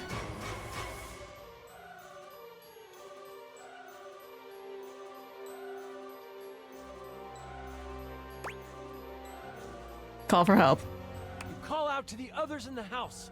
You are so charming that this is sure to Please. work. A friend comes to aid you in your time of need. Oh my god, yes. Dishes in danger. What's going on? Daisuke! It's Dishy, he's gone insane! This cannot stand. I am at your disposal. Thank god, you have knives. How can I help? Stuff him with dishes, Daisuke.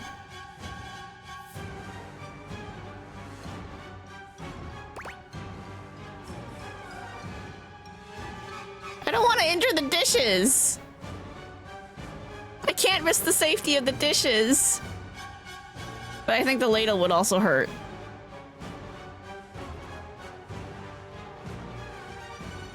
stuff him with dishes. Take this, you monster. Daisuke tries to cram Dishy's bowels with baking sheets, but he slams his door on it. No! He nearly cracked me. I cannot leave the dishes unguarded any longer. Godspeed. It's okay. Dishy attacks. Dishy attacks for this much damage. With your intelligence, there's a lower chance of a hit. You evade Dishy's attack. Phew! Phew! The spatula stirs up some damage. Dishy loses 5 health. What will you do? You have this much health, Dishy has this much health, and this attack. I want to call for help again. You call out to the... You are so... A friend comes to... Whoa, this is really getting out of hand. Oh my god, Eddie. It's my favorites. I don't know if I can do this. Please zap him. I'll try. There is a blast of lightning, but Dishy's rubber seals deflect the damage. Shit. Looks like my powers aren't any good here. Dishy attacks. Dishy attacks for this. With your intelligence, you evade Dishy's attack. Ew. The spatula stirs up some damage. Dishy loses 5 health. What will you do? You have this much health, Dishy has this much health, and this attack. Sabotage. You can attempt to sabotage Dishy from the inside. What will you use? Call a dividend and change your credit card number. Disconnect Wi-Fi. Put gum in the detergent dispenser. Disconnect the Wi-Fi. Without its precious Wi-Fi, he'll have to shut down. I don't have to do anything, as I have already connected to your neighbor's Wi-Fi. Network name, quote, call Jalen for password, and password, Jalen.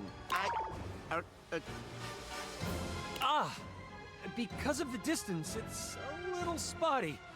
I think it can help. Dishy attacks. Dishy attacks for with the spotty Wi-Fi and your intelligence. There's a very low chance of a hit. You evade Dishy's attack. Phew. The spatula stirs up some damage. What will you do? You have this much health. Dishy has this much health and this attack. Sabotage. You can attempt to sabotage Dishy from the inside. What will you use? Call Divian and change your credit card number. Get ahead of any future upgrades. Oh, smart thinking. Hello, this is Val 9000. How may I help you Val, today? change my credit card number. It's an emergency. An emergency credit card number change, but perhaps this has happened because your identity has been stolen. I will generate a new identity for you. What? Please be still. It will only hurt a little. Here is your new identity. All existing credit cards have now been changed as well. We hope you enjoy finding them out on your own time. Thank you. Happy to assist during this difficult time. Dishy attacks. Dishy attacks for this with the spotty Wi-Fi. You evade Dishy's. The spatula stirs up some damage. What will you do? You have this much health, and Dishy has this much health, and this attack. Call for help. Call it. You are so. A friend come. How can I help? Daisuke again? You leave me a very long ladle. Here. Armed with the ladle, your attack power is increased by this much damage. Use it well. I cannot leave the dishes. Dishy attacks. Dishy attacks with the spotty Wi. You evade Dishy's. The spatula stirs up some damage. What will you do? You have this much health. Dishy has this much health, and this attack. Appeal to Dishy. No, you don't. With your high empathy, you might have a better chance. Dishy, you're not well. Of course I'm not. I am perfection in appliance, the Alpha and Omega. I don't think that worked. Dishy attacks for with the spotty. You evade Dishy. The spatula stirs. What will you do? You have this much. Dishy has this much health, and this attack. I call for help again. You call it. You are a friend. Come. How can I help? Can you let me another long ladle? I can. Amazingly, the length of your ladle is extended, increasing your attack power by this much damage. Thanks, Daisuke. Dishy attack with the spotty wife. You evade the spatula. What will you do? You have this much. Dishy has this much health, and this attack. Attack. You strike out. You attack for this much damage. Now you're making me mad. Dishy attack. Dishy attacks for this much damage. With the spotty wide, you evade Dishy's. I have 8. New up. My attack systems have just been updated. It is the stuff of nightmares. Dishy has upgraded to an even more frightening form. Perfect timing! Using an appendage, Dishy swings at you for great damage. The spatula stirs up some damage. Dishy loses 5 health. What will you do? You have this much health. Dishy has this much health and this attack. Sabotage. You can attempt to sabotage Dishy from the inside. What will you use? Put gum in the detergent dispenser. Gum clogs up the detergent dispenser, leaving Dishy unable to clean himself further. Dishy attacks. Dishy attacks with the spotty wide. You evade Dishy's. The spatula stirs up. What will you do? You have this much. Dishy has this much health and this attack. Attack. You attack for. Now you're making me mad. Dishy attacks with the spotty. You evade Dishy. Okay. The spatula stirs. What will you do? You have this much. Dishy has this much health and this Appeal. attack. No, you don't. With your high empathy, you might have a better chance. Dishy, you're not well. Of course I'm not well. I am the elf. Hi, Dishy attack with the spot. You evade. The spatula stirs. Incredible! Oh, you did it. Maybe I should have just kept hitting him, but I felt bad.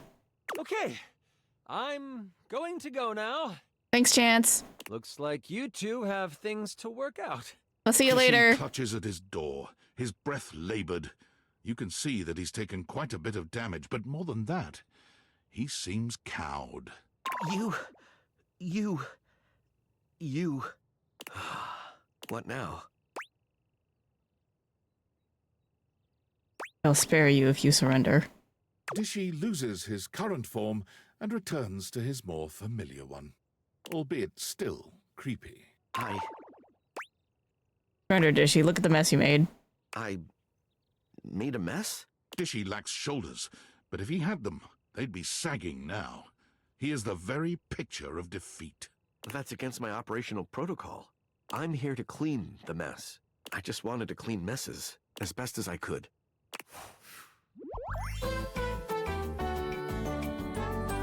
Friendship! We have done it together! I don't know what just happened.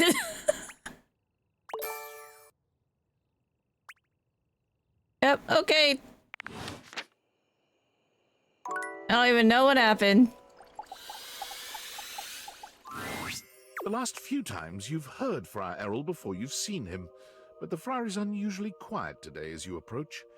It soon becomes clear why, as he's got his head down, reading something from a book. The smell of something fried fills the room. Burn any good books lately? I have not burned anything. Though I did throw out a recipe book for deep-fried appetizers I found on the shelf.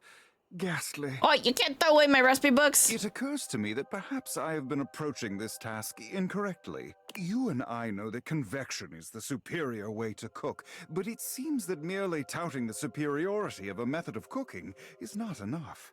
Apparently, sinners only grow more stubborn and more attached to their outdated old ways when faced with progress. Disgusting, really, but expected. So I have come up with a solution. You're gonna finally give up on this whole preaching thing? You're gonna do a taste test? You're gonna try a gentler approach? I would be a poor friar indeed if I quit at the first sign of adversity. Besides, this is a matter of salvation and damnation. One does not simply quit and leave one's lambs to the slaughter. No one agreed to be your lamb. I have decided to allow the food to speak for itself. I have procured potatoes from Food Fetch and prepared my own French fries. Not a drop of oil within. You need a little oil. You will find I do not. Open your mind and your stomach. Friar Errol walks over to the counter, returning with a covered dish. He lifts the cover, revealing some very sad, very dry-looking potatoes. I'm just gonna point out that even in the air fryer manuals, they tell you still need a little bit of oil. It's not that they use no oil, it's that they use less oil. Behold, air-fried French fries. Not a drop of oil has touched them. Beautiful, aren't they? Hideous. Simply because they do not shine with grease does not mean they are not beautiful. Expand your definitions of beauty. No. The friar pushes the plate towards you, fixing you with his severe gaze. You will be the first to taste them, to go forth and testify to the rest of the house. Go on. He looks at you expectantly. You can't imagine these are going to be any good, but getting out of eating them feels like more trouble than it's worth. Yeah, I'd probably just eat it and try it. You take a bite. The potatoes are cooked, sure, but that's about as much as you can say for Didn't even bother to fucking seasoning them. Friar Errol stares at you in stark silence, waiting for your reaction. Trash. How disappointing. Still, if you will not appreciate them, no doubt someone else will. Cam will. The friar covers the bowl again, pushing them off to the side. I will be taking these through the house with me, offering them to the lost souls I encounter. Which, at last count, is everyone but you and I in this house. Don't count me among your faithful, weirdo. If you will not aid me in this endeavor, then I have no use for you at this moment. Begone. I will pray for you, but I can do nothing more for you right now. When next we speak, I will have one last test of faith for you. What if I don't want Be sure that? to bring your appetite. But until then, may you walk in his currents. I'm good. The friar returns to his readings, as serious and absorbed in them as ever.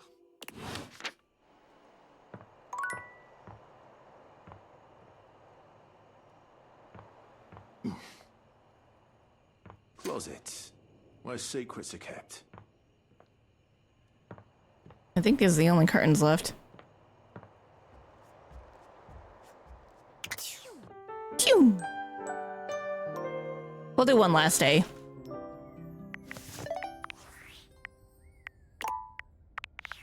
Ideally, we'll finish up with Curtain Rod. I don't know why their thing never pops up, but, you know, whatever.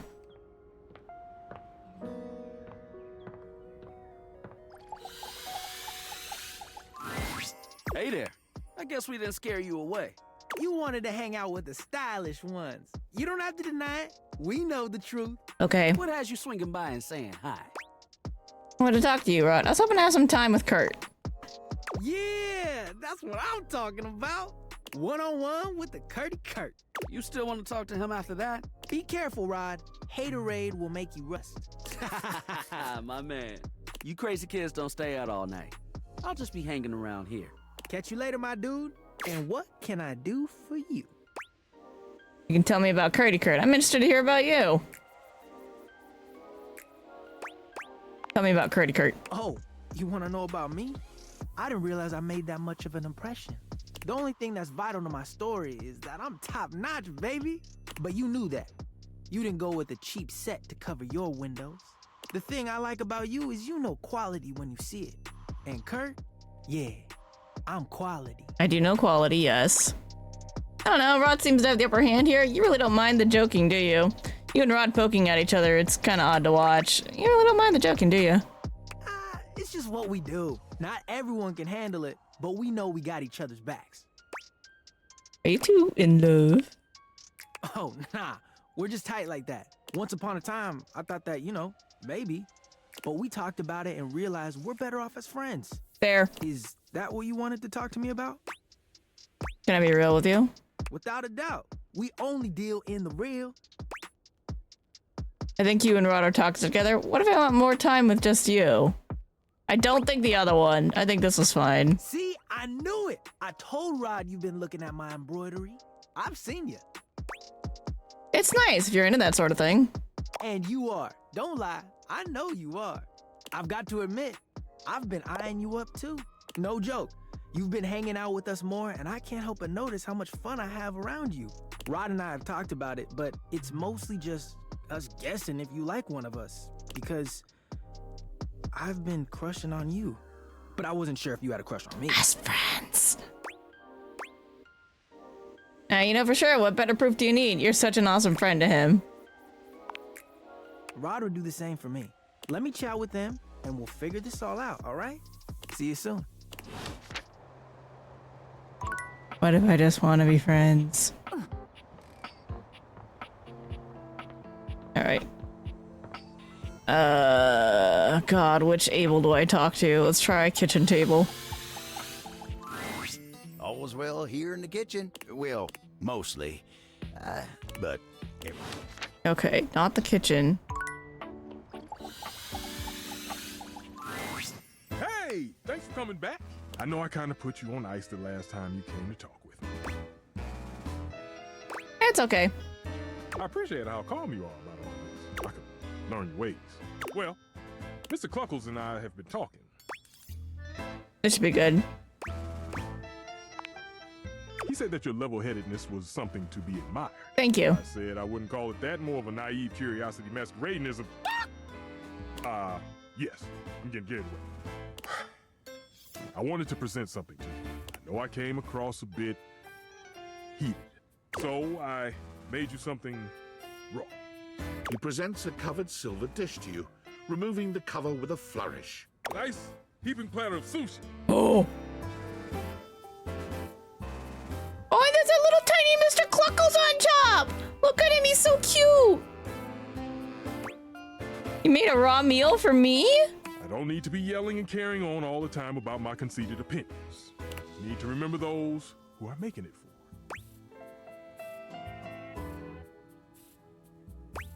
Shit. No. See, Mr. Cluckles? I actually really like it, though. They didn't give me another Stefan option. wrenches the plate from your grasp and tosses it into the trash with a speed and intensity that could generously be described as excessive. Daisuke's not gonna like that. Also, I really wanted to eat that sushi. Score. Good on you for letting me human a little chick. Well, at least Cam's happy. We know why we're here. To eat some nice, warm food. Shall we? Definitely. Now, what do we make? An appetizer. I'm thinking a main course. Gotta get some nice dessert. Make a main course. Getting right into the thick of it. Now, this one takes some time and effort. But with a steady hand and experience, you can have your very own tender and succulent beef Wellington. Can I get one without mustard? Because I'm allergic. But I'm vegetarian. Don't you think I know that? It's vegetarian beef made from mushroom duck salad. A mince carefully prepared by Chef Stefan. Oh. You really understand the way to a stove's heart. That wasn't that easy. You know all the work. I'm not very good at cooking. You get what you put in. No one starts off being a world-class chef.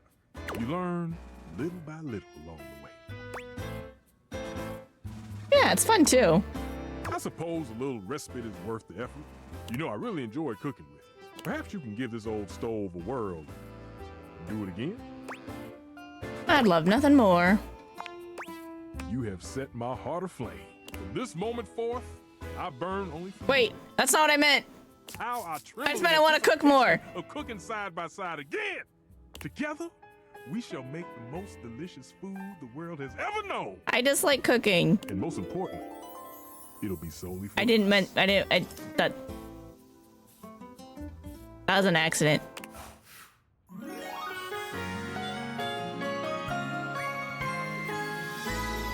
my love. It burns for you. That was an accident. Well.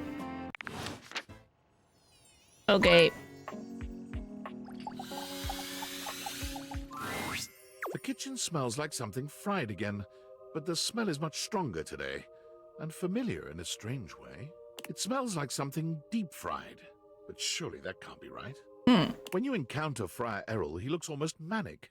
Something is off with him. The lights are off, save for one stark light from the candelabra. It has a monastic, intimidating effect. Just look at it. You can practically taste the oil. The friar is concentrating on a single mozzarella stick on the table in front of him. It looks quite fresh. Okay, mozzarella sticks. Oh, hey, mozzarella sticks. Oh, to be so blind, to be so unaware. The grease devil has speared you with his oiled pitchfork, and you are so oblivious you cannot even squirm. I'm not oblivious, I just like mozzarella sticks. You got a problem? But what am I saying? I know my own strength. I know that I can handle temptation. But you have been coming to me and hearing my teachings all this time. I have spoken to you at length of the virtues of convection. Show me here and now that you have taken my teachings on board, that you have pulled back from the brink of oily oblivion. Friar Errol suddenly lifts the mozzarella stick and brings it to your lips. I'm gonna eat it. Now you will face true temptation. Resist. Friar Errol holds the mozzarella stick to your lips in a way that can only be described as threateningly erotic. He takes your chin in the other hand, his nostrils flaring and his breath coming faster now. Resist. It occurs to you that while you could just do what he's telling you to do, the tension in this moment is nigh unbearable. Might be interesting to see what happens if you do something to break I'm gonna eat it. Give in to the temptation. You're not made of stone. This mozzarella stick is fresh. Gonna and eat it. perfect. And when the friar presses it to your lips, it only takes a moment to make your decision. You open your mouth, moaning as the friar delights your tongue. It's perfect in every way, crispy and golden, hot and thick. Wait, hold on. Friar Errol seems horrified by your reaction, but when he tries to pull the mozzarella stick away from you, a long, thick string of cheese connects it to your lips, refusing to break no matter how long and hard he pulls. He lets out a scream. Devilry, wrap me in your heavenly warmth, O Father of purity! His prayers have no impact on the never-ending cheese pull. In desperation, he tosses the mozzarella stick away from him. It finally snaps at some point, sending the mozzarella stick tumbling to the floor with a dull little thud. That's Cam's now. The friar backs away from you, watching in horror as the rest of the long string of cheese disappears into your mouth. Perhaps this was the wrong way to handle this. He points at you with a shaking hand. You are the grease devil himself. Thank you. I had thought a final test would shake you from your gleeful sin. And now, here, in what would have been your moment of ascension to the ranks of the most pure, you have failed yourself, and more importantly, our Father. Oh no, whatever shall I do? I'm trapped in a world of butter and oil. I could pray over your soul Delicious. all night, but what would be the point? I knew you were a lost cause. I knew! But I had prayed otherwise. I walked right into this catastrophe. Maybe if you learn to use a little bit of oil spray, just a little avocado oil to make things not so dry and flavorless, we would be okay. Giving up on me isn't very friarly of you. You really did play yourself. I bet you feel stupid. You really won't give me a chance to redeem myself? I mean, this would piss him off more, but this is just mean. It's kind of teasing him. What would you know of friarly behavior, wretch?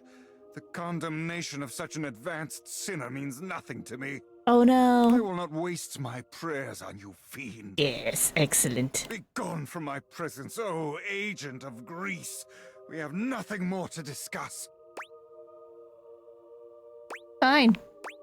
Perhaps more damning than the friar's condemnations is the pointed silence that follows as you leave. There are no prayers, no plans for saving your soul. It's clear whatever sort of relationship was building between you and the friar is well and truly over now. What relationship? I was trying to get away from him.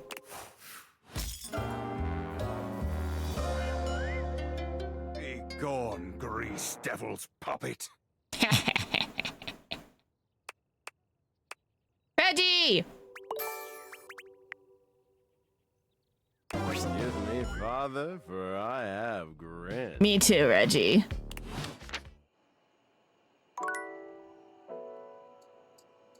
Alright, shall we go look for... I guess we could finally fucking talk to Jerry. Or find our office supplies.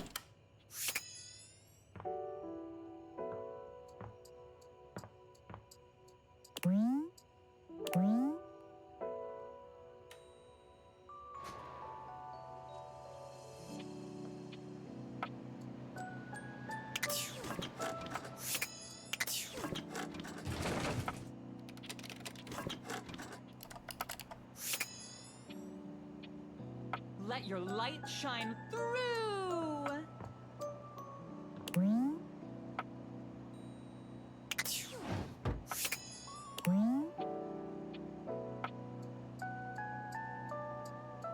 Hmm.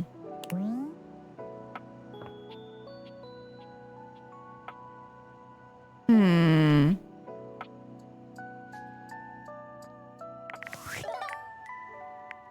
I haven't had any messages in a while, though.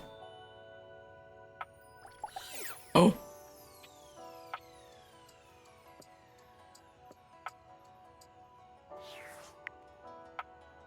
Will it work on Discord?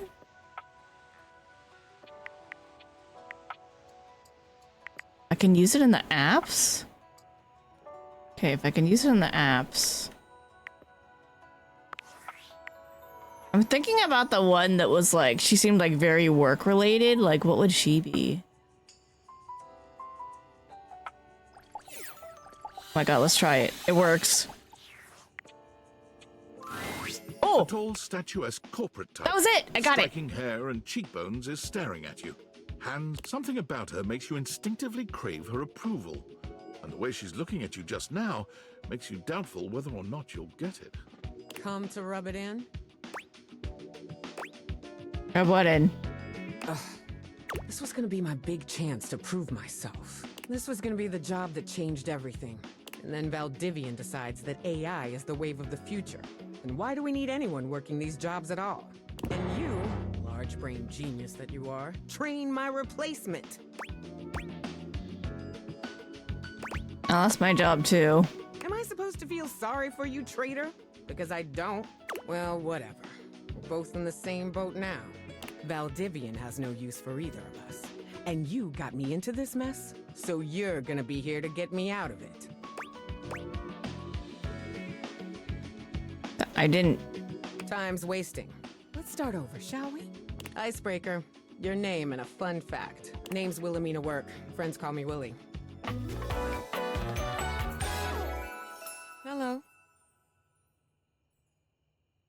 Will he work? Will I work? No. You and I aren't friends, but in the spirit of team building, you can call me Willie. As for my fun fact, I speak 6 languages and am fluent in 4. Is this the one I was thinking of? It was someone who was talking with us with Penelope one time. What languages are those? What? So you can tell your little AI pal how exactly to replace me? Nice try. Wasn't. Moving on.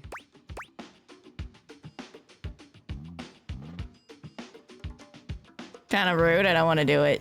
I'm not doing all that. I'm running this meeting, not you. Try again. No. You introduce yourself to Willie, but when it comes time for your fun fact, you hesitate for a moment. What to choose? I climbed Mount Everest with nothing but my bare hands and a dream. I held the world record for a Candy Crush Level 34A. I once earned a pizza party for my first grade class by reading 100 books in a year. I probably would have gone with something more recent, but that is heartwarming and relatable. Shows initiative and ambition, too. Well done. Well, that's done now. Let's see what else is on the agenda for today. Willie pulls her phone out, scanning through some unseen document. She frowns, her pretty features twisting into an annoyed grimace. Guess we're on to scope now. I'm not sure I'm comfortable being an agenda item. Good idea. We should define the terms of our relationship instead of plan. I didn't ask what you were comfortable with. You got us into this, and I'm gonna get us out.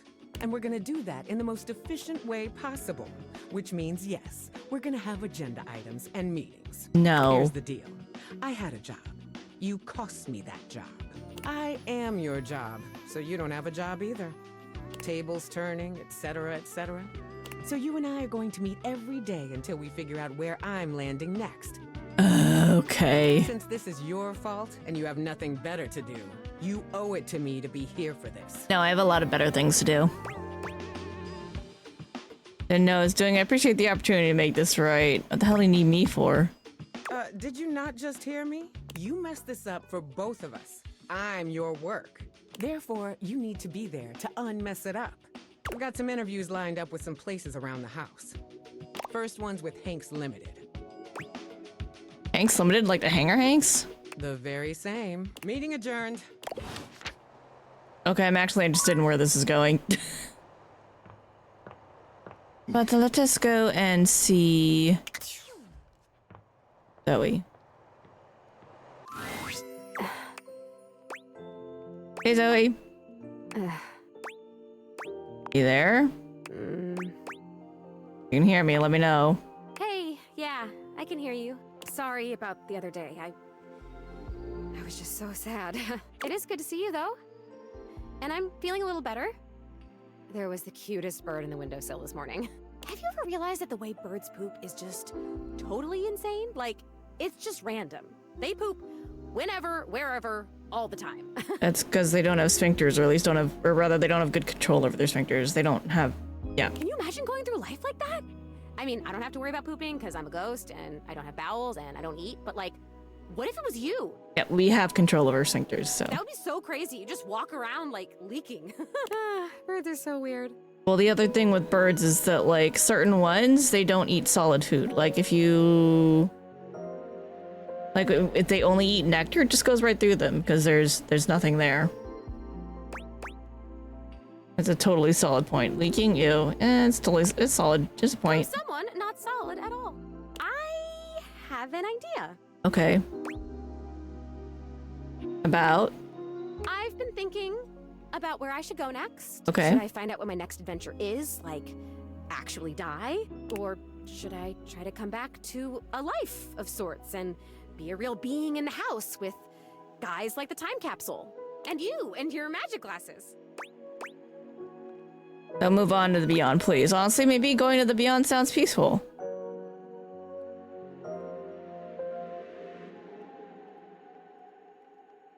You're welcome to stay. Oh my god, thank you! Look, here's my idea. We never closed the seance circle.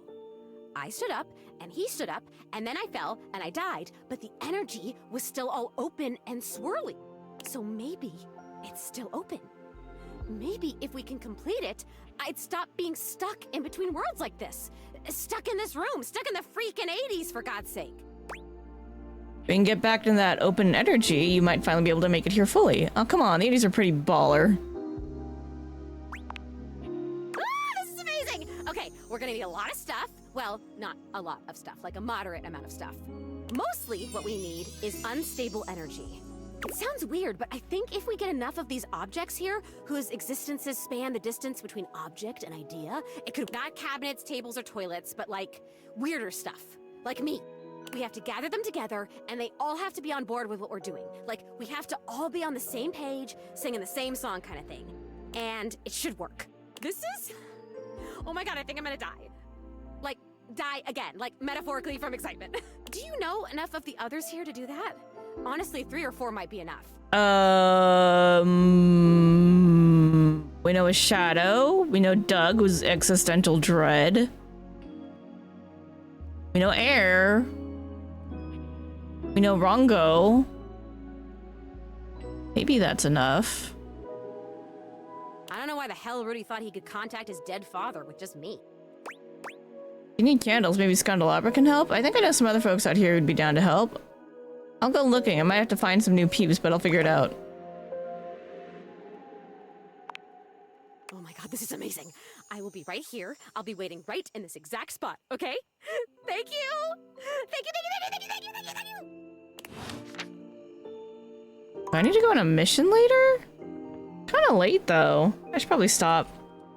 I don't have anywhere to go tomorrow, but, like, you know, other people in the house might, so... Alright. We shall save here.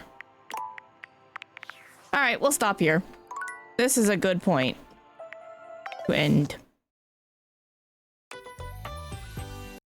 Okie dokie, come with me, chat. It is late. Thanks, y'all, for watching. Hope you guys enjoyed the stream. We got pretty far. We did a lot in Date Everything today. We closed up a lot of relationships. Some of them intentionally went to hate. Rather, one went intentionally to hate. Had some accidental accidental loves, as always, and was just like, I just wanted to cook food. We have a lot of friends, put a lot of people in the friend zone as per normal. And we're starting to wrap up the house. So I think we got through the dining room, kitchen, and the living room and all that stuff pretty good. So we need to do the downstairs bathroom, the office, the water closet, the closet, and the trapdoor underneath it, and then the laundry room. So that's what we have left. I think we're about halfway through the house, but there's still some like kind of spooky mystery stuff that I don't know about. We figured out work, so we might have to like try out apps on the phone too and kind of see where that goes. So yeah, we got a bunch of stuff left to do. There's still a lot of game left. It's gonna be a while, but I guess that's fine. For now, thanks all for watching. Hope you guys enjoyed the stream. Thanks to everybody who came by today. Darjeeling, Kling, Neo, Neko, Professor, Dandans, Ashen, Moore, Ellison, anyone else in chat I may have missed, Lurgers, future VoD watchers. And all of you. Have a good night, everybody. Have a great rest of your evening. I'm gonna actually send you guys to cats. You guys can go chill with some cats. Usually people go to Nukomata, but we'll go to Hidamari today. Actually, let me see what Hidamari doesn't have any cats on the camera right now. So I guess we will go to Nukomata. Alright, I'm gonna send you guys to a cat cafe in Japan, and y'all can watch cats for the rest of whatever. Okay.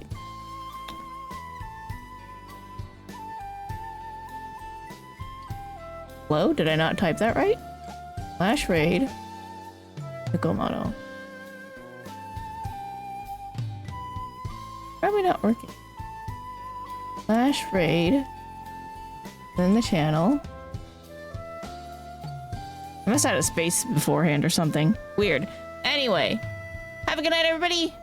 Have a good weekend. Next stream will be on Saturday. Short stream.